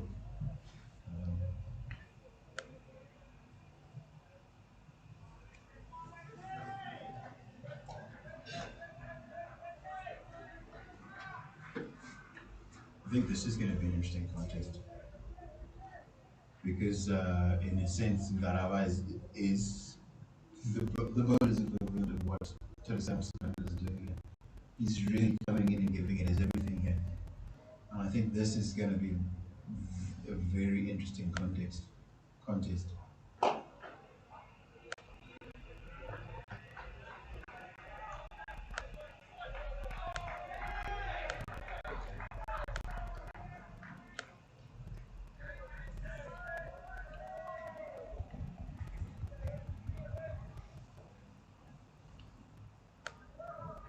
We were talking earlier about swing, how this doesn't seem to be. I noticed swing, not with the new ball, but after it had gone through.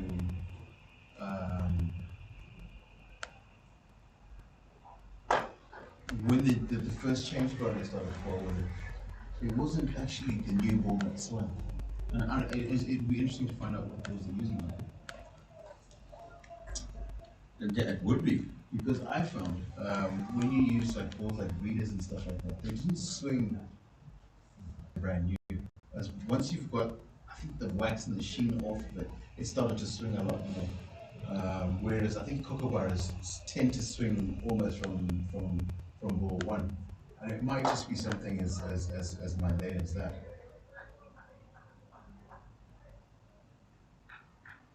Yeah, there's certainly been a lot less of swing than I thought. Lots of rain overnight. Moist conditions in the morning. The surface possibly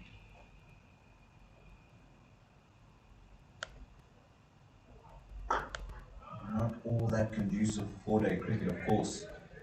The Pakistan ladies who were meant to be using these tracks for their series had to head off back to Pakistan a couple of days ago. So these surfaces being made for T20 cricket and cricket would have been a lot drier. I would have added some water, of course, to groundsmen in the lead up to it, but the foundation of the surface would have been a lot drier because you're expecting to play white ball cricket.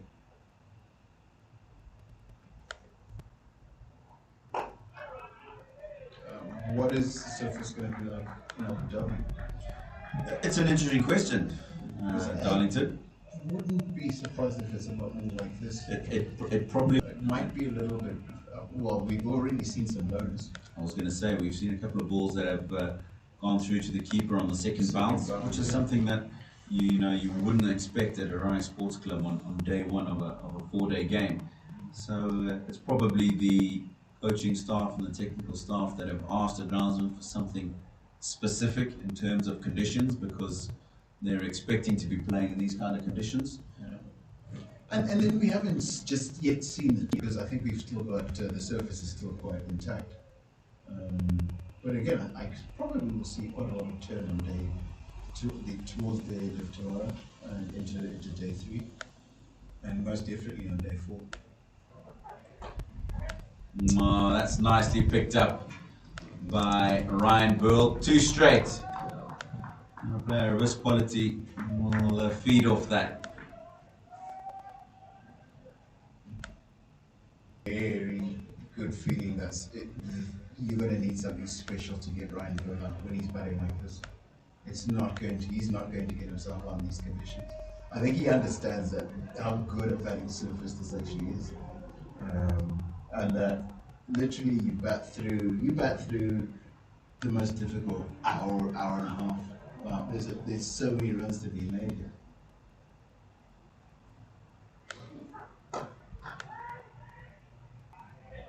We always talk about Harare Sports Club in particular, as in the last session on day 1, going into morning session and post-lunch session, and post-tea session on day 2, possibly being, and maybe a bit of day 3 in the morning, the best times to bat on the surface.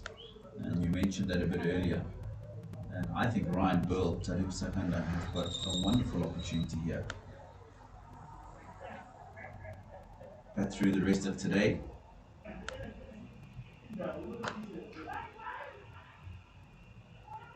Make sure you're not out.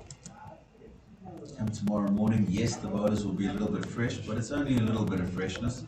It's that first spell that you've got to look out for from the bowlers. Ball is, a bit of dew in the morning. Ball probably not moving around as much as it would have been this afternoon.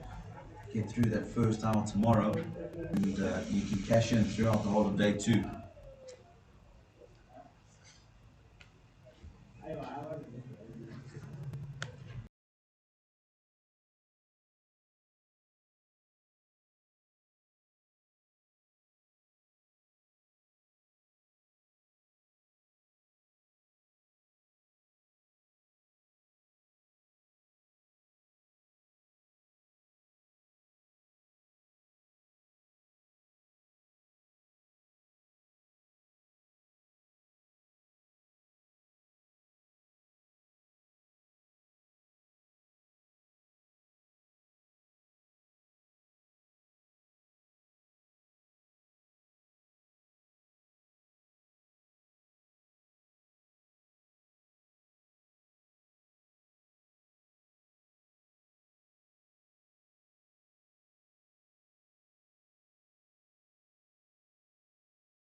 Period of play here. It looks like Southerns have really worked it out and are not going to give their wickets away here. They've not really looked, besides the Sakandas, look to be positive, but they've not really looked to play very expansive shots through this period.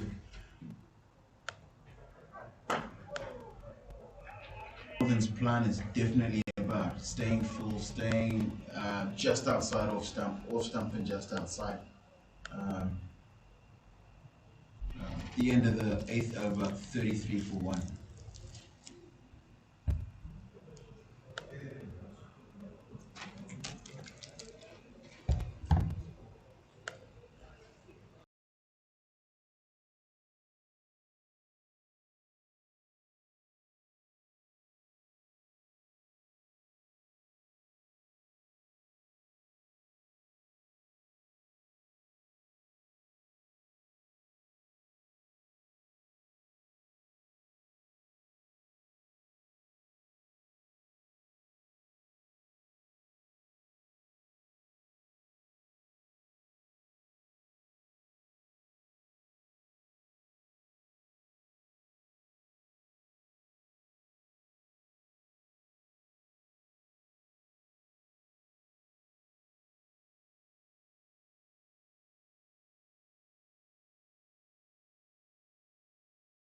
Luke Jongwe has replaced Richard Ganava at the golf course end.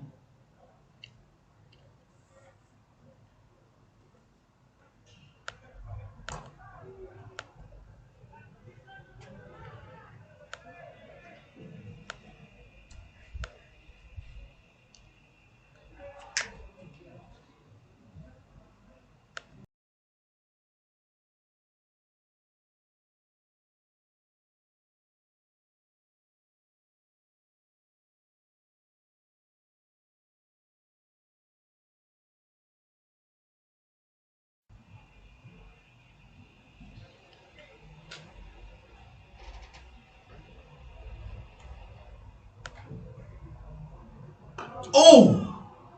Nasty. That is very, very nasty. Obviously slipped out the hand from Luke Jongwe.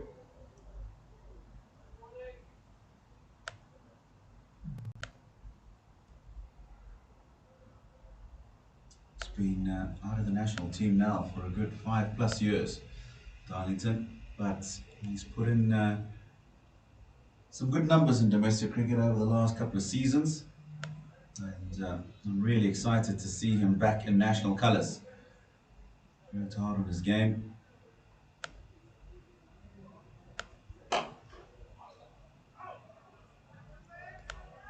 Struggling to get his radar right.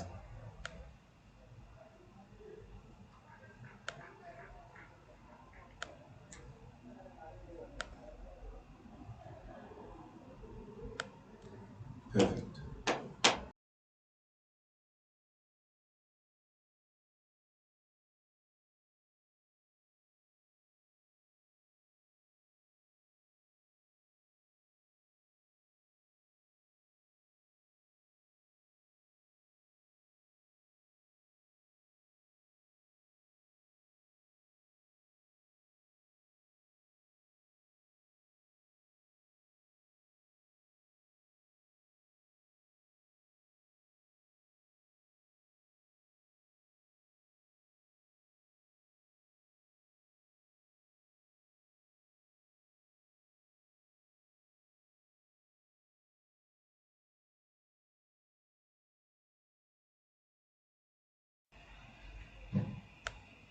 From Jongwe. It's the links he wants to be hitting.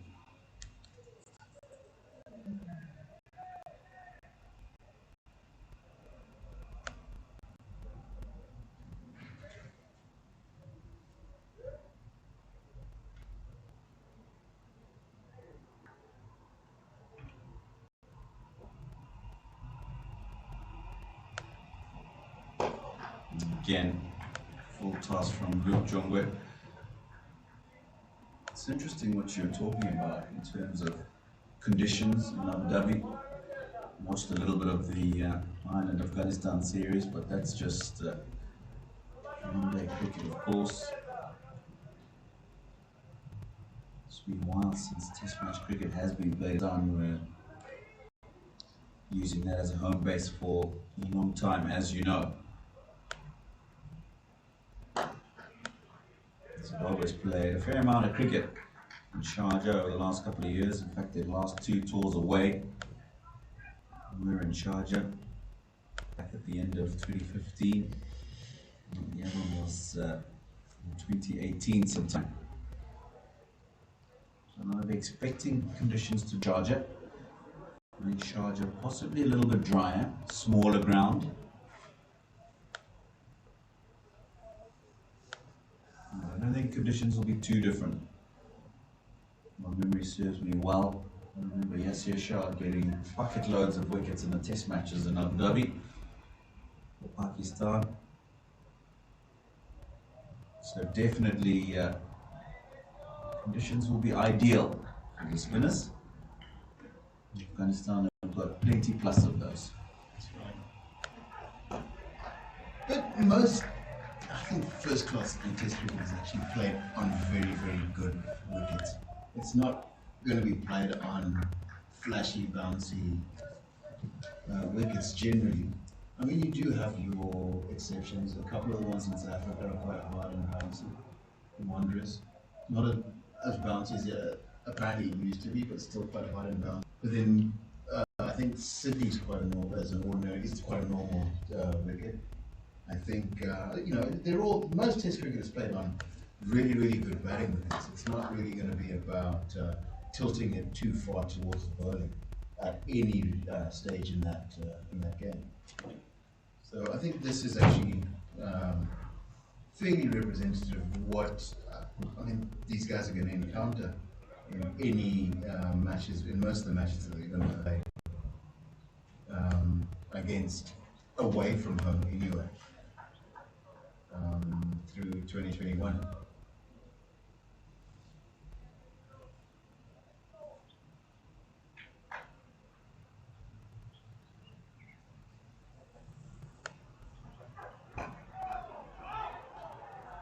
Well watched. My Ryan Bill, that looked like it kept a little bit low. About earlier, drier surface than you'll normally find on day one at Orion Sports Club. You would expect that as we go through these next 2-3 days. The bounce will continue to be inconsistent and lower and lower.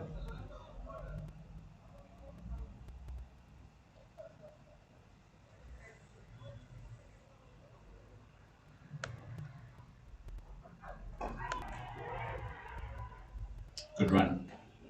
Very good run. Ryan Bill saw the man who was just in front of square on the onside.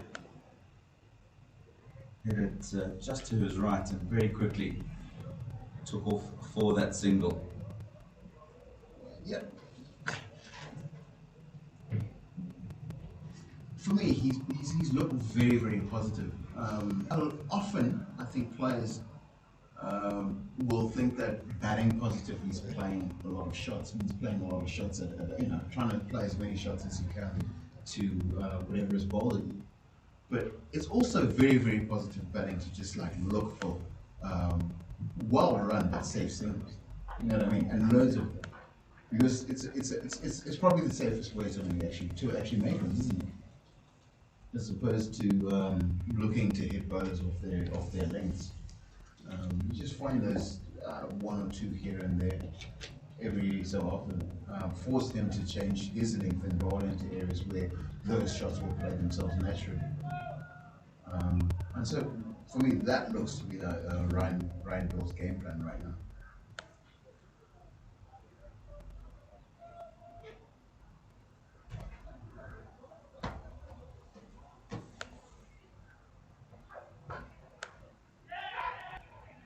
Yeah, good cricket.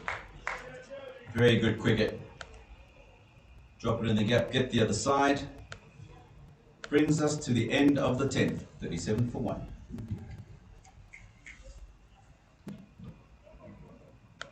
You know what it was? Terry was betting on.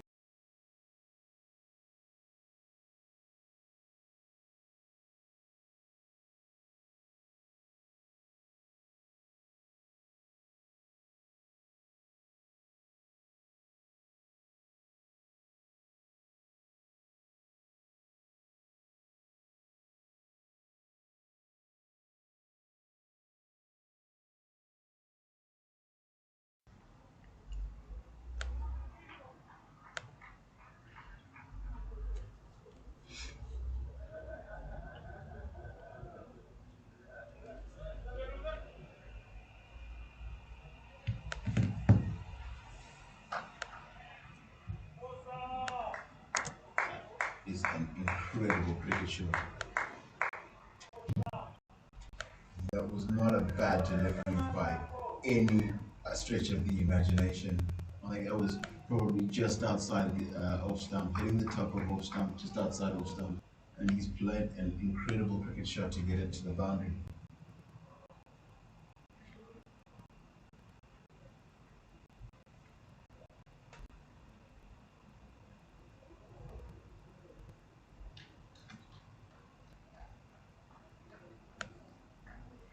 That's a flat looking shot actually. Wicket with a little bit of bounce, you can't play half crossbar shots.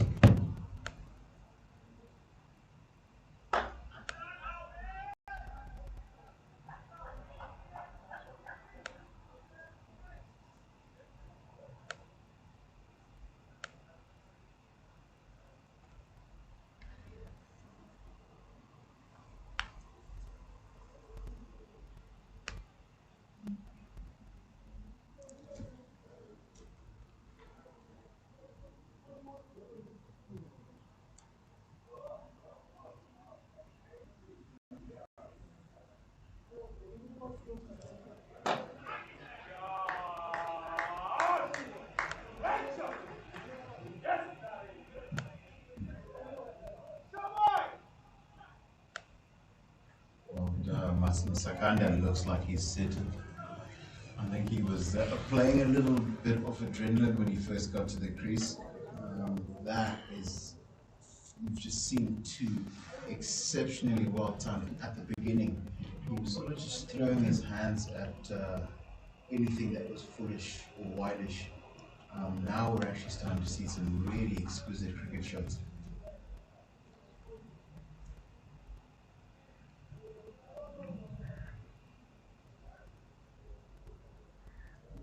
That takes him on to 28.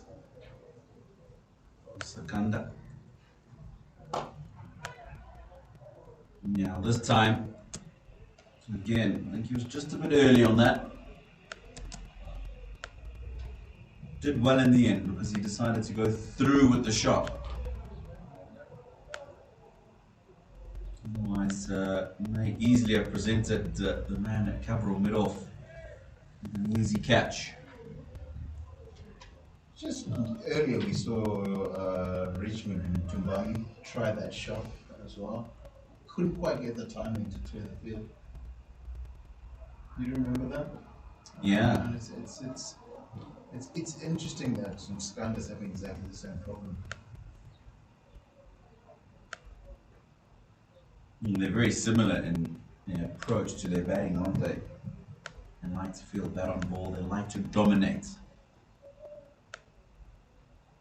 And we've just been talking off air that you find that there are some players that feel when they get out there, they get a few boundaries going early, possibly get the fielders to back off them a little bit, and then they feel comfortable. Then they get into their own and they start playing. It's important that if you are that kind of player, once that's happened, then settle down and start to play properly.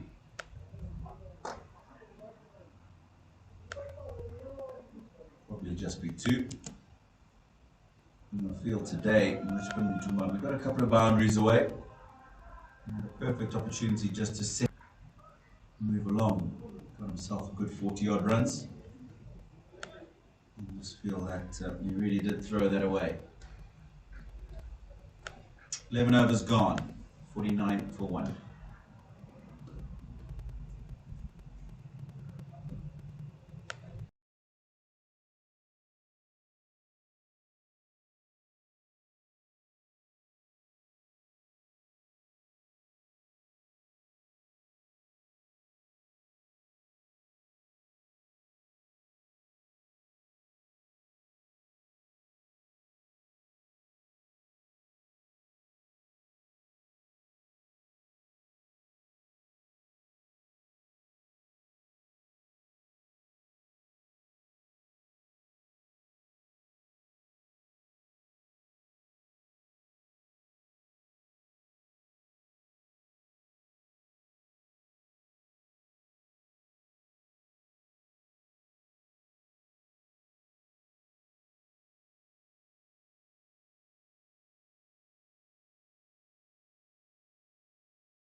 Slapped. Back past the bowler by Musakanda. Length delivery from Masuku. Tries to catch it from some of the fielders, but he's hit that well enough and straight enough to evade Richard Ngaraba at mid-off.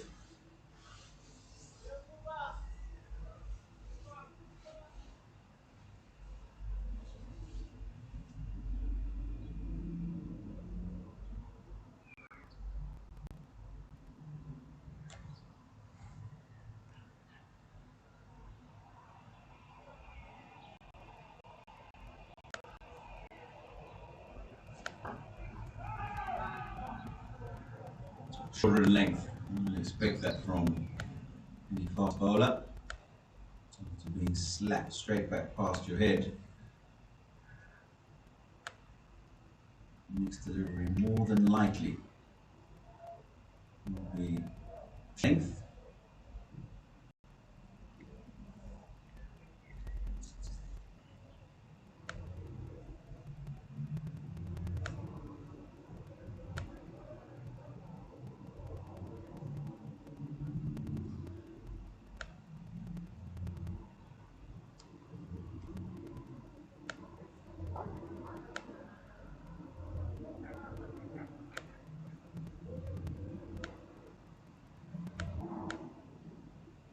Four for one.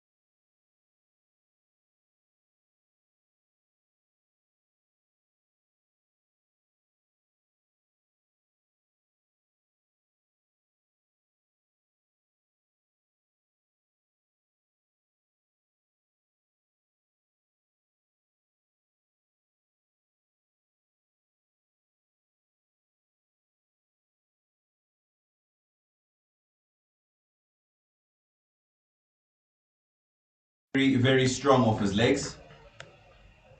Jungwe will want to do himself a favour and stay far away from there. Too full, too straight. Ryan Bull helps himself to fall.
Just holding the surface.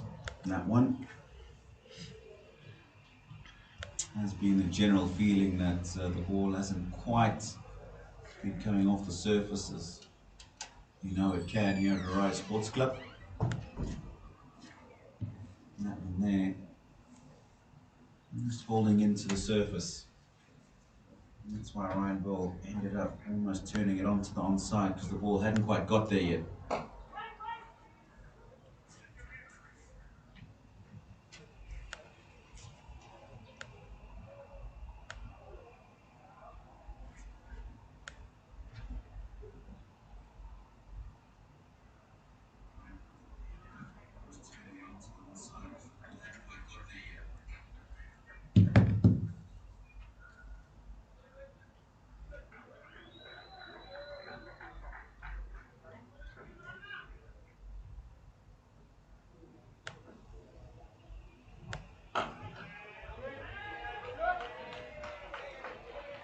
better.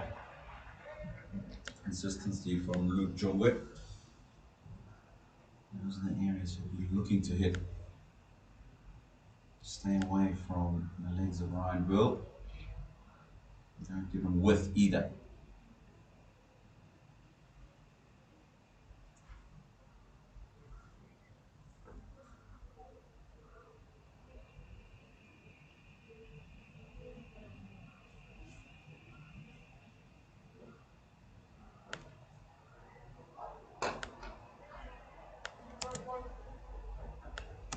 Has he struck it well enough? Yes, he has. Ryan Bill, he'll get a boundary off the last ball of the 13th over. Takes the score on to 62 for 1.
Changed ends, coming in now from the city end.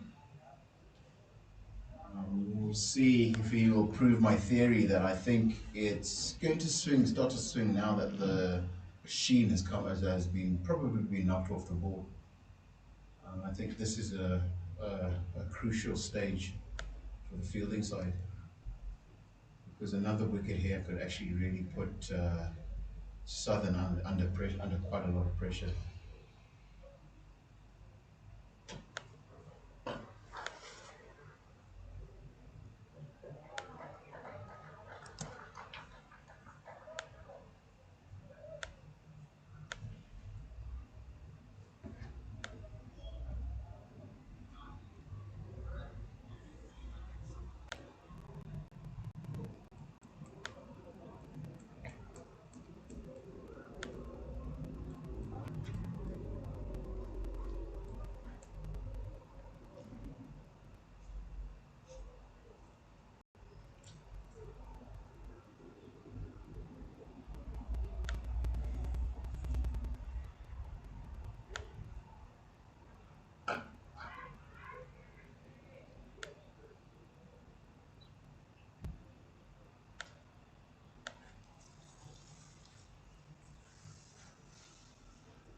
Fine, and we'll go for 4.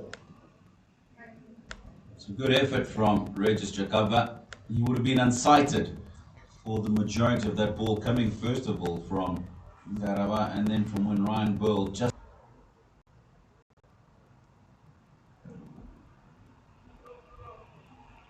very difficult to get to that. Good effort nonetheless.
Another couple to the total. No ball signalled by Forster Mtizwa.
Good end to the over. 70 for 1.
of day one done. Change in the field. Luke Jongwe will continue from the golf course end. Second slip has moved into a catching mid-wicket.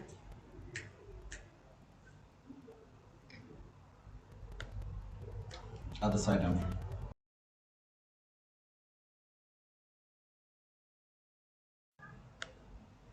Firmly struck by Tarim Sakanda. Just looking at the scores from that first practice game, Darlington. Big 100 from Prince Masraude, the opener. 158 not out, 100 to Tarim Sakanda. Young Kaitano, who didn't get going today, 60 odd. It looks like it's been really nice batting conditions for the players. Only 235 in this morning's total, but as you said, it really wasn't a case of those guys being gotten out. They got themselves out, but otherwise, these surfaces look like they've been bad as paradise. I wouldn't say paradise. I mean, there's just not a slight lack of pace that makes shot making quite a little bit. You know, it's hard to play shots here, but it's also difficult to get a guy out because most seamers need a little bit of pace to help them, you know, find edges and such. But it's a little bit on the slow side, and there have been some that seem to stop. But it's definitely a kind of wicket where you can work and make runs at. And also, I think if you find your areas here, you can really contain a battle.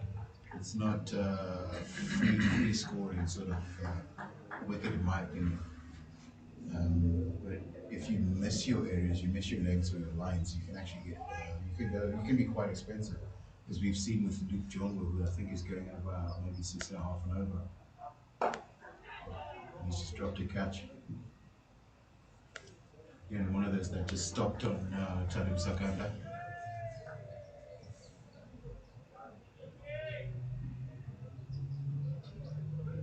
Granted, it was quite a difficult one to get down to, but I think at this level there are any half chances. Everything has to be considered a chance. And that definitely was a chance. Just look at Tarim Sakanda. 39 from 47 balls. You really can't be playing or giving those kind of opportunities. You saw what happened this morning. A couple of guys got starts and got out playing similarly loose shots. This is where you've really got to realize the work that you've put in to get to this stage and do what's required for you to carry on from there. A level up, you probably wouldn't have got so many boundary balls to put away for starters. So as opposed to maybe being on 39, you're on 29, 25. And then when you give opportunities like that, most of the time, those are taken a level up. So just a few things for these young batsmen to consider. End of the 15th, 72 for 1.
Calls for 2. Both of them really quick between the wickets.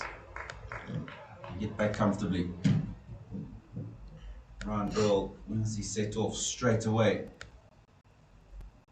and realised there was an opportunity for 2.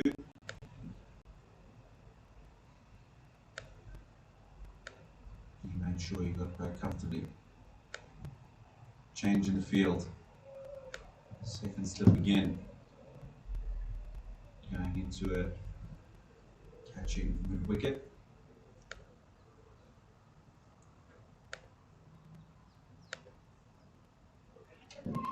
That looks good. It looks very good. Not out. There's what the umpire says. Enforced umpties what? Possibly, if anything, just sliding down the leg side.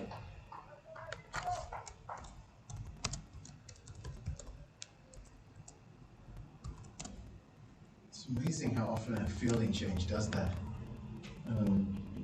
For me, Bill's just played a shot that's been uncharacteristic of the way he's played his innings to this point.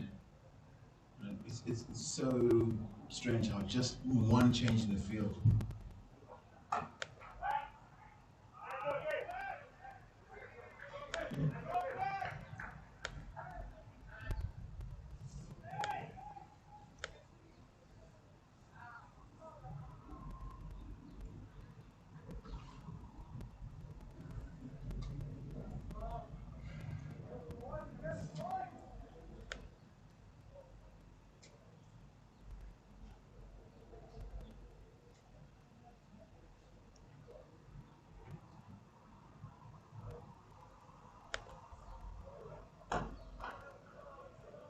Solid from Ryan Bill.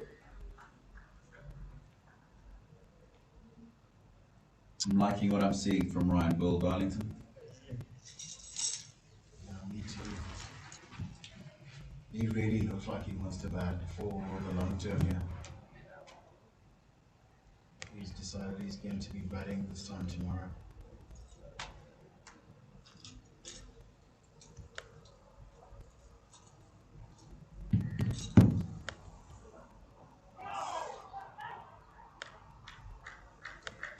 Commentator's curse.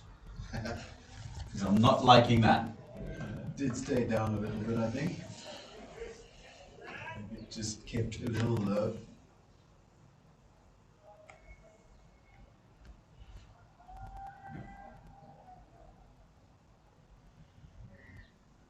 No need to be hanging the bat out to those deliveries. It's been very tight, very compact. On the off stump line and just outside.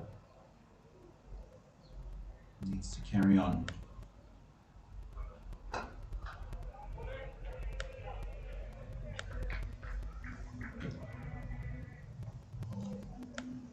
And the 16th over, 75 for 1.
Ernest Basuku replaces Luke Jongwe from the city end.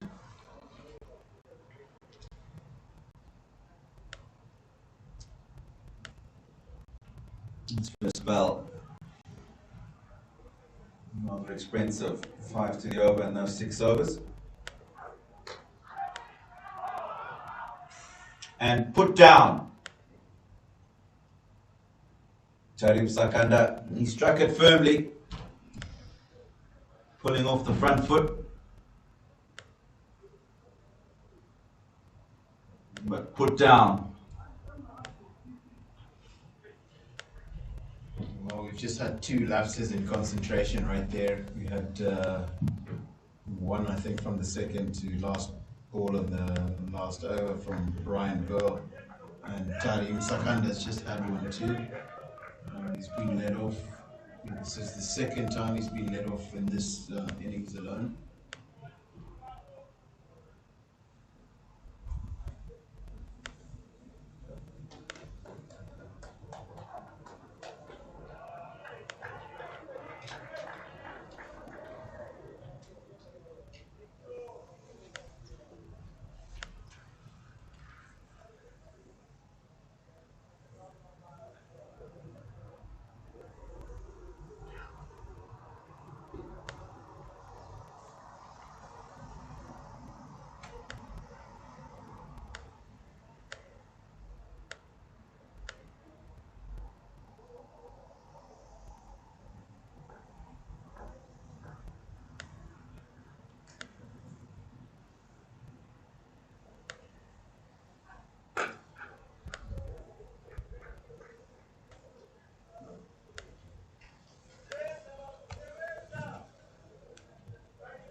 Much better areas from Ernest.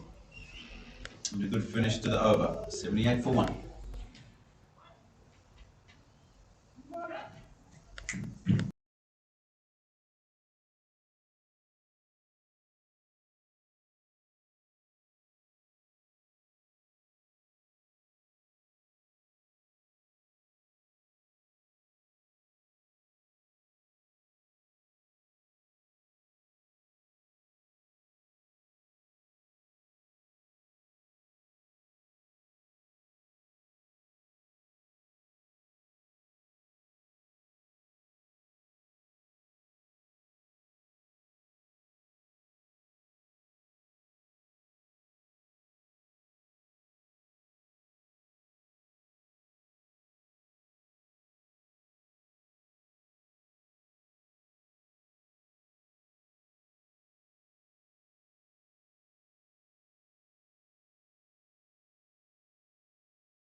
Well, we're now having the first look at spin.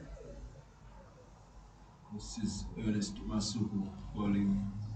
Mafuza. This is Tapio Mafuza bowling from the City end.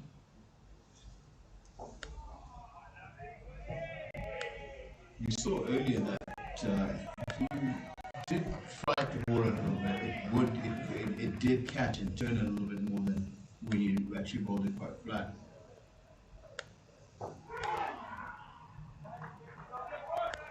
Ryan Grohl uses his feet a little bit just to change the length.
Tapiwa Mavuta has had a very tidy looking start. So he's just pitching it around middle and leg. Hasn't been much sign of turn away from the left-handed grind ball.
Just 2 from that over. Southern's moved to 85 for 1 after 20.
Single. Easily in. It was in. Saganda was in quite easily.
It's well left alone. Alright, Bill. Looks that closely. Equally good delivery from Ernest Masuku, just getting that angle across the left-hander.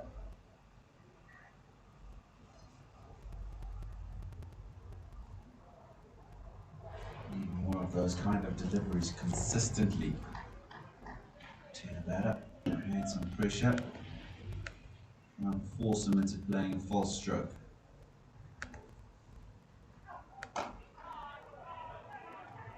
Larry again. Good cricket from both batsman and bowler.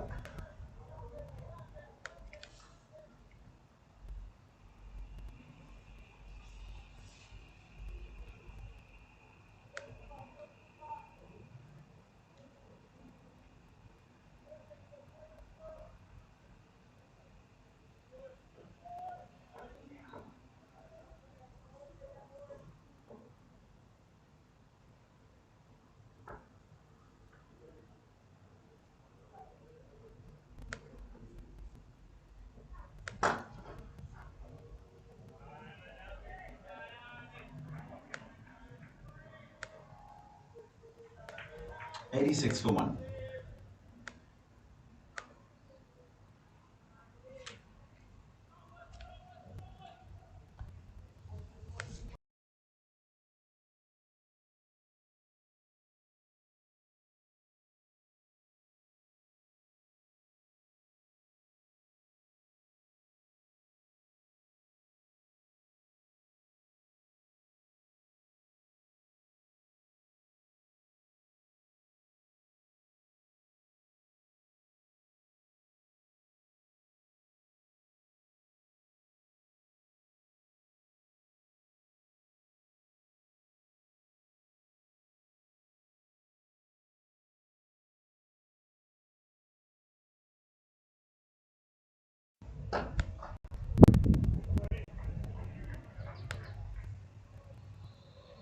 Yeah, Mavuta has been tidy without actually creating, really looking like he's going to create threats.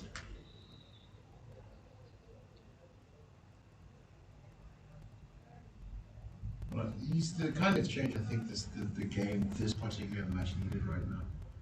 I think Northern's had just were letting Southern score a little too easily, and Mavuta just looks like he might tie things up just a little bit more.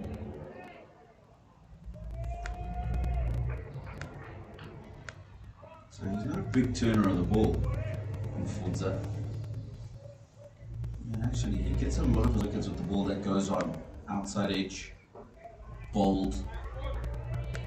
You'll find when these long version games go on a little bit longer, day 3, day 4, starts to dry up and crumble, he then starts to get a bit of purchase with his stop delivery. Otherwise, it's quite lethal with a ball that just goes straight on. You have one that almost just nips away after pitching an arm ball kind of delivery.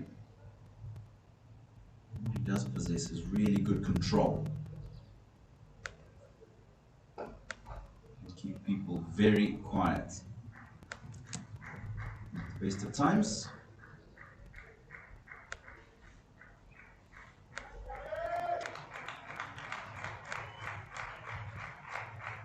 That's Tarim Sakanda just got to 50.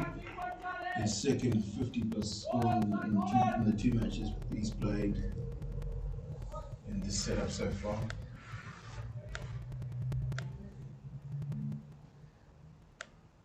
Been talking hundreds in this game, the need for 100 in this game. Do you think he'll manage to bat on? Well, I hope so.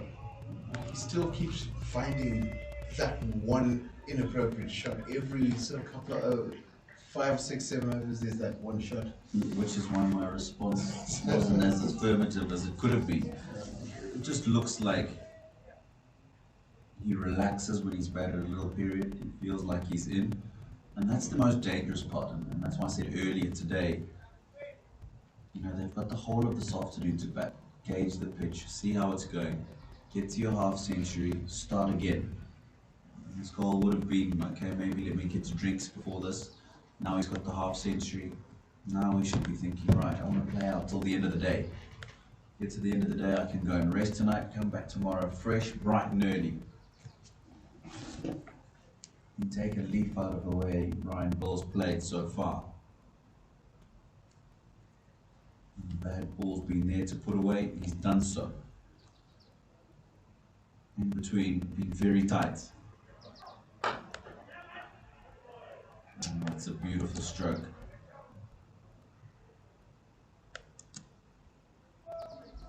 Goes away for 4 through that extra cover area. And again, over pitched from Masuku. Dispatched by Misakanda.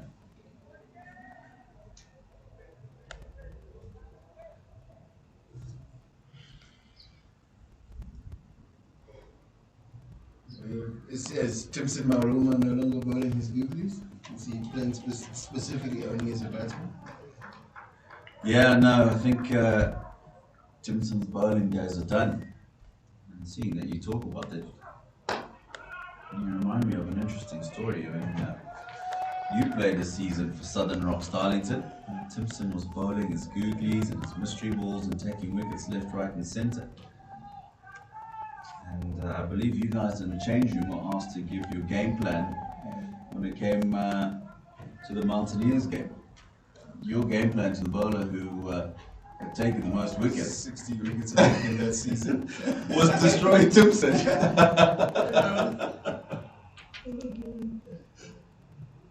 think my cricket career was, I think, probably about necessitating my own abilities. In theory, it was probably a good idea, but like practically, I just didn't have the skill set to pull it off. But yeah, just because he seemed to me to have bowled 2 different types of movies.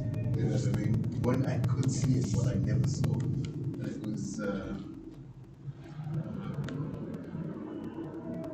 It was interesting times.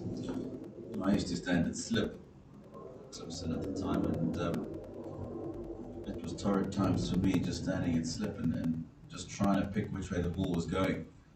Don't worry about the batsman.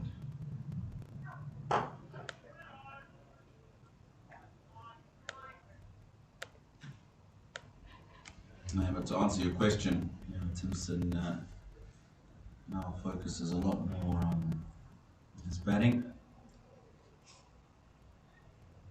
One of the senior batters remaining in the Mountaineers lineup, where he's played the majority, if not all, of his domestic first class and list A cricket over the years. Struggled with a little bit of back pain over the years as well as the shoulder. Decided just to concentrate more on the bat.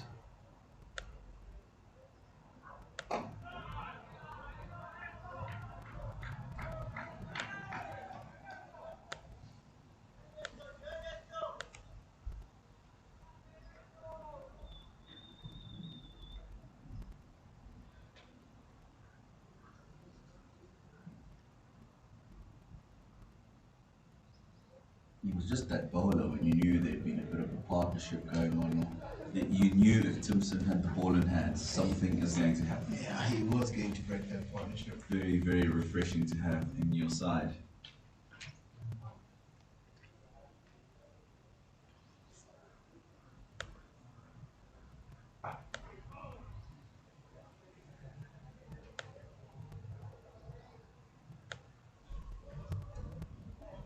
End of the 23rd, 91 for 1. Did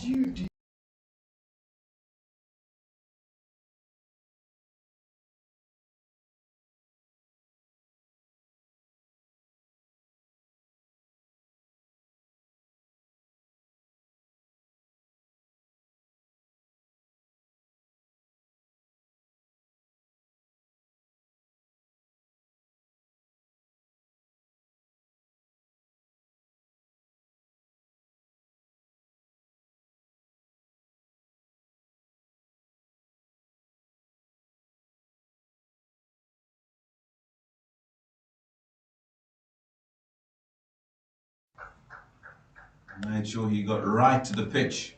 Men up in the circle on the onside. Made sure that he cleared that onside boundary with ease. Really, really well played. There is a man down at long off, so he couldn't go over the offside field. What he did was try and get as close as possible to the pitch and give his arms the freedom to swing over long on. That's a good shot.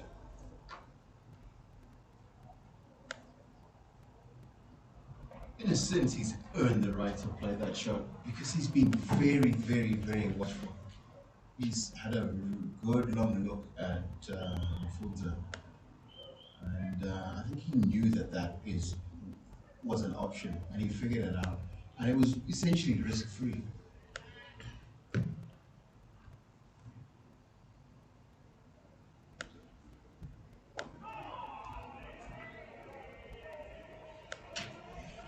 Subtle change from Mavuta.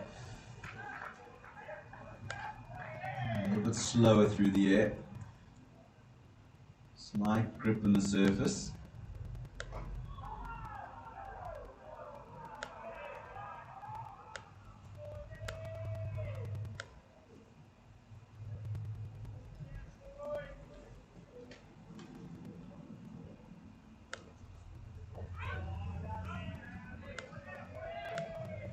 Good. He's come back very nicely. After that 6, settle back into the area where he knows he's effective.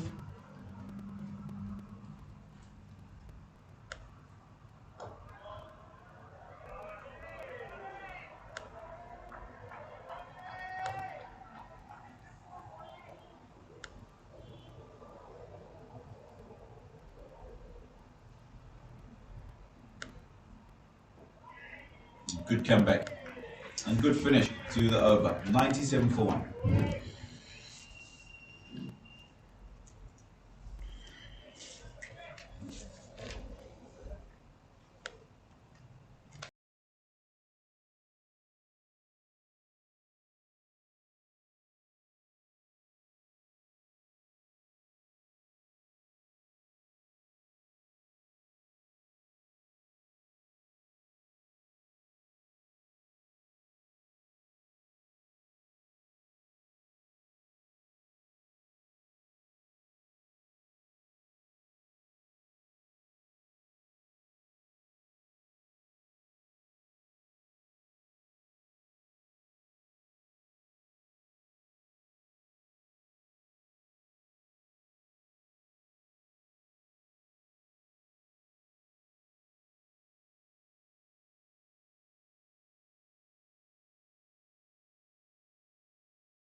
That shot was confirmation of the lack of assistance and movement to the seamers.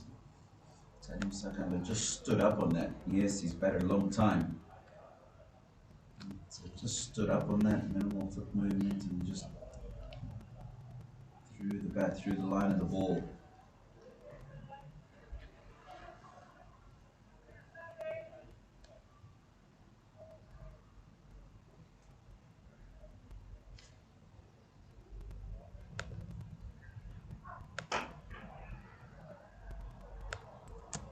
Now look for 2. I've actually come back for the 3rd and I thought about it. Good decision not to.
to force that away through the offside Tarim Sakanda. From our calculations, there's 9 minutes to go till time at the end of the day. Don't see a need to be playing such strokes.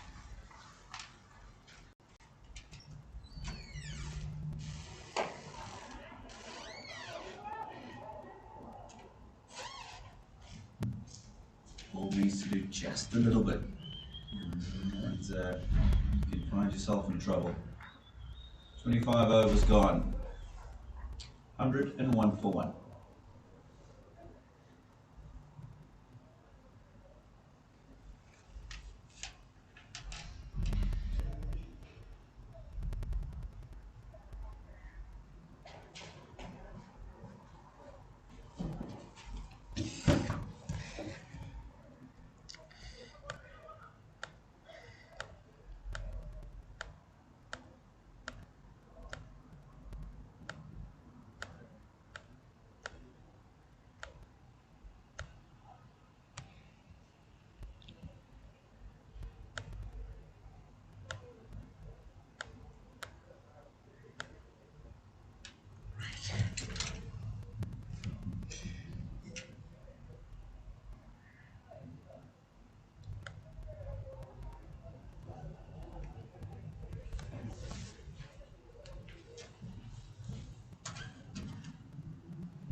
Bald.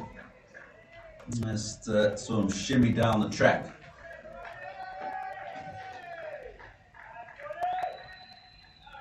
Well, just to change up his delivery, he folds up. He's a good bowler.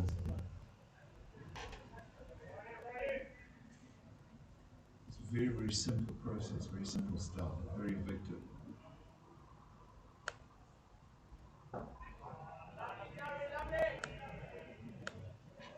He's more suited to white ball cricket. You can tell, he can pick it up very quickly when somebody. Close to attack. Exactly. He's very skilled in that department. There's the slow one, like that one. Nice little bag of tricks. Tapio folds up.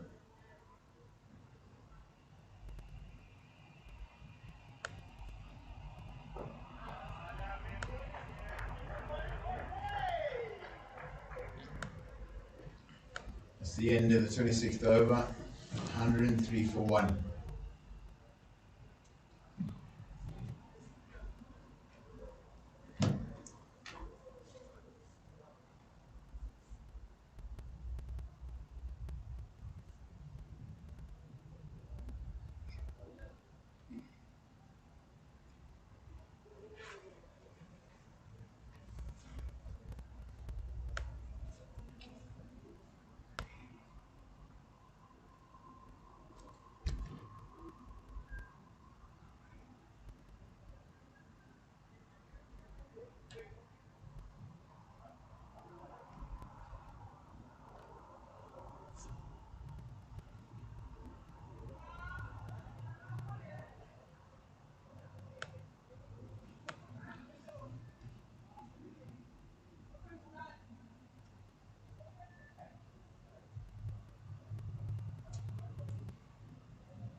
Change in bowling from the golf course end. Ernest Masuku replaced by the young leg spinner Brandon Mavuta, who will be seen for the first time in this game.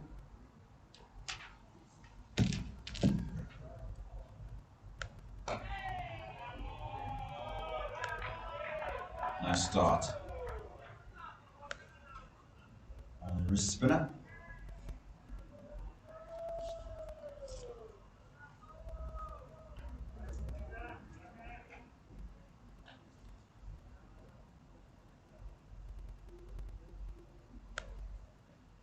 That's short. Ryan Gould takes a quick single, but he'll be disappointed that he didn't get a boundary. It's a punch to the bat because he knows that was an opportunity to put the ball away to the boundary.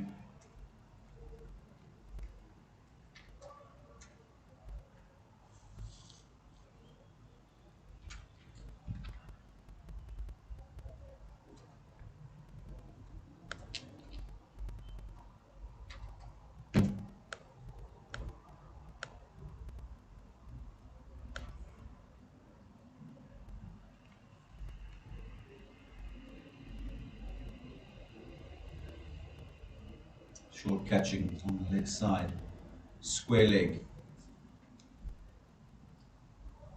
Deep man, cow corner, mid on. Slip, cover, backward point, extra cover, long off. To the in man, Tarim Sakanda.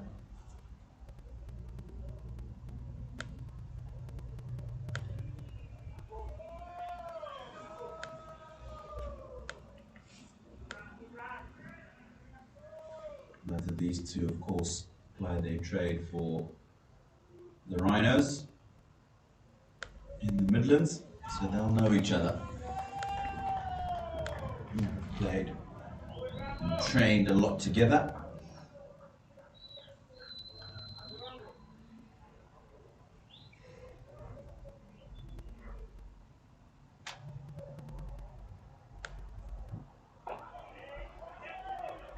Quick single. That's good running.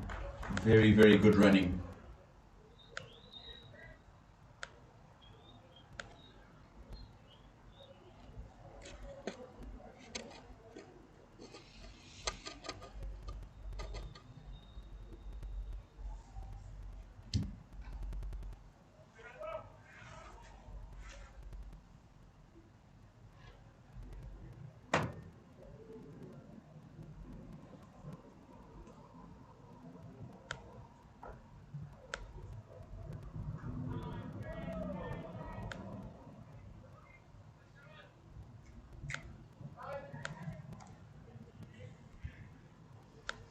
You know who I've seen?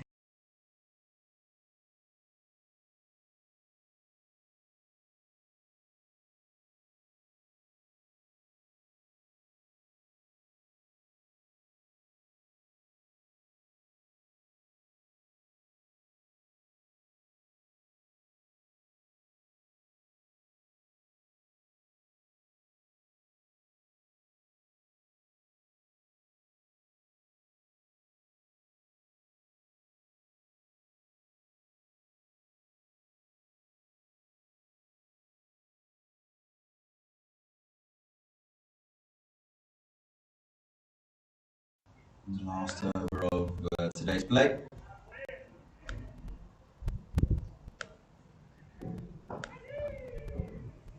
My time tells me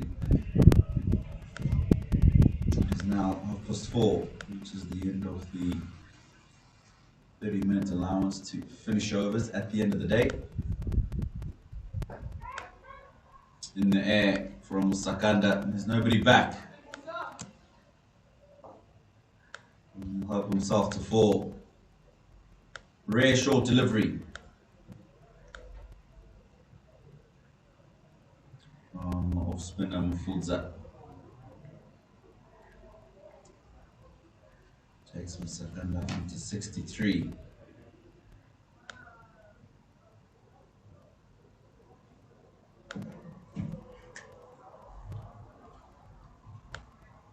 partnership inooneka.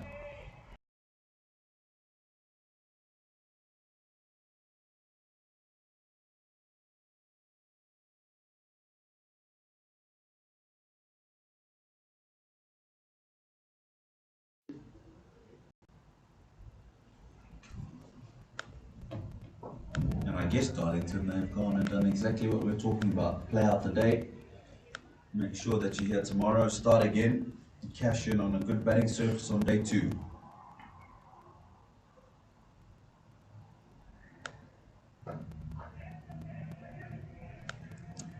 Good running. Very good running.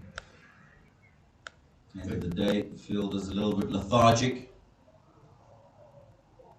And a good finish to the day for the Southerns batsmen.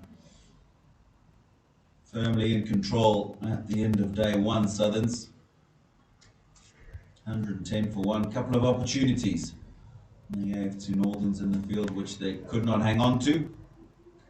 But at the end of the day, you'll feel that the Southern change room is a lot happier than the Northerns, who won the toss this morning. Captain electing to bat first.